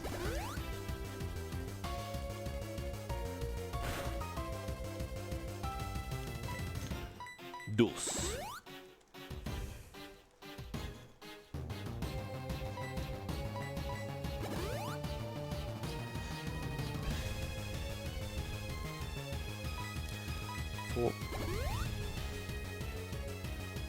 I am faster than him only. Let's go. We can do this. 5.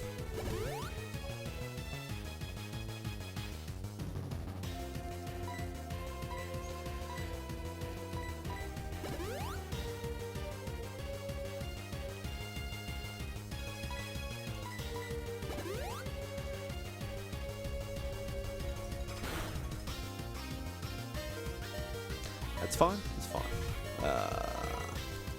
For restore.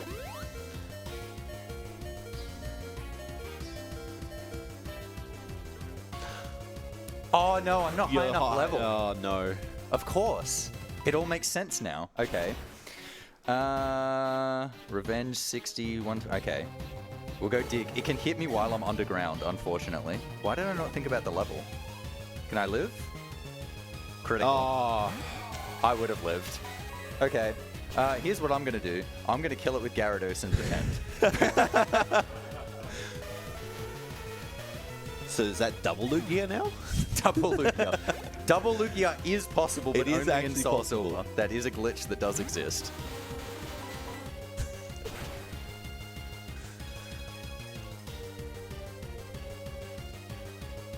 Dig actually probably would have killed it. Why did I? So, probably Gen 1 brain rot there. So, one-hit KO moves kind of changed how they work effectively. It used to be you need to be faster than them for that to work, but then they changed it to you need to be at the same or higher level.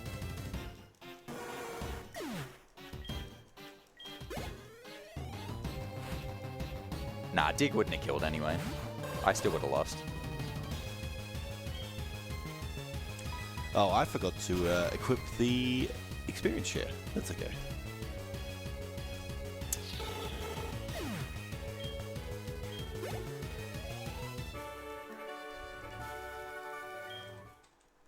All right, that's wheel down legitimately. Now on to Kogo, who, as Werster mentioned, worst fight in the run by far, I think. Yeah, it's just so much setup, and Golbat is just not very good. It is funny that you use Golbat to beat him, given his ace is Crobat. But, yeah, it's just the best of not very good options at this point. So yes, I will be saving here. This is a horrible fight. Yeah, it's like the most mandatory save in the entire run.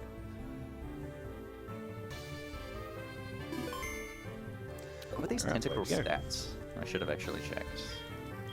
86, that only needs one.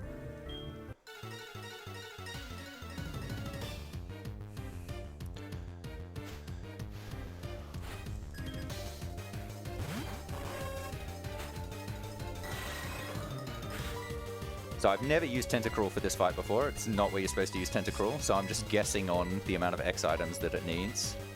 I don't think it'll be 6. I'm not going to get Vileplume anyway. I'm going to go at 4.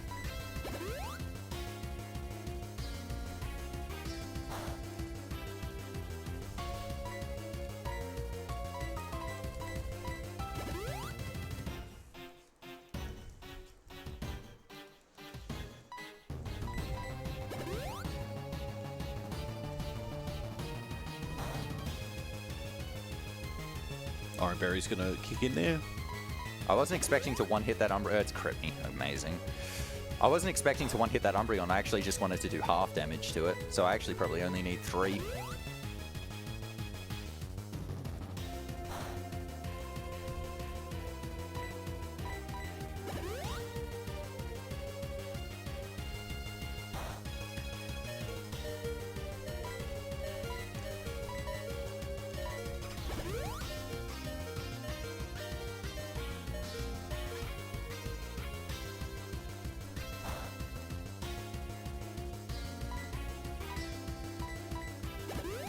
Alright, that's my X attack setup. I still need to set up my speeds.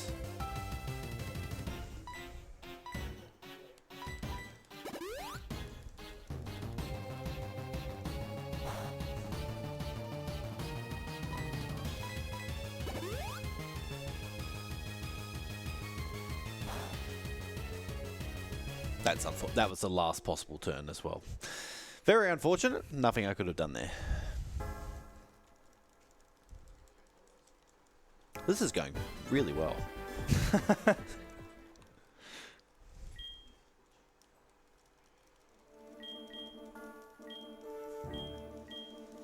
Yeah, 3 looks good.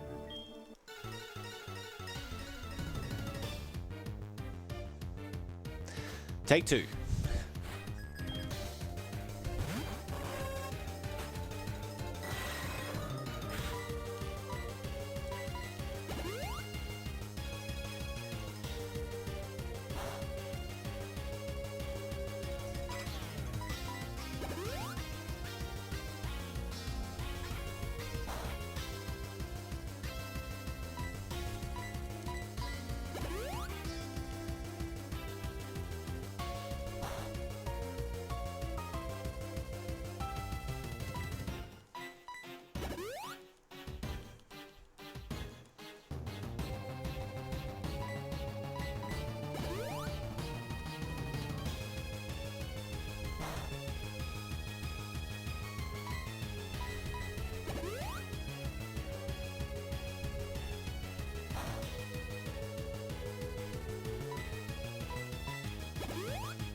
Yeah, so Karen didn't heal there because she was still in Pedal Dance, so just took advantage of that.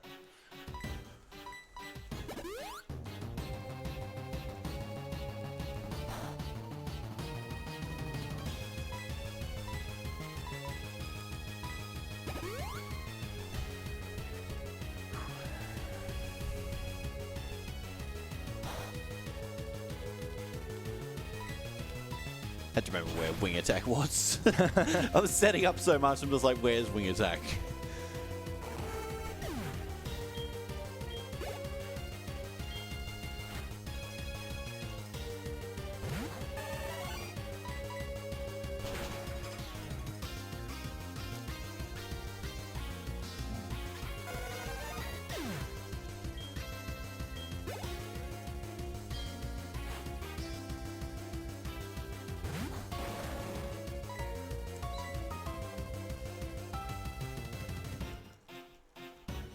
That's annoying.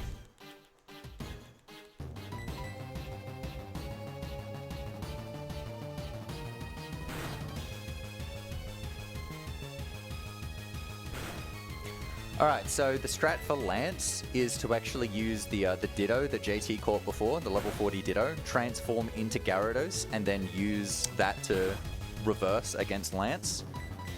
My Ditto has apparently transformed before the fight and is already a Gyarados at level 60.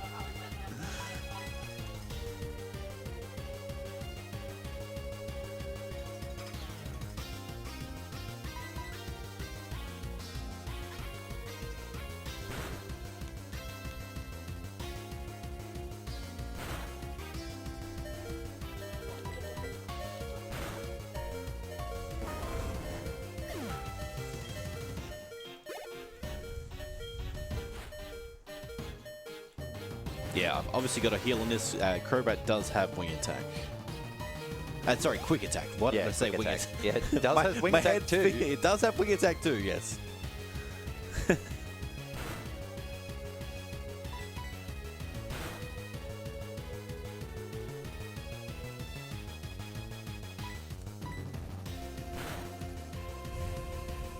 Alright, win the tie. Win the tie. Good lad.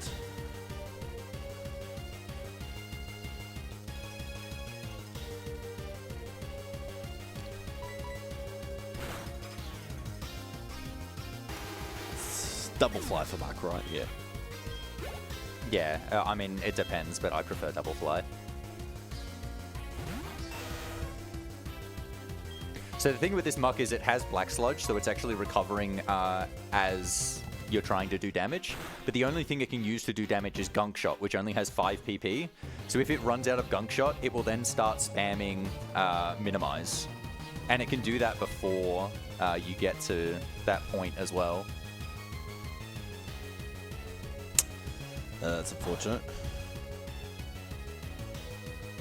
I do have to heal. You got to heal that, yeah. Now I'm not sure Fly's going to kill. Yeah, no, it's not. So now you go wing attack.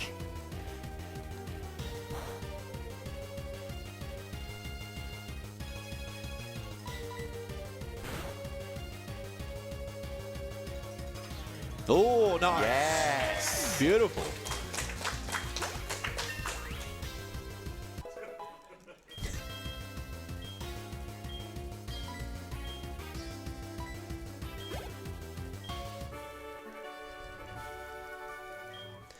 All right, go down.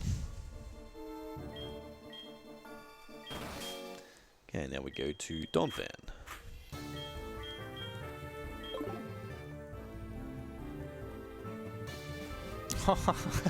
That Graveler is atrocious. Oh, amazing.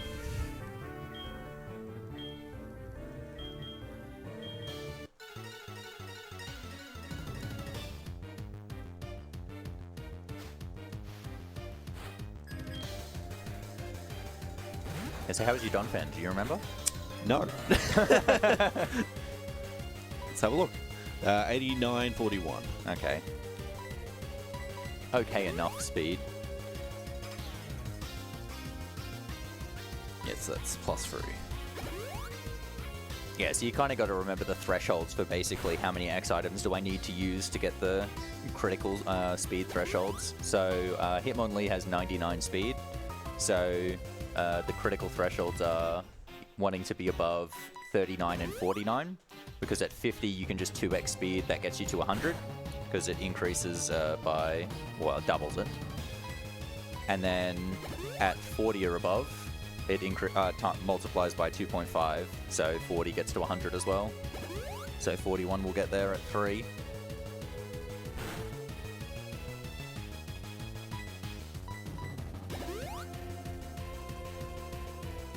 Why did you not heal there?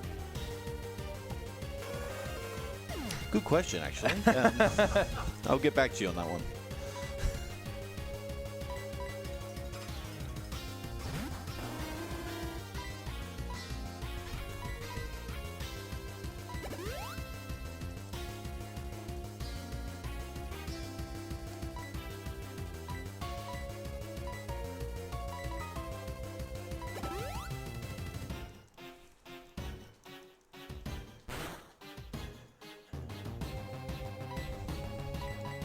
Gonna let Noctowl take the L here so I don't break the rules. Yeah, what a crime it would be to break the rules in a race like this.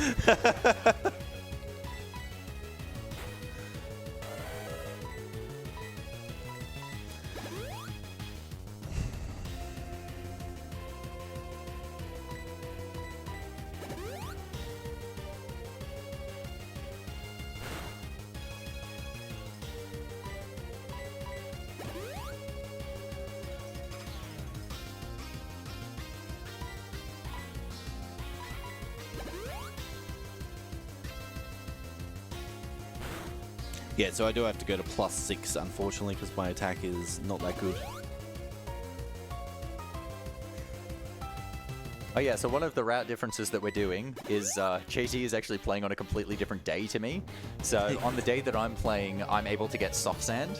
That is actually supposed to be part of my route. That wasn't a meme picking that up. And so in the soft sand route, you give it to Donphan on this fight, and you also give it to Graveler later on, so it doesn't have to have as much attack to meet the thresholds. But JT is playing on Thursday, and Thursday allows you to use the Sinnoh sounds, which gets used later on in Kanto.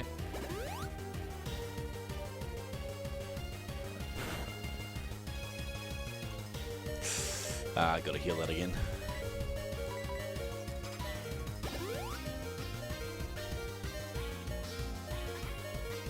Oh no, soft sand is on the right one.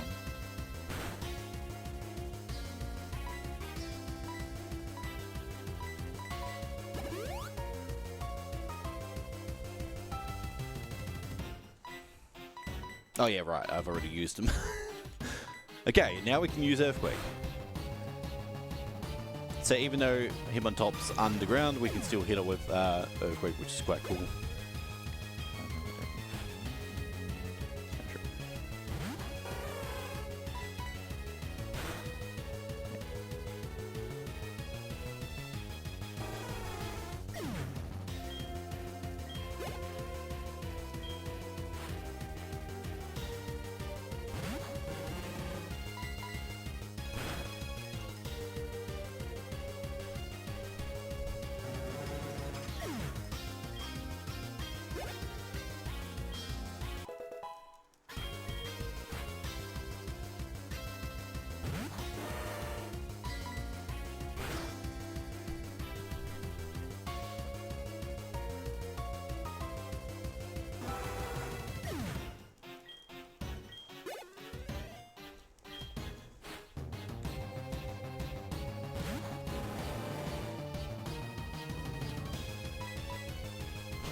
I was thinking about waiting for you after the Elite Four, but I just realized I don't have a Master Ball from Mewtwo, so I'm not going to wait for you. I am absolutely going to go with this very fake lead. Sure.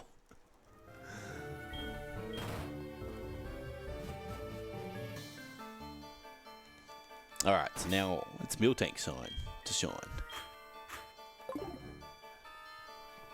How's your Miltank? Now, that is a very good question. It has Scrappy, I remember that. Okay, okay. What were the stats? Remember the stats. It was above 1. Above 1. Well, that's good. I'm very pleased. It was above 1. Oh dear. Okay. Yeah, so in this fight with Miltank, it always is female. 62 So you then. can get away with always giving it a tract, and you do so much setup here that you end up getting enough free turns that it's actually worth giving it a tract just to try and get those free turns and get less double teams and such.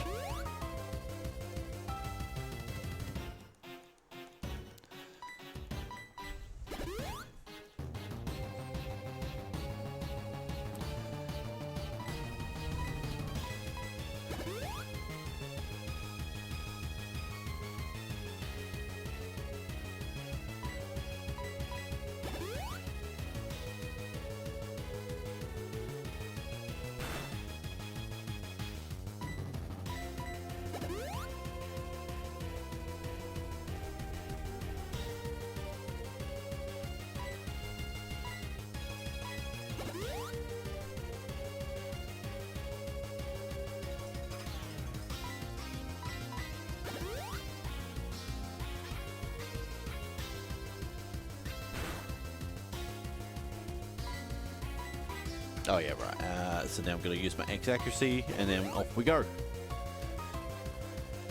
Nope. It's got to get through double team now. Fantastic. Well, so one of the bad things that can happen on this Umbreon, because it's a 2-hit, is its ability is synchronized. So if you actually paralyze it with Body Slam, it ends up paralyzing you back. Oh, thank you. There it is. Alright, well now I'm going to full restore. Get rid of that garbage.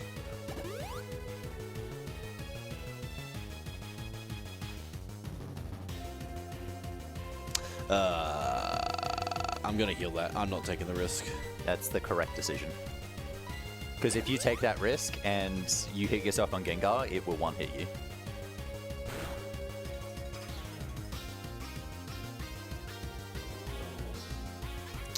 I'm healing. I'm scared. I don't think that's the right decision, but anyway. That's all RNG manipulation to get through. Hit with Body Slam. Damn it. This is actually Manipulous, JT. So good thing that didn't work. Yes, that's true.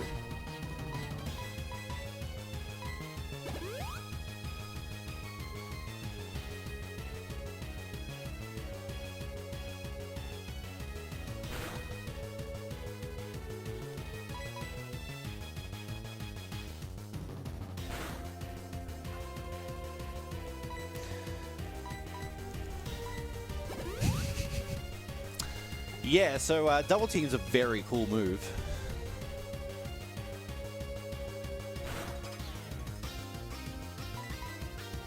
Thank you. Oh,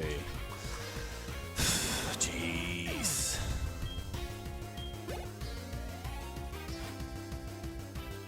And because my ability is Scrappy, I'm able to hit this Gengar with a normal type move and save super effective text. Why? No. Wrong. Are you sure? I mean, you hit it, yeah, Oh, but okay. it was the wrong move. Damn it. You're Okay. screwed. Reset. No, I didn't save, so... Oh my... Why? what are we going to do, Assurance? Alright, well, so Focus Blast is the move that it can use to kill you.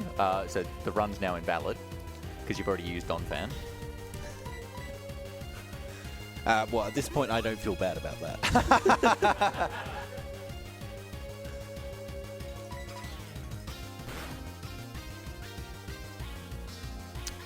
Yeah, so it's got 5 Focus Blast. It's just able to kill you. So if you send Miltank back out, it's just going to kill you. That's just going to miss. Okay. Damn it.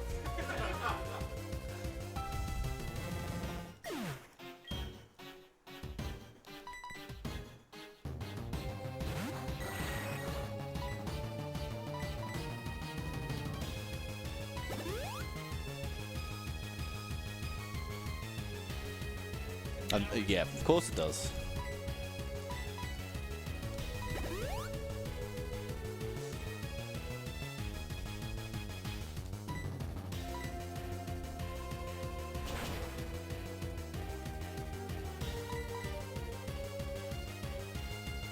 Yeah, the other damaging move this Gengar has is Lick.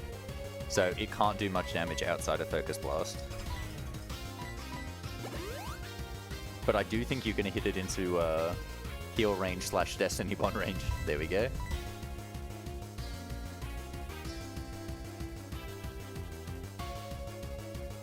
That's alright, all part of my plan. I didn't kill it. Okay. Oh, you spy. Okay, let's go. Why did it not heal as well? I don't know. I've got so many questions. Oh my goodness. Houndoom you definitely can't set up on.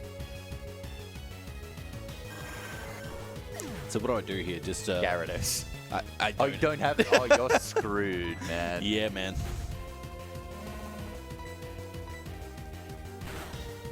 That's almost going to one-hit you, if it doesn't. Yeah. Paralyze. Here Go we to go. Para. No. No. No, it's over. Yeah, it's over.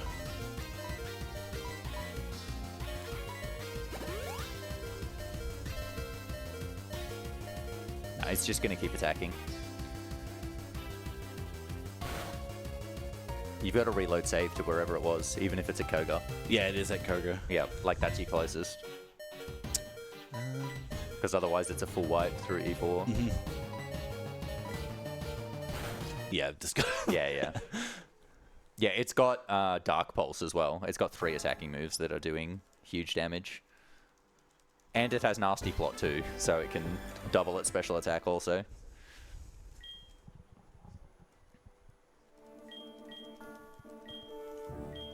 So how close are you to Mewtwo, by the way? Well, so I'm going to have to catch Lugia and Mewtwo without a Master Ball. So you are still in this for sure.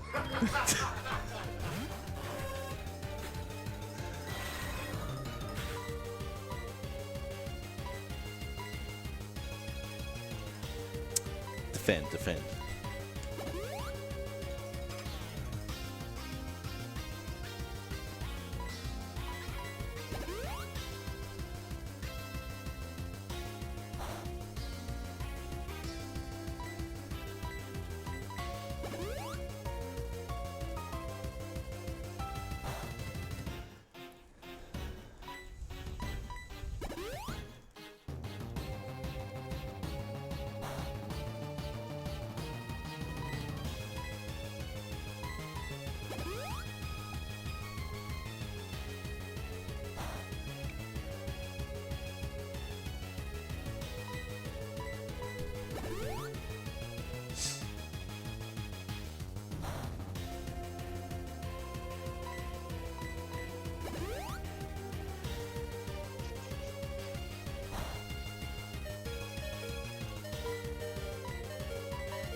Yeah, so one of the things that you have to do in this, well, that you do in this route is pick up the EXP share.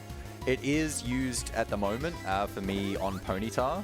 It's just the easiest way to get it experience, and it needs to get all the way to level 40 to its evolution level, and you just are no chance at doing that without the EXP share. The EXP share is actually mandatory for when you're doing Lance correctly as well, so it kind of just plays into you're able to do that with Ponyta. You've got the option, so... And it ends up being the best option outside of, I don't know, Entei or something. Erica is actually a really tough fight in Kanto. Not many great options for her.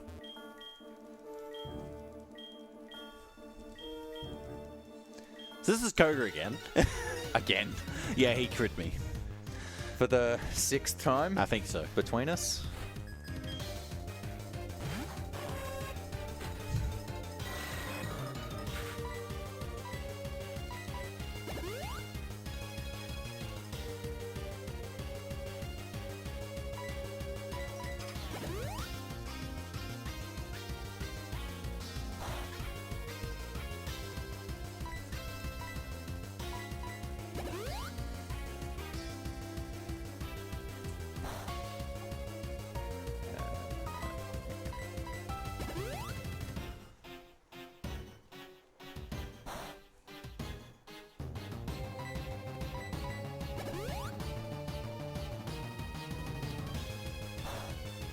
I actually can't remember if I put Ponyta in slot 2, and it's really important that you do, so I'm just going to check.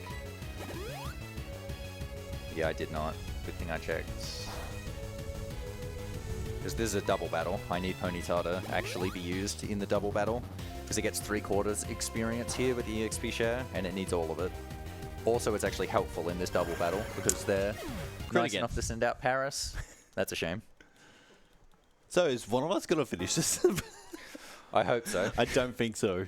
Please. Please.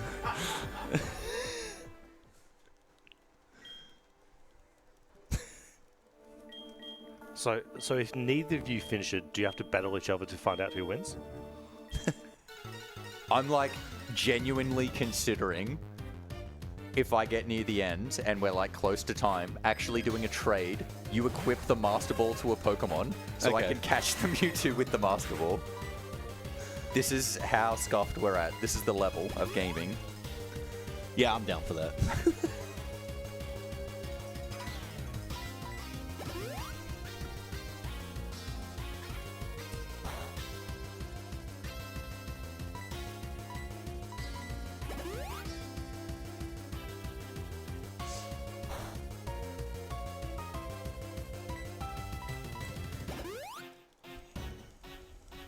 Oh, actually, you know what? This save has Shucky. I could do Shucky strats for red.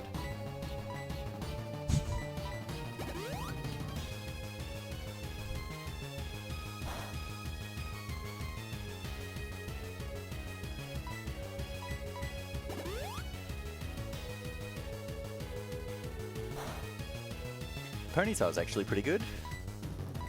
There we go. One positive out of this run.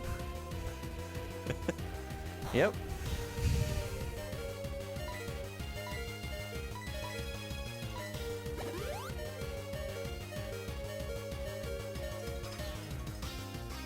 Nope.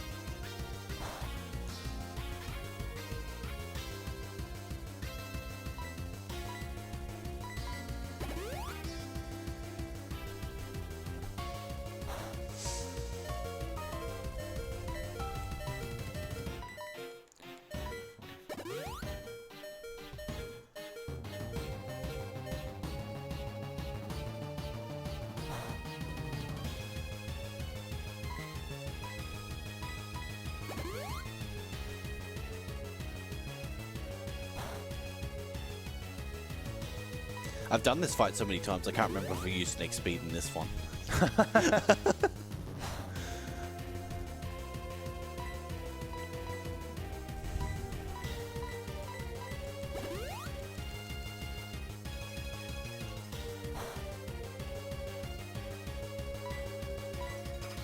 So, who is technically ahead? The people not watching this run. Ah, that makes sense. The smart ones. Yes.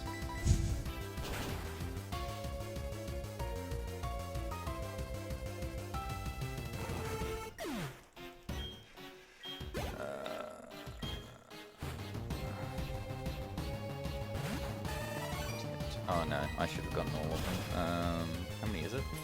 14 more? Yeah, okay.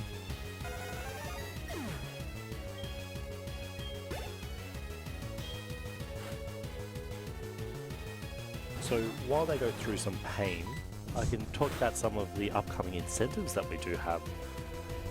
So the next incentive that you can put your money towards is naming people in Chrono Cross. So you can name Surge. Currently, Vegemite is leading that with $115 to $5 for Bad Gym Puzzle. I think that's a throwback to Pokemon. The other one is naming Glenn, which is a very close race between Sten,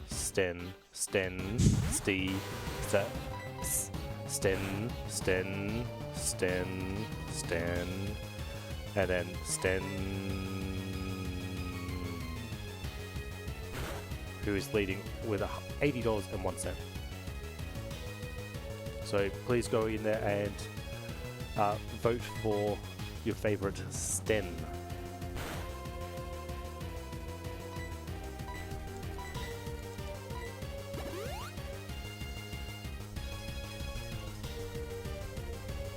no.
Save it this time.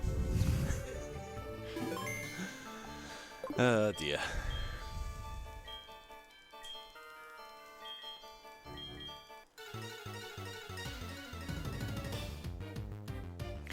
Yeah, realistically, by far the easiest E4 member when you do it correctly is Bruno. So a lot of the time I don't save before Bruno. In some of the runs, I was not saving before Karen, but only when I knew I had a really good mill tank.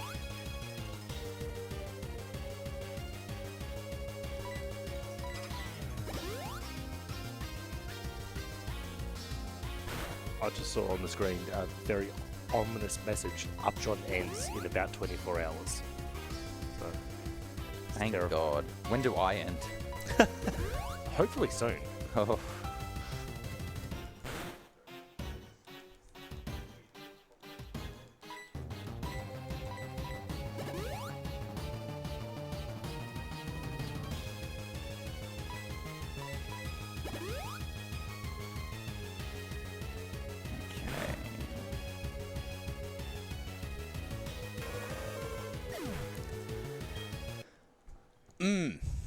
I got crit. By Dig? Yes.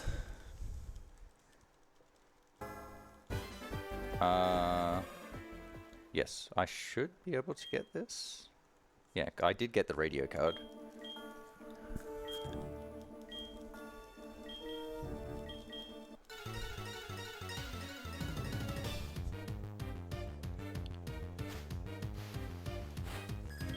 Oh no, what am I doing? I need to go to the mart.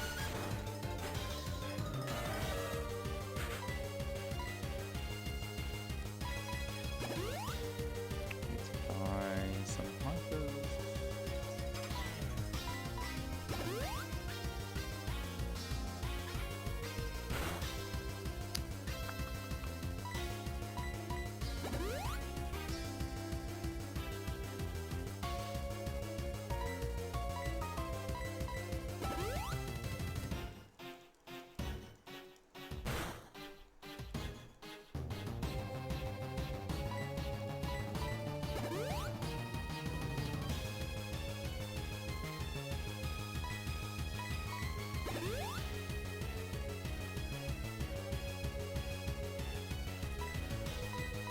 Okay, so the basic route through Kanto is to just clear out all of the scrub fights and then go to the gym leaders. That's actually unique to this run. You don't normally do that.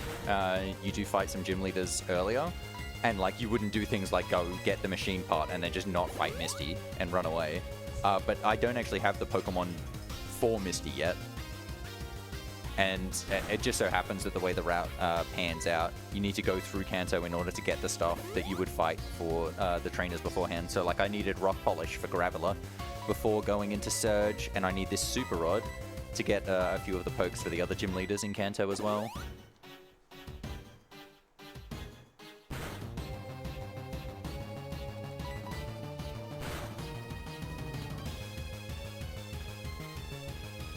Oops. And also this TM.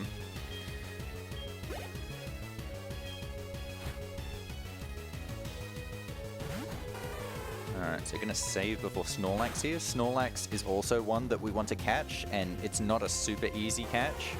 It's a lot easier than legendaries, but it's definitely still worth a save because you only get one shot at it. So it's also like, if you crit it, you don't get another chance.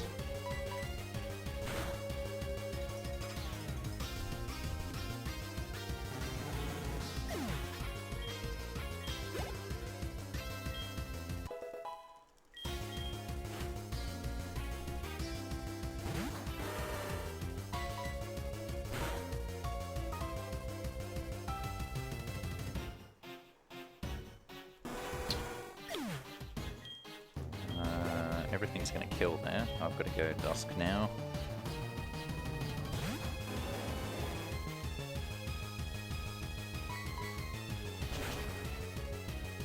Wow, Nice. okay, first ball, that's really good. Yeah, I think at that health, that's a 25% catch, 1 in 4. But yeah, only one hit and then immediate catch is very good. Now I'm actually going to fly. Fly to... Oh no, I should have flagged Celadon before. I need to go buy all those X items that I don't have.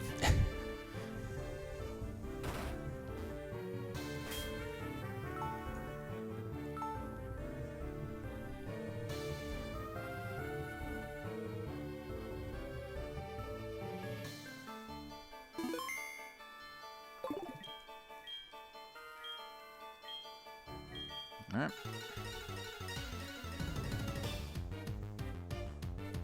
So I can't really remember. Oh no, I have like no money because I just bought. Have I got like any TMs or anything to sell? I don't think I do. I have like no money and nothing to sell. Okay.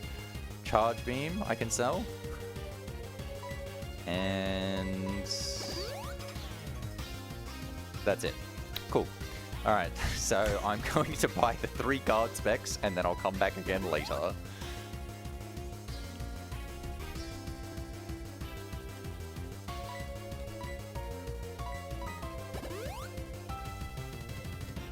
But yeah, I need the guard. Oh, actually, you know what? I could have done this later. I could have just skipped the guard spec. But whatever, now that I'm here, we'll buy him.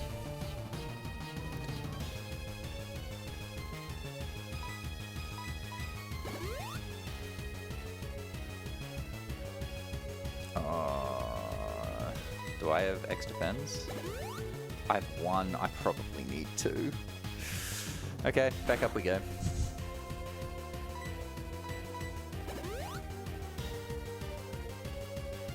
Just to clarify, have you actually done any proper strats, or has it just been backup after backup? The Golbat was correct.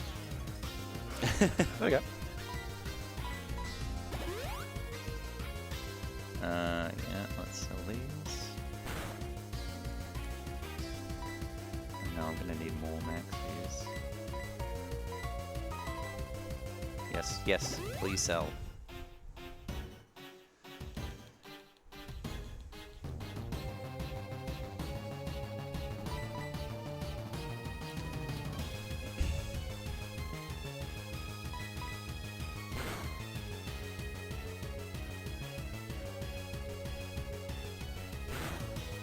Okay, just get through and hit the sun. Good.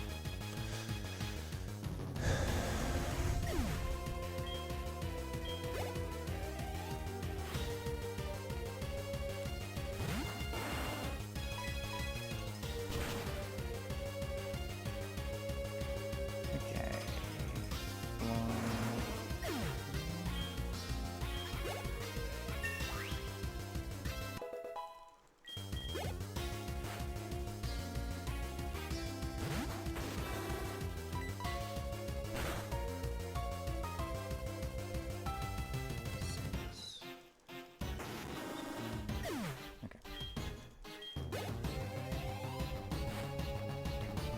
Alright, now for the infamously amazing gym puzzle. Got to find the 2 switches here. So the first one is just random, it can be any of these. The second one is adjacent to the first one, so ideally it's in a corner, because there's only 2 adjacent to a corner. If it's in a middle, it's a 1 in 4. That's good, corner. And if you don't get the second one, it resets. So now we reset and we do it again.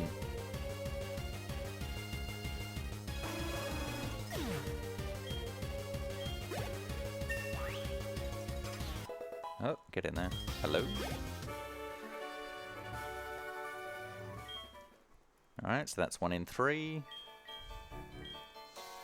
And we do it again. That's 1 in 4. We do it again.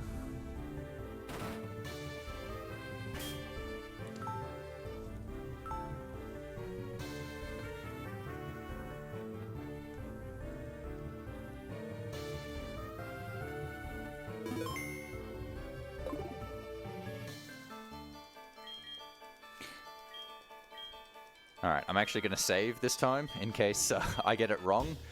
This is also because saving before Surge, given how bad my Graveler is probably a good idea. Because I could actually end up losing to Surge, and that would be very, very bad. Okay, we reset.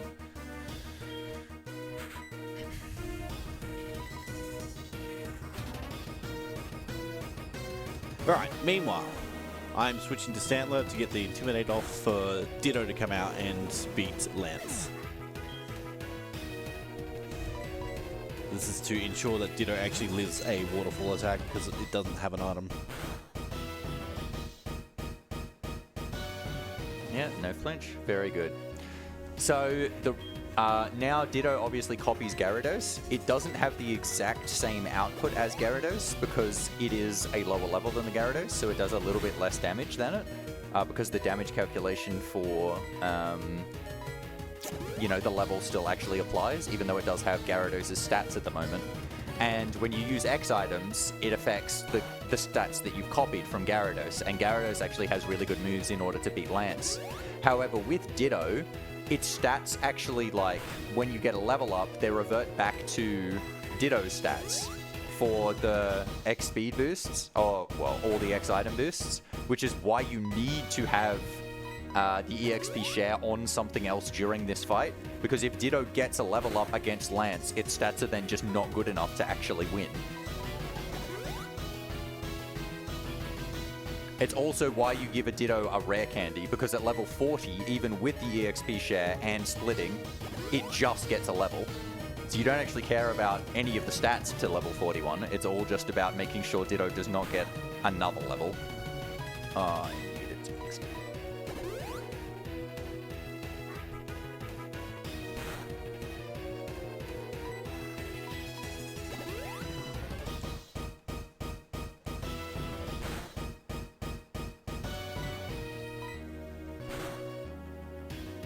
Oh my goodness, I just clicked self-destruct.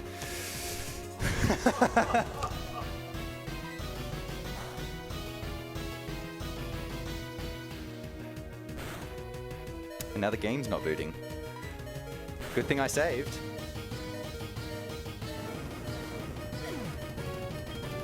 It's interesting.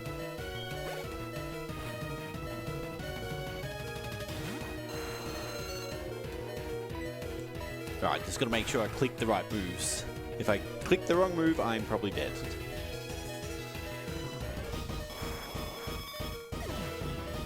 It is just that simple. Have you listened to that, Werster? It's just that simple.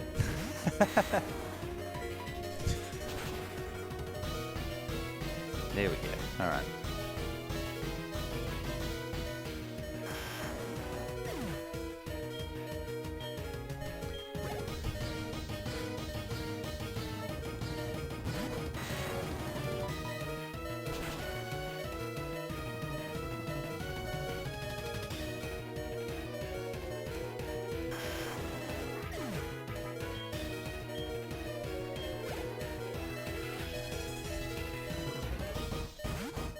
Okay, I'm going to go the X defense first this time. So, the difference between a good Graveler and a bad Graveler is whether you get 33 speed. At 33 speed, you can outspeed all of... relevantly, Surge's Electabuzz. And then you're just one-hitting everything with Earthquake. You don't outspeed the Electrodes, but they can't do very much damage anyway. Yeah, but the Electabuzz knows Low Kick, which actually can one-hit Graveler. Yeah, I need 2 X attacks. So I have to pump up X defense, and I have to hope I do not get hit by Screech. But even though I can't outspeed the Electabuzz, yeah, well done, JT. Oh, thank you. Only like half an hour more than I should have, but that's all right. We got there. Yeah, that's 3 rock polish. I need to heal. Even though I won't outspeed the Electabuzz, I still need to rock polish because I need to outspeed the Magneton because Magneton has steel moves that can kill me.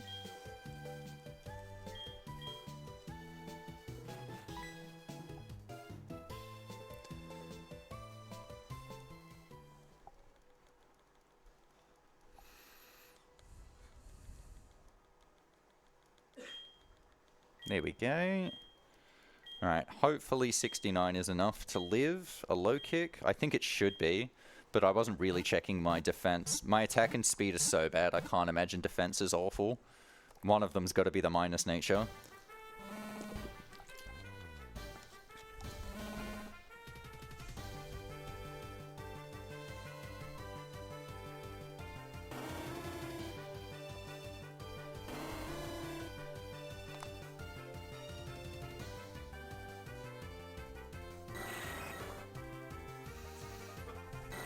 I'm gonna run out of earthquakes. This one has to hit. Very good. Do I have an ether? I have a max. I do. I have a max elixir as well, randomly. I probably could have sold that for cash, and I got Screech. Now I'm screwed. Yeah, that's just a death. I can't win from that position after getting hit by Screech. Okay.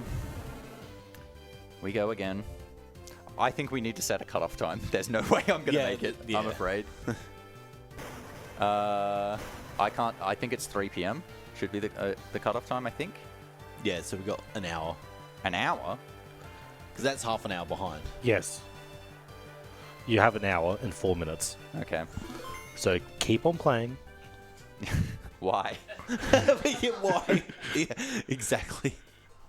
Okay. All right, I meant to reset. I've got that time on my monitor being wrong has made me feel a little bit better. Because I was looking at that being like, I'm supposed to finish in 30 minutes? It's so over.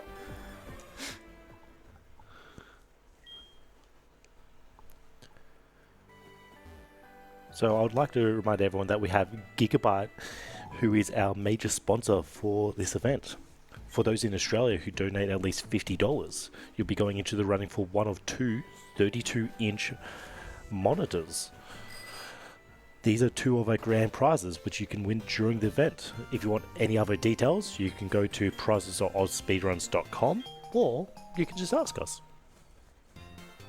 And then we'll send you to prizes.ausspeedruns.com.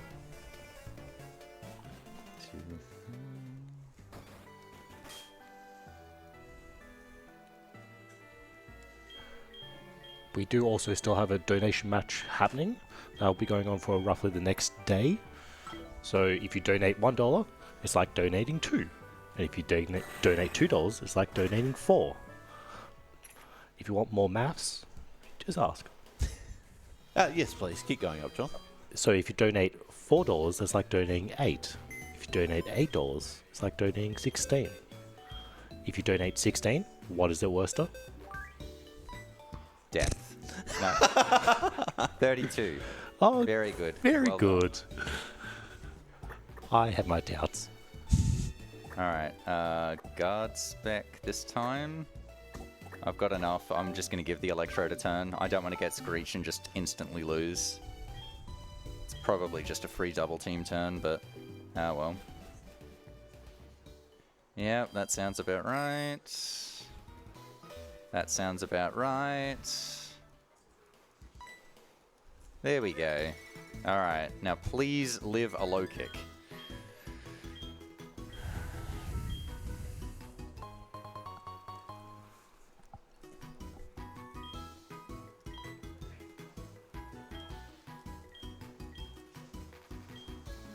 Yes, alright. It went light screen, which means low kick wouldn't have killed.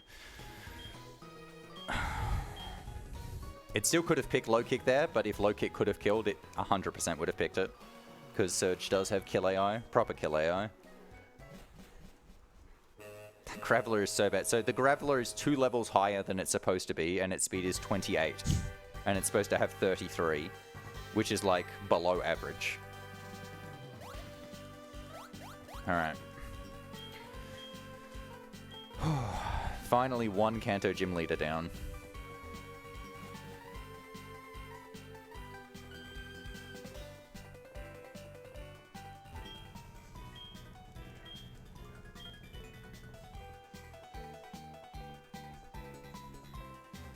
I don't remember how much longer the rest of Kanto is supposed to take. It might be doable in an hour. From here, I think it's about an hour. Alright, so we just gotta get Mewtwo in the Dusk Ball first try. And we can do this. Permission for me to skip some gym leaders with Gyarados? Which ones? Any? Like, literally any. Permission granted. Alright, thank you.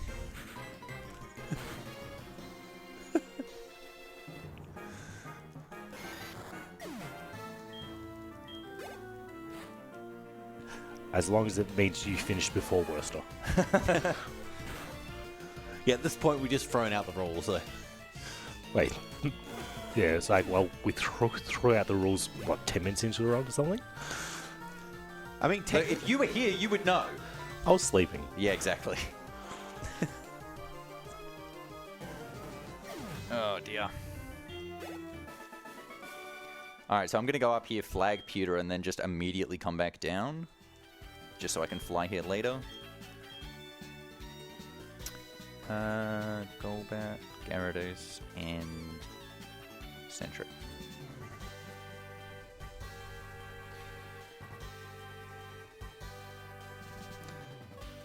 What am I doing? You're playing Pokemon. Yep, thank you. So you're just going to use Gyarados for all of them? That's what I'm thinking. Alright.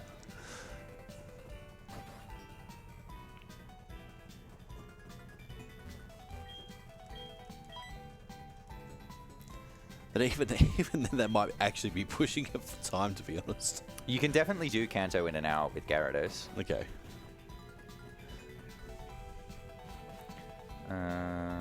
So I want Golbat there. No, come out. Ponyta, yeah, that's right.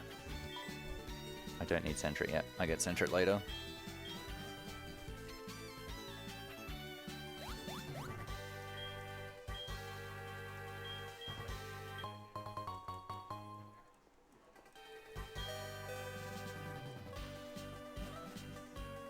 Okay, so now I'm going to start using the Super Rod to catch some more Pokemon. So Super Rod Pokemon come at level 40, which is about as good as it gets. I don't have anything with Surf, because Gyarados normally knows Surf, but it doesn't in this run.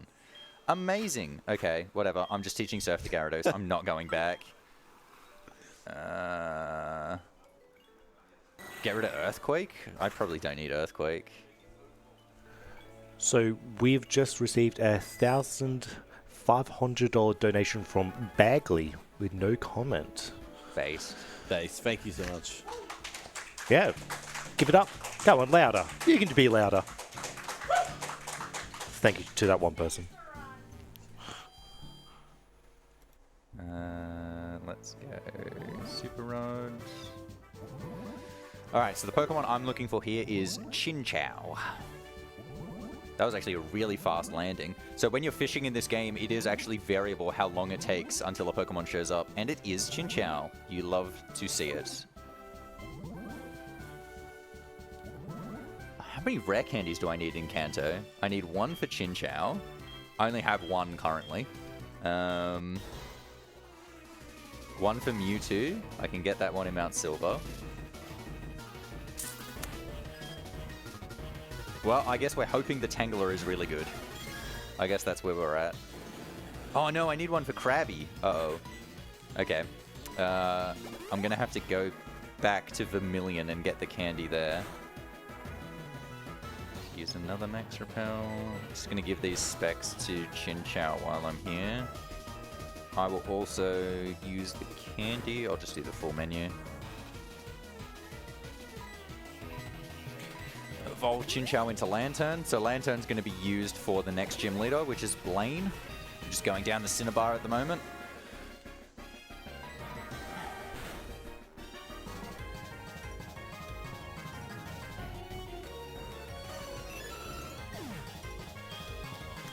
Okay, check Lantern stats here. Lantern stats really matter, and its ability really matters too. So you want to see Volt Absorb as the ability, and basically all its stats you want to see high as possible.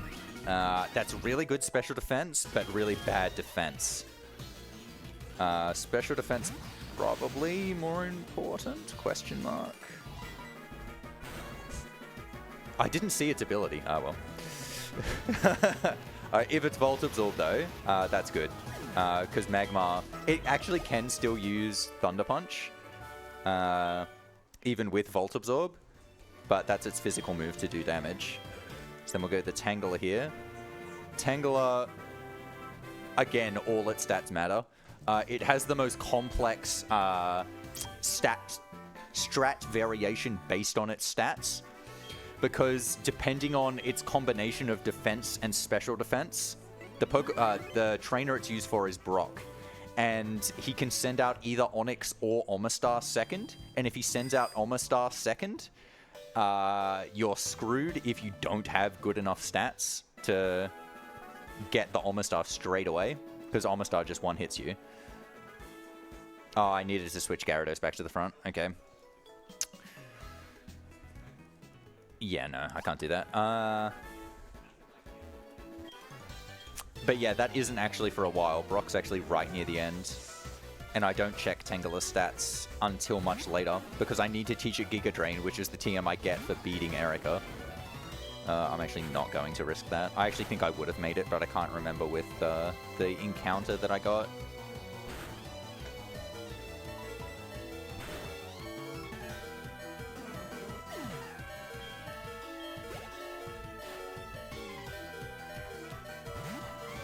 Yeah, so this truly is a bat and baton pass run. So you did...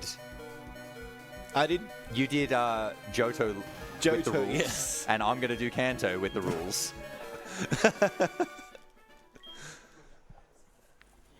And that is what we're all about, coming together to raise money for a good cause.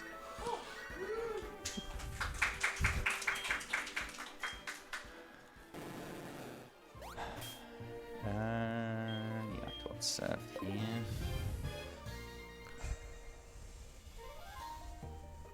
We do have a $30 donation from Gabby89. Let's go JTMagicman! Exclamation mark, exclamation mark. From Gabby and Marie. Oh, thank you.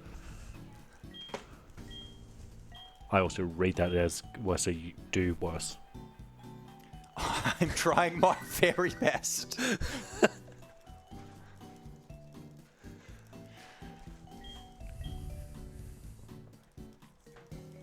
Do you remember the Manipulus route for Kanto? Because I sure don't. Yes. Okay. Most of it. Although I think I should have got the Mystic Water, but that's okay. Oh yeah, it's fine. At this point, there's no going back. Nah.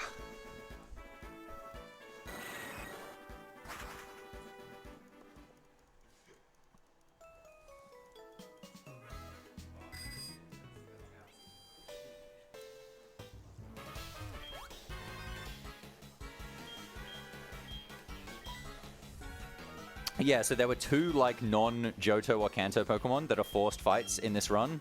The first one was Bidoof, a trainer ago, who is everybody's favorite Pokemon, and then this one, which is Torkoal, which is everybody's least favorite Pokemon, or at least mine. We hate Torkoal. Would you say it's the worst Pokemon of all time? Yes, Yep. I would absolutely say it is the worst Pokemon of all time. If you could choose two Pokemon to remove from the Pokédex, would you remove Torkoal twice? Yes. If not, it would be Torkoal and Jirachi. Oh, big call on Jirachi. No, we hate Jirachi. Why is that? There are several reasons. Okay. We may not have enough time. Lantern. Lantern's already got the specs. Alright.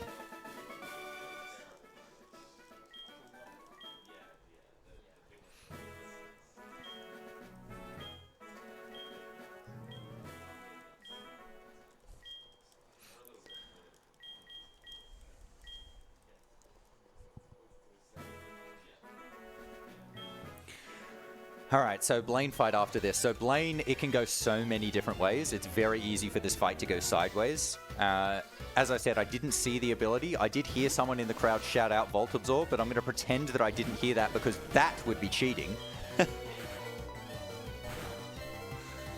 But so he leads. He leads with Mikage.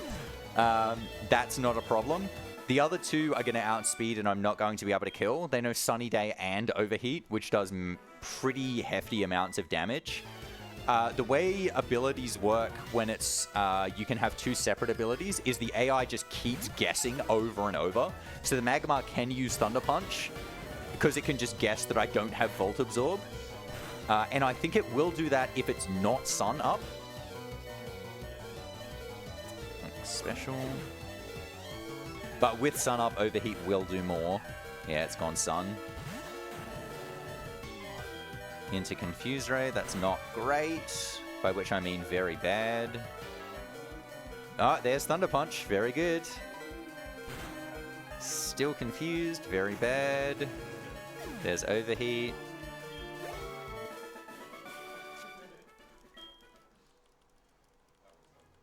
Still confused.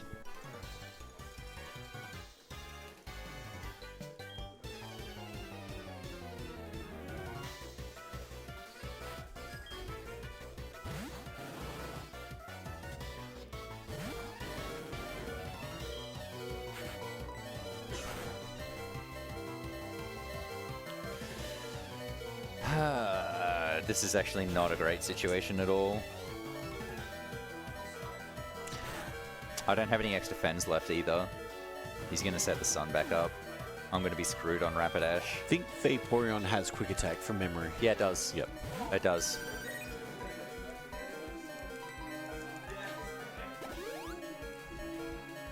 I don't know what to do here.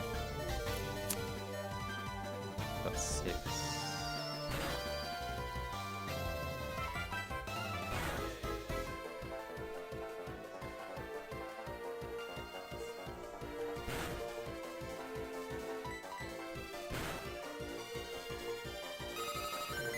How many turns of Sun has it been? 1, 2, 3.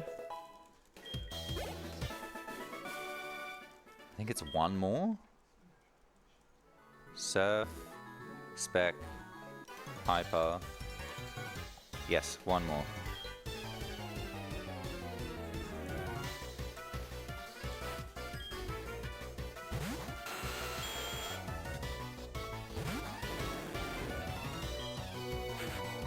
Oh no, I miscounted. It was actually one under. Okay, oh, and I'm still confused. Alright, good thing. 1... Oh, Jesus. This is really bad. Okay, so I won... 2?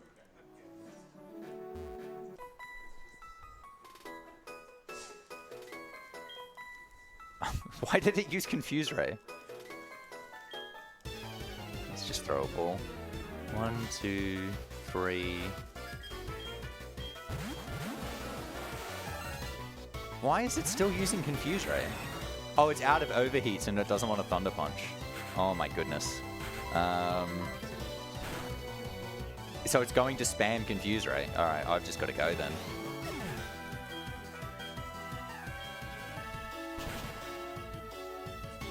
Snap out, kill, Sun goes down, Rapidash comes out without Sun. I think. Yep, beautiful. And now I should be able to one-hit the Rapidash. Rapidash will probably go Bounce, actually. Yep. Yeah, the Rapidash likes to use Bounce when it can't kill you with its other moves, even though Bounce does significantly less, because its other moves are Flareblitz and Overheat that do more damage, and those both have negative priority choices in the moves, because they have negative impacts in recoil or special attack down. Okay, so I miscounted the first time, but I did well the second time once I realized what was going on there.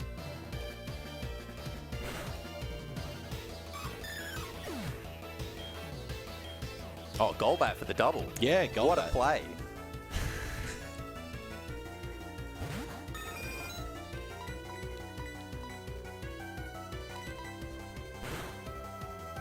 Right, so now I'm going to go through Seafoam Islands. This is not normally how you get to Fuchsia City. You usually go through Cycling Road. But in this... But in this route, you actually need to go through Seafoam Islands in order to get the water stone that's in here.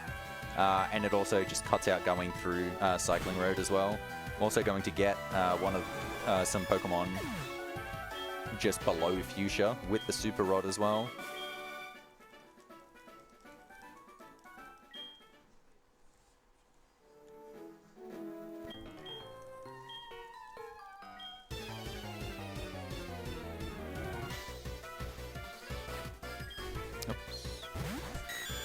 Up we get. So in Seafoam Islands, in the bottom floors, there's actually some amazing Pokemon that you'd love to use, but you actually have to fight trainers in order to get down there. Like, you can get a level 50 Slowbro at the bottom, which would just be an amazing pickup. You can also get high-level Jinx, but it's just way too long to get them. So we've got another Repel.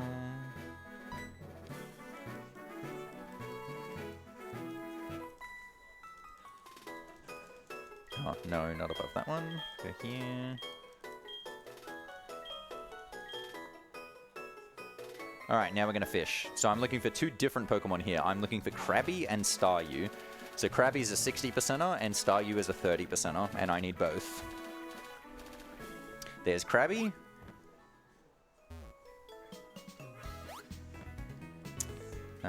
Just Dusk Ball.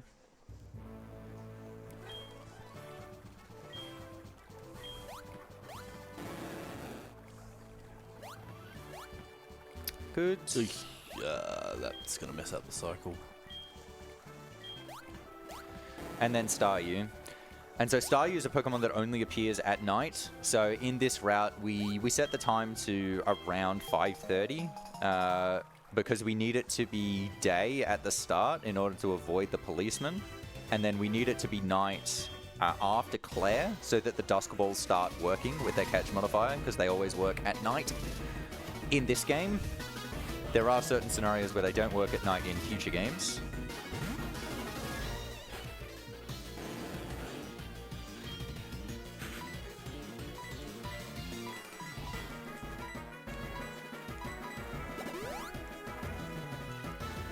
But also to get night exclusive Pokemon like Staryu and like Noctowl. So one of the strat ideas I had for Soul Silver was to get Farfetch'd, which is only in the day. So you would have to time it so when you get to the route where you get Noctowl, it's still day. You catch Farfetch'd and then it immediately turns over to night. So you have to time it like to the minute. And it's a good thing I did not try to attempt that in this run. So I was not close to the minute. I wasn't even close to the hour, to be honest.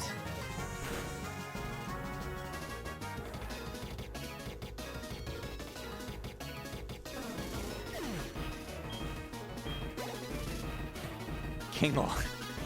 That's not helpful. I need to evolve the Krabby into Kingler. And I still need a rare candy to do that, so you might think, well, why don't you just catch the Kingler? But actually, I need to teach Crabhammer to the Krabby, which it learns at level 41, and then it evolves into Kingler. Whereas Kingler doesn't learn Crabhammer until, I think it's like 56. It's really, really late. And I cannot get all those levels onto Kingler, obviously.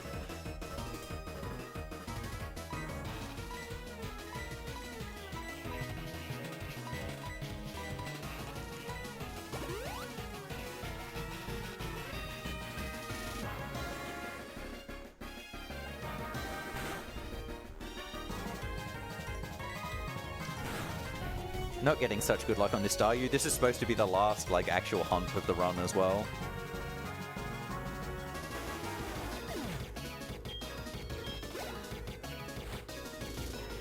So at this point, with all the shenanigans, who's actually winning?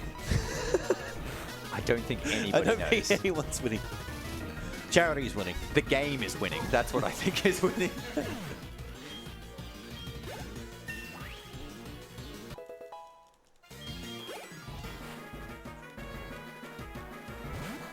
I honestly think at the end you just flip a coin to see who won.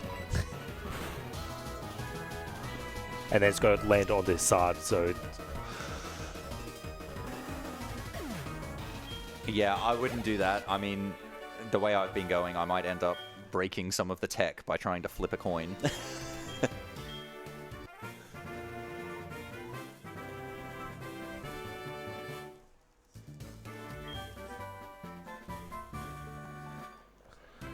Oh my goodness, this is ridiculous. Well, to give people some hope and light at the end of the tunnel, in about 40 minutes we will be moving on to our next game regardless. Thank which goodness. will be Antechamber, run by Paragon. Although I have been enjoying watching the pain and suffrage that is being shown on stream right now. I can't escape from the Kingler. Are you kidding me? Oh my goodness.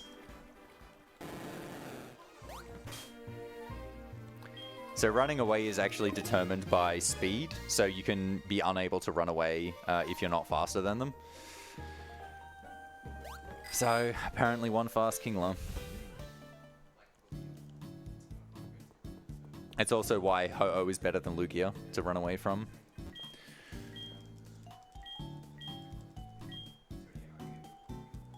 Star you! Finally! Alright. These ones are just guaranteed catches, so you don't have to worry about that.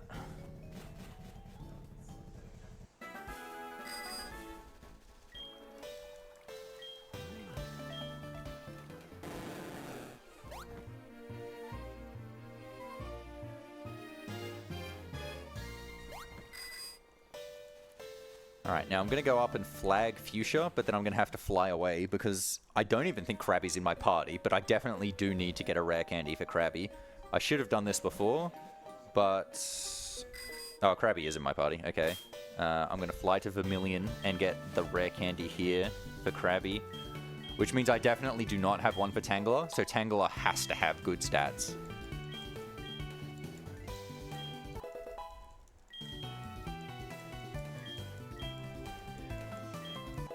That's the wrong way. I've got to talk to this guy. This guy, please. Please. So in Gen 1... Oh, well, yeah, the Gen 1 games, the Kanto games, this guy gives you the bike voucher, but in this game, he just gives you a rare candy.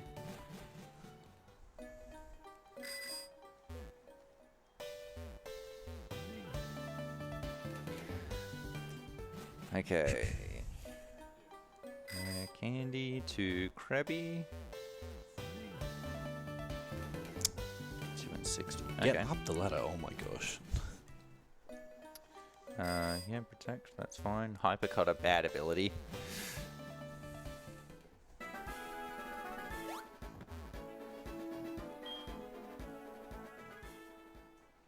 Alright, I'm gonna buy some items in here because I am low on items.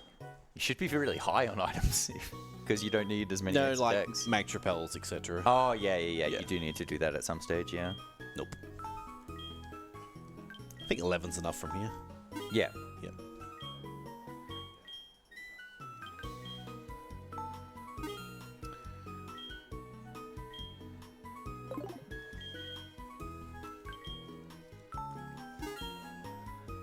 Okay, so I guess you're not going to see Sinnoh Sound. So this is the the trainer difference.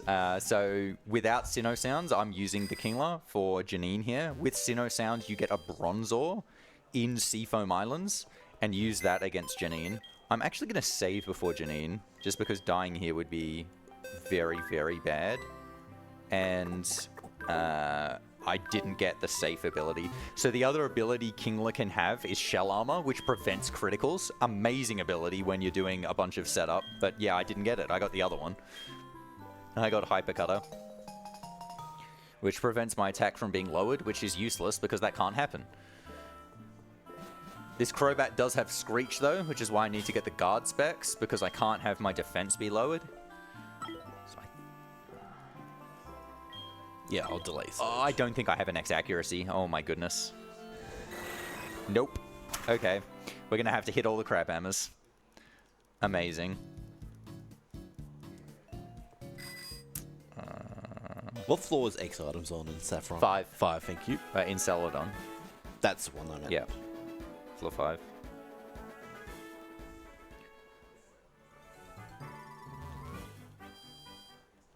There we go.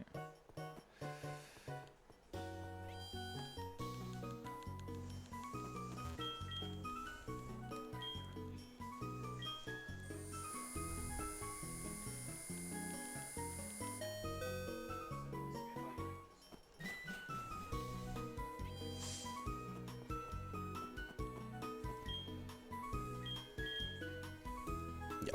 Okay, gotta sell some stuff first.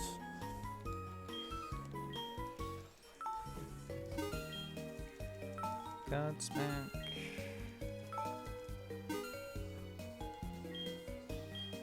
I just bought these two, that's fine.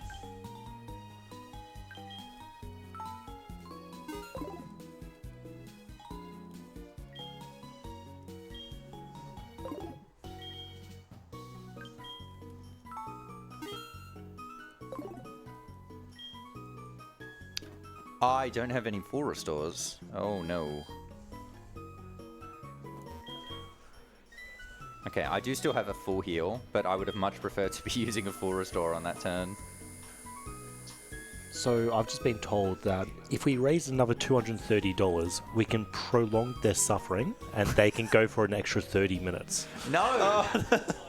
So if we get up to a total of 22,700, we will prolong their suffering and you get to see them struggle to get through the run that they signed on to do.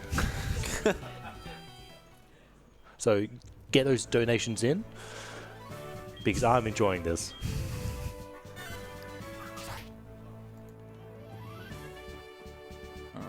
Should I heal? Can't heal on Wheezing or Venomoth. Do these Ariados know Giga?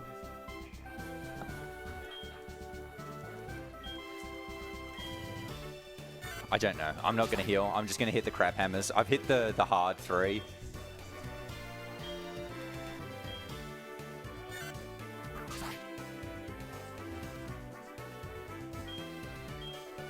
Okay.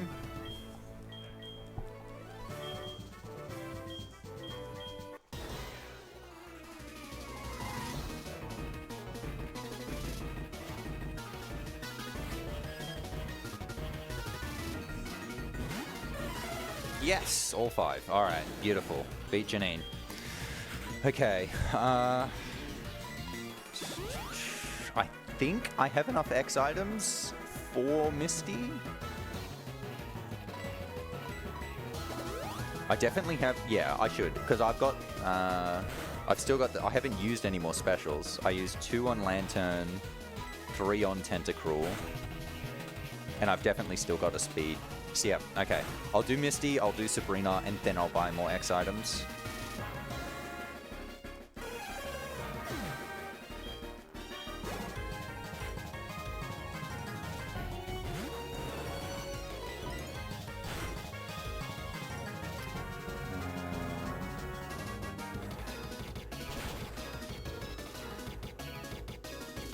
Styes, Snorlax, Sentret. So we do have $5 from Little Crochet, who has said, a haiku to summarize this run. Werster's DS crashed. JT died in Elite 4. 22k raised.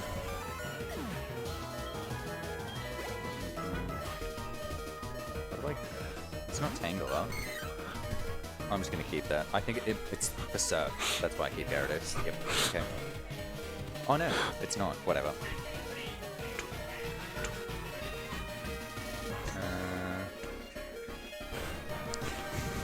Do I spare? Not me just try and count out syllables there. So we just need another 225 to keep the suffering going. So for those of you who might have just joined, if we get up to 22,700, we will get them to keep going on this run that has been a complete disaster.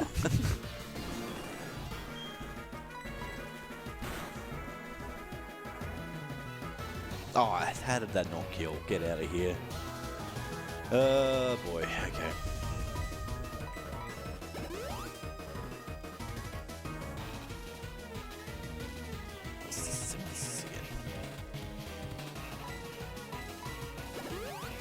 Alright, Starmie stats aren't super important.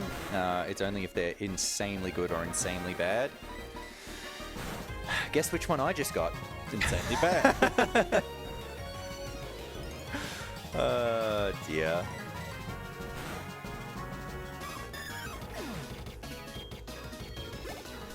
Oh, dropped out again.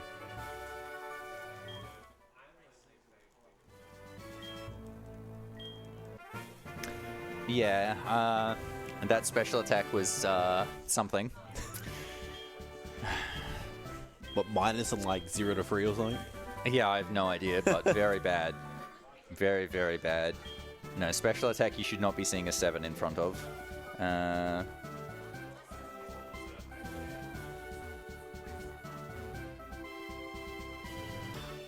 But so we're still just going to go to 3. So if you do want to donate and help out charity while also putting these two beautiful people through more pain, you'll have to do that in the next 20 minutes. Oh, that's a critical. Amazing.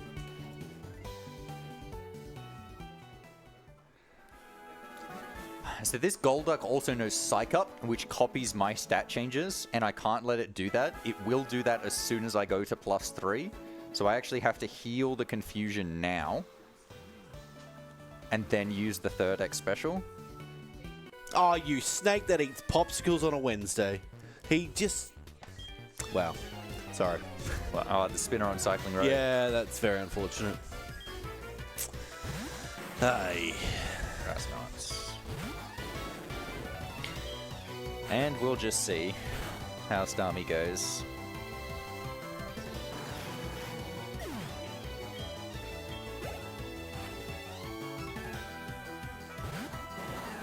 So for those of you who are joining late in this run, it's like, what is this run? What is the idea about this run? If you were to do it properly, which neither of you have. Yes. So the idea is you're supposed to switch mains for every gym leader, which is why I'm now using Starmie on Misty, that I've gotten specifically for Misty. But together we're doing it properly. I did it properly in Johto. He's doing it properly in Kanto. So. Yes. So it was Lantern for Blaine, Kingler for Janine, Starmie for Misty, etc., etc. So I'm going to be using different Pokemon throughout until the end. I was trying to do it legitimately, and I absolutely would have if I didn't completely destroy myself by crashing the game. But yeah, that's what it's about. And so with Heart Gold, Soul Silver, the 16 gyms, you got to do all 16 of those with different pokes. Then you got to do the E4, the Champion, and Red with different pokes as well. And there's just not many great options, which is why once the game had crashed and I couldn't get a couple of those options, it was just completely over.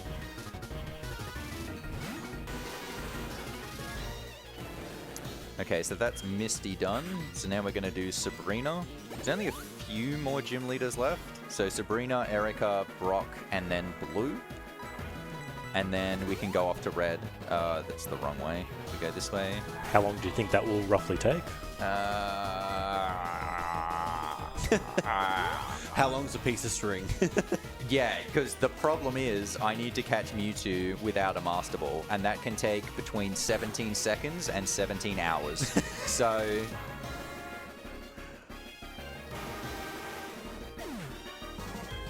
Well, you have 17 minutes, unless if the good people donate to keep you going.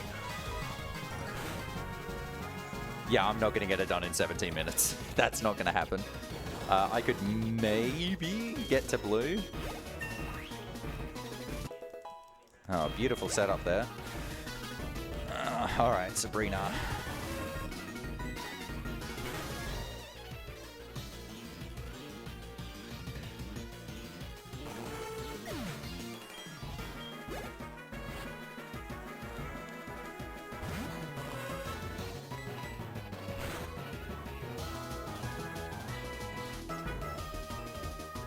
Okay, so the Sabrina fight is actually interesting in that it's one where you're not pumping up X items. You just attack straight off the bat with Snorlax, and that's because she can set up her mons as well. So this Espeon can use Calm Mind, and so you've just got to take it out. And then when you're at that point, you may as well just keep attacking.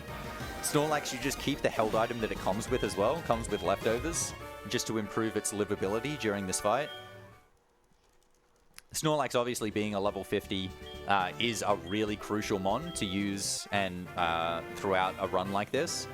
And Sabrina just ends up being the best place for it. It's spongy enough to actually take hits on this fight, and very little else can actually take hits.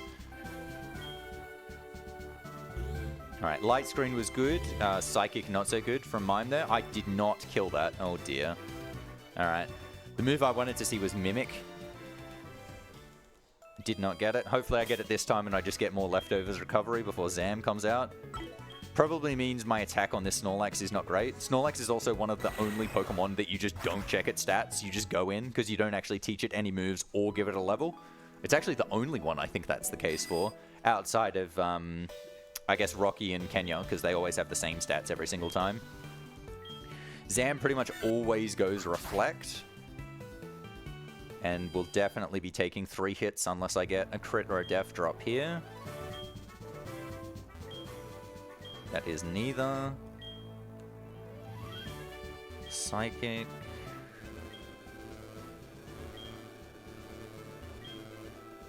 Did 83.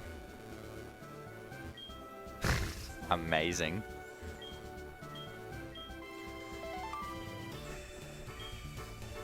I'm not actually confident on even Giga Impact doing that much to Zam.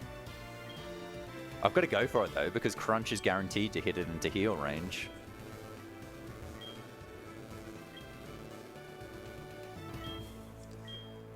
It didn't do 83, it's 73. I'm cooked. Alright, got it. Good. Alright, Sabrina down. And now Ponytail will evolve into Rapidash, and we'll get Rapidash for Erica. So you've got to get enough experience to get Rapidash before Erica, which is why you do her so late. And then you have to get Erica's TM of Giga Drain before Brock, which is why you do Brock so late.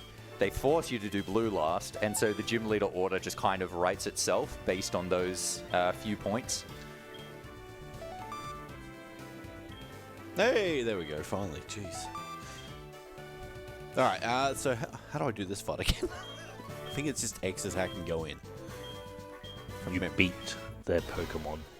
Yeah, because you don't have Earthquake or Surf. No.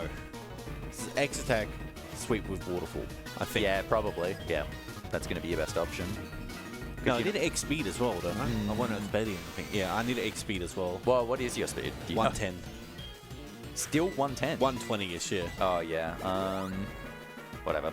Now you'll get the Electrodes. You'll get everything after 1x speed, though.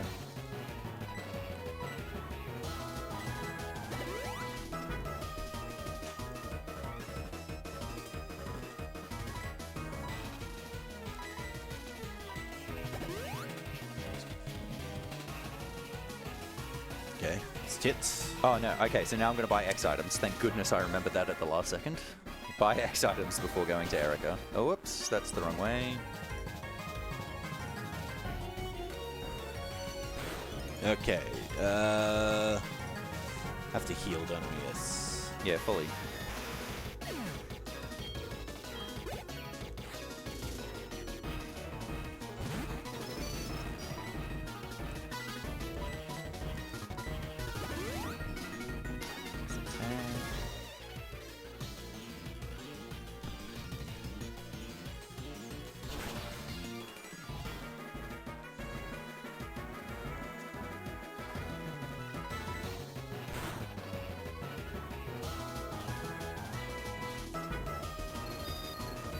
That's fine.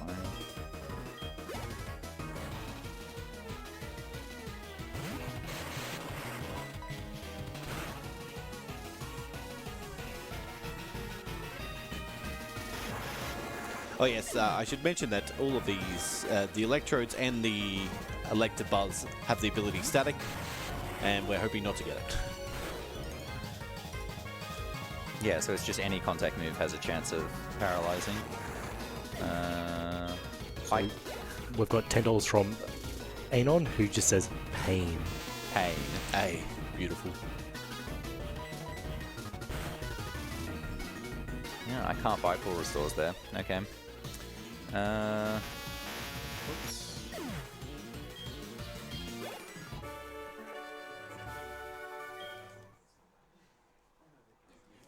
Alright, that's surged down for me.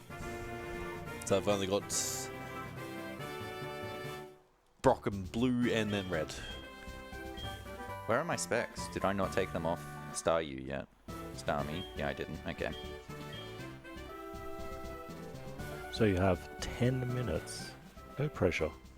No, I can't get it done in 10 minutes, unfortunately. Unless, of course, the good people throw you a lifeline, but after watching this for so long, I'm not sure why Yeah, they I would. don't think so.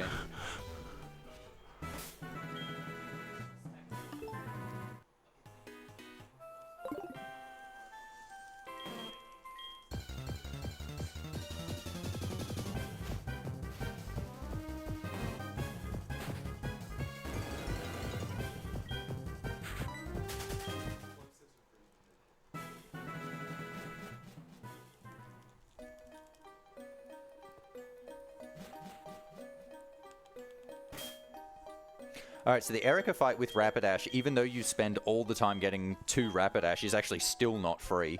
So you've got Specs and Fire Blast, and she uses Sunny Day for you to do even more damage. However, her Pokemon also have Chlorophyll, which doubles their speed in the sun, so it's really hard to outspeed them. Fire Blast can miss, and they can actually 2-hit you. Basically all of them. Well, Tangela and Victreebel especially. Those are the threatening ones. So we're going to go X Speed. This Jumpluff will probably go Leech Seed, then Sunny Day, then U-Turn. So I'm going to go 2X Speed. There's Sunny Day. Now I'm going to go X Accuracy. X Accuracy. And it's going to go U-Turn into Tangela. Yep.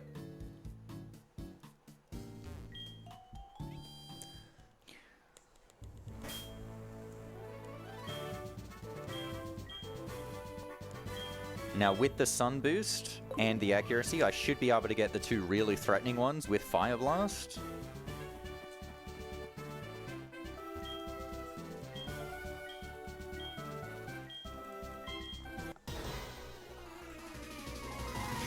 And so how you play this fight also varies based on what the Jumpluff does, but also what your stats are. So with different Rapidashes, you just won't get the outspeed there with only 2. Or different ones won't be able to kill with Fire Blast. I'm not able to kill this Blossom with Fire Blast, unfortunately. It would be amazing if I had the special attack here, but I don't. So I'm going to have to heal. It's going to use Solar Beam. So you have been thrown a lifeline, so I'm so sorry. You've got $215 from Anonymous, just saying, good luck. So thank you for those who have all donated. They can now go up to 3. How much longer do you think it'll take you to finish, Werster? You said can, not have to, right? Alright, there's Sunny Day. Alright, we're good now. We're good now. Alright. I mean, there's only 3 fights left to go. So, I mean, best case scenario, maybe 15 minutes, but... What if you get the Master Ball? Yeah. And no, I'm not going to get a Master Ball. I mean, it'd take us as long to set up the trade as it would to actually just catch it.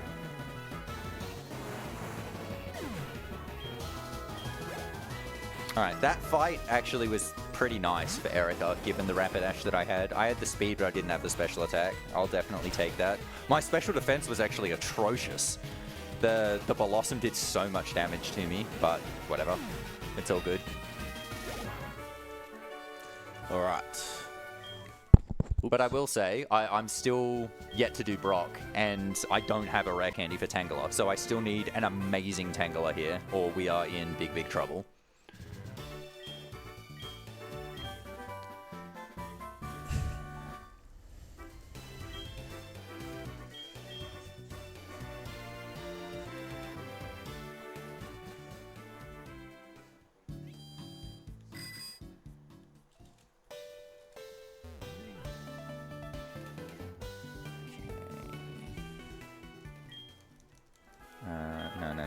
doing? Light a pewter. Who have you got left, JT? I still need to do Blaine. Blaine? And then Just blue? Yeah. Yeah, okay. So we've both just got 2 gym leaders to go. It's pretty even, this race. Pretty... Alright, so I want Tangela, and you go in. Okay, so the things we're looking for on Tangela, we want to see at least 82 special attack and 52 speed.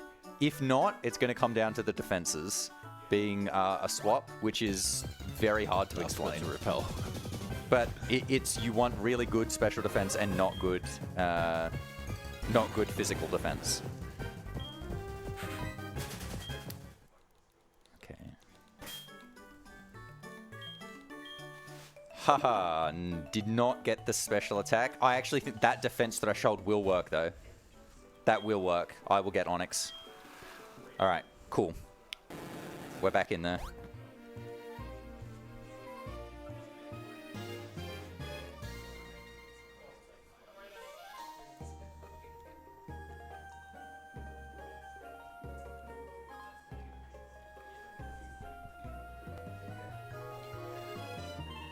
Okay, so the reason Onyx second is critical is I can actually set up on the Onyx as well, but I cannot set up on Omastar.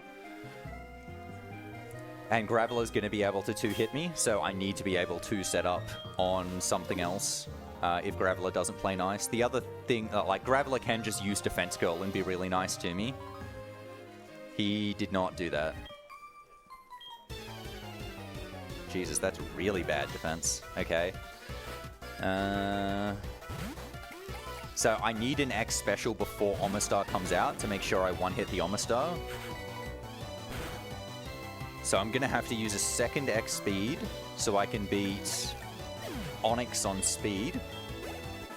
Because it's got Sandstorm, and I need to make sure if Sandstorm is out that I actually go higher on the special count. There's the Sandstorm. Because Sandstorm increases the special defense of rock types. So in effect it cancels out my first X special. Nice dodge. Then we go to a second. I'm not going to get Kabutops, damn. Okay, now I need to go a third X speed. I need to be able to beat Kabutops. And hope hope Onyx can't do that much, even with -2, but I think it can. Okay, let's go Sentret. I can revive and set up again on Onyx.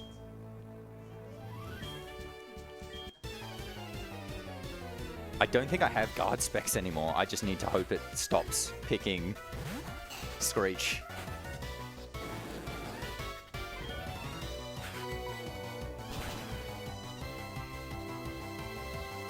So I just need 3 turns. I need X speed, X speed, X special. Amazing. No, I can't. I just can't win from that position, can I? Oh, no, I can. I can. If I go X special. No, I'm just hoping for Rock Slide miss, because Onyx is going to outspeed me. I don't want to kill it.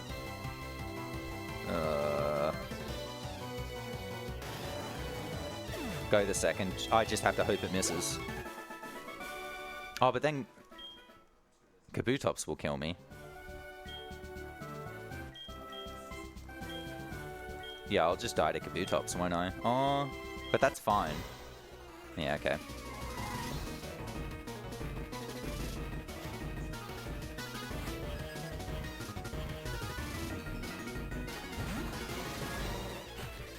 One, two, three. Okay. We'll try this once more.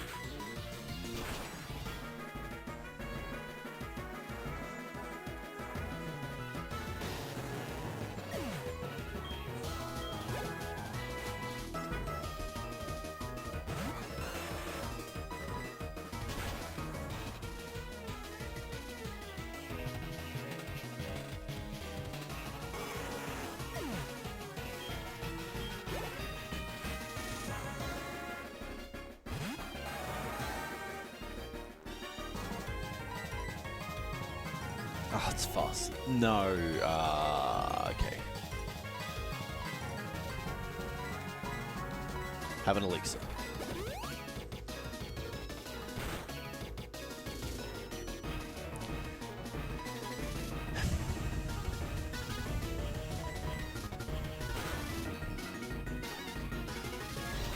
Okay.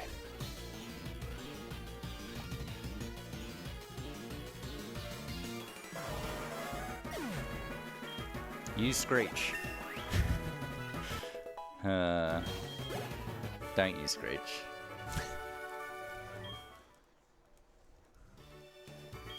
Rock slide.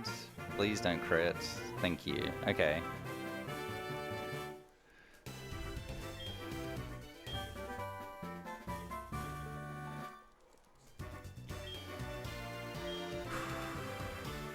It's almost over, don't worry.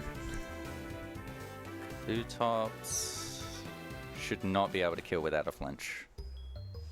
Omastar will attack. It can't use protect. Omastar should die. Back at full. Okay, okay. This should be a win. He does still have an out though, because I won't be outspeeding Kabutops, I don't think. I'll get the level up. I guess if this is +2, it'll be a tie. Okay, okay. We can get Kabutops. Very good. So the thing is, this was actually a really good Tangela, but just a very bad fight. Alright, that'll do. Could have used that before, but whatever. Yeah, getting immediate Rock Slide from Graveler was very unfortunate as well. It's actually, I think it's preferred to pick Defense Curl, turn 1. And if I had just gotten that one extra turn there, it would have been much easier.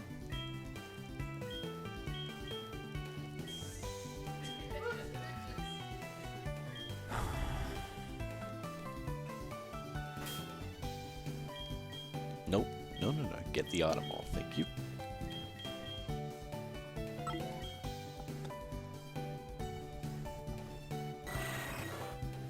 Oh, so you're definitely ahead now. Yeah, I forget what speed I need for blue. I think it's 140, right? No, 118. 118. Yeah, I've got that then. Oh, 118 is the tie, so you need 119. I'm pretty sure given you've been using Gyarados, your Gyarados is higher level than mine at this point as well.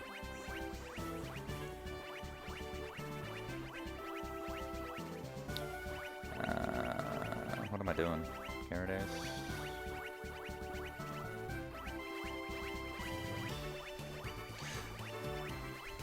Alright, this is the one fight of the run where I'm actually allowed to use Gyarados as a, as a major fight anyway. Yeah, where you're supposed to use Gyarados, Yes. keeping it all the way to blue.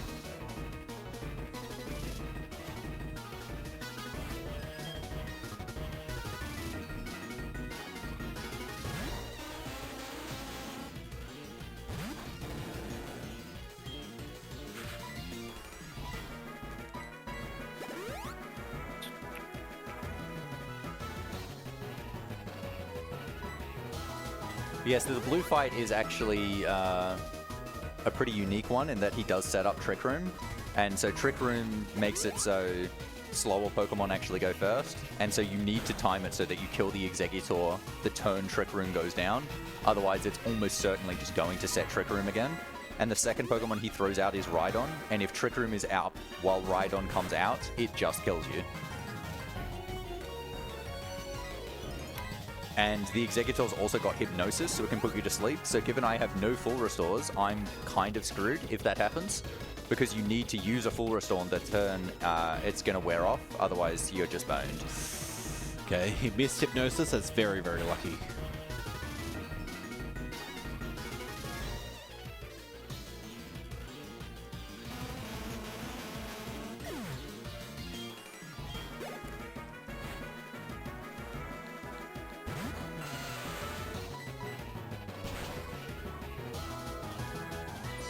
I actually have no idea what my stats are. Let's see. Yeah, I don't have the speed. That tracks. So it looks like the game has changed to Battle Pass beat blue. Yeah, we can beat blue. We can do it.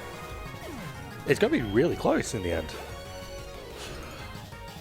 Definitely following all of the rules. One.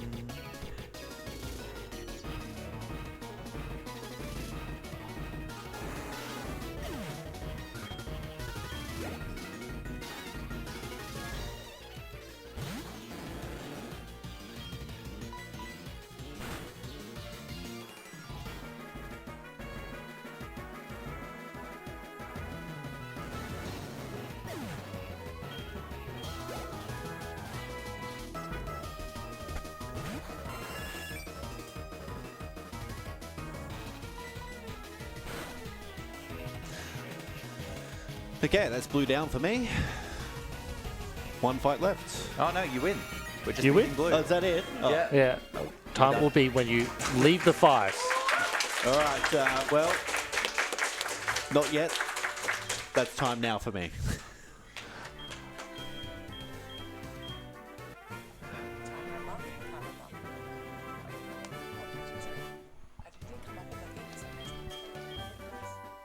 Yes, and time has finished for you. It's just magically not there. Just like this game has definitely been proper. JT, you got a time of 5 hours, 39 minutes, and 21 seconds, but you did not follow the rules. Yes. So therefore, you are eliminated. Oh. Oh yes. Does that mean if I don't finish, I win by default?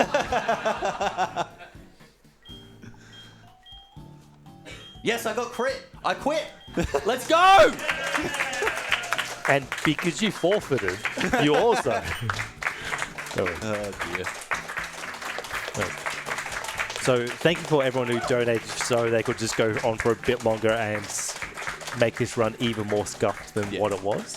Despite how scuffed that was, thank you for having us. That's all. So the last fight is actually not very interesting.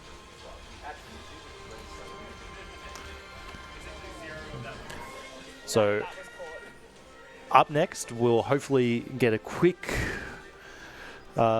rotation of the new game in. We're going to be having Anti-Chamber run by Paragon.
All right, and we are ready to get on the way and up the antechamber with Antechamber, brought to you by Paragon. Take it away.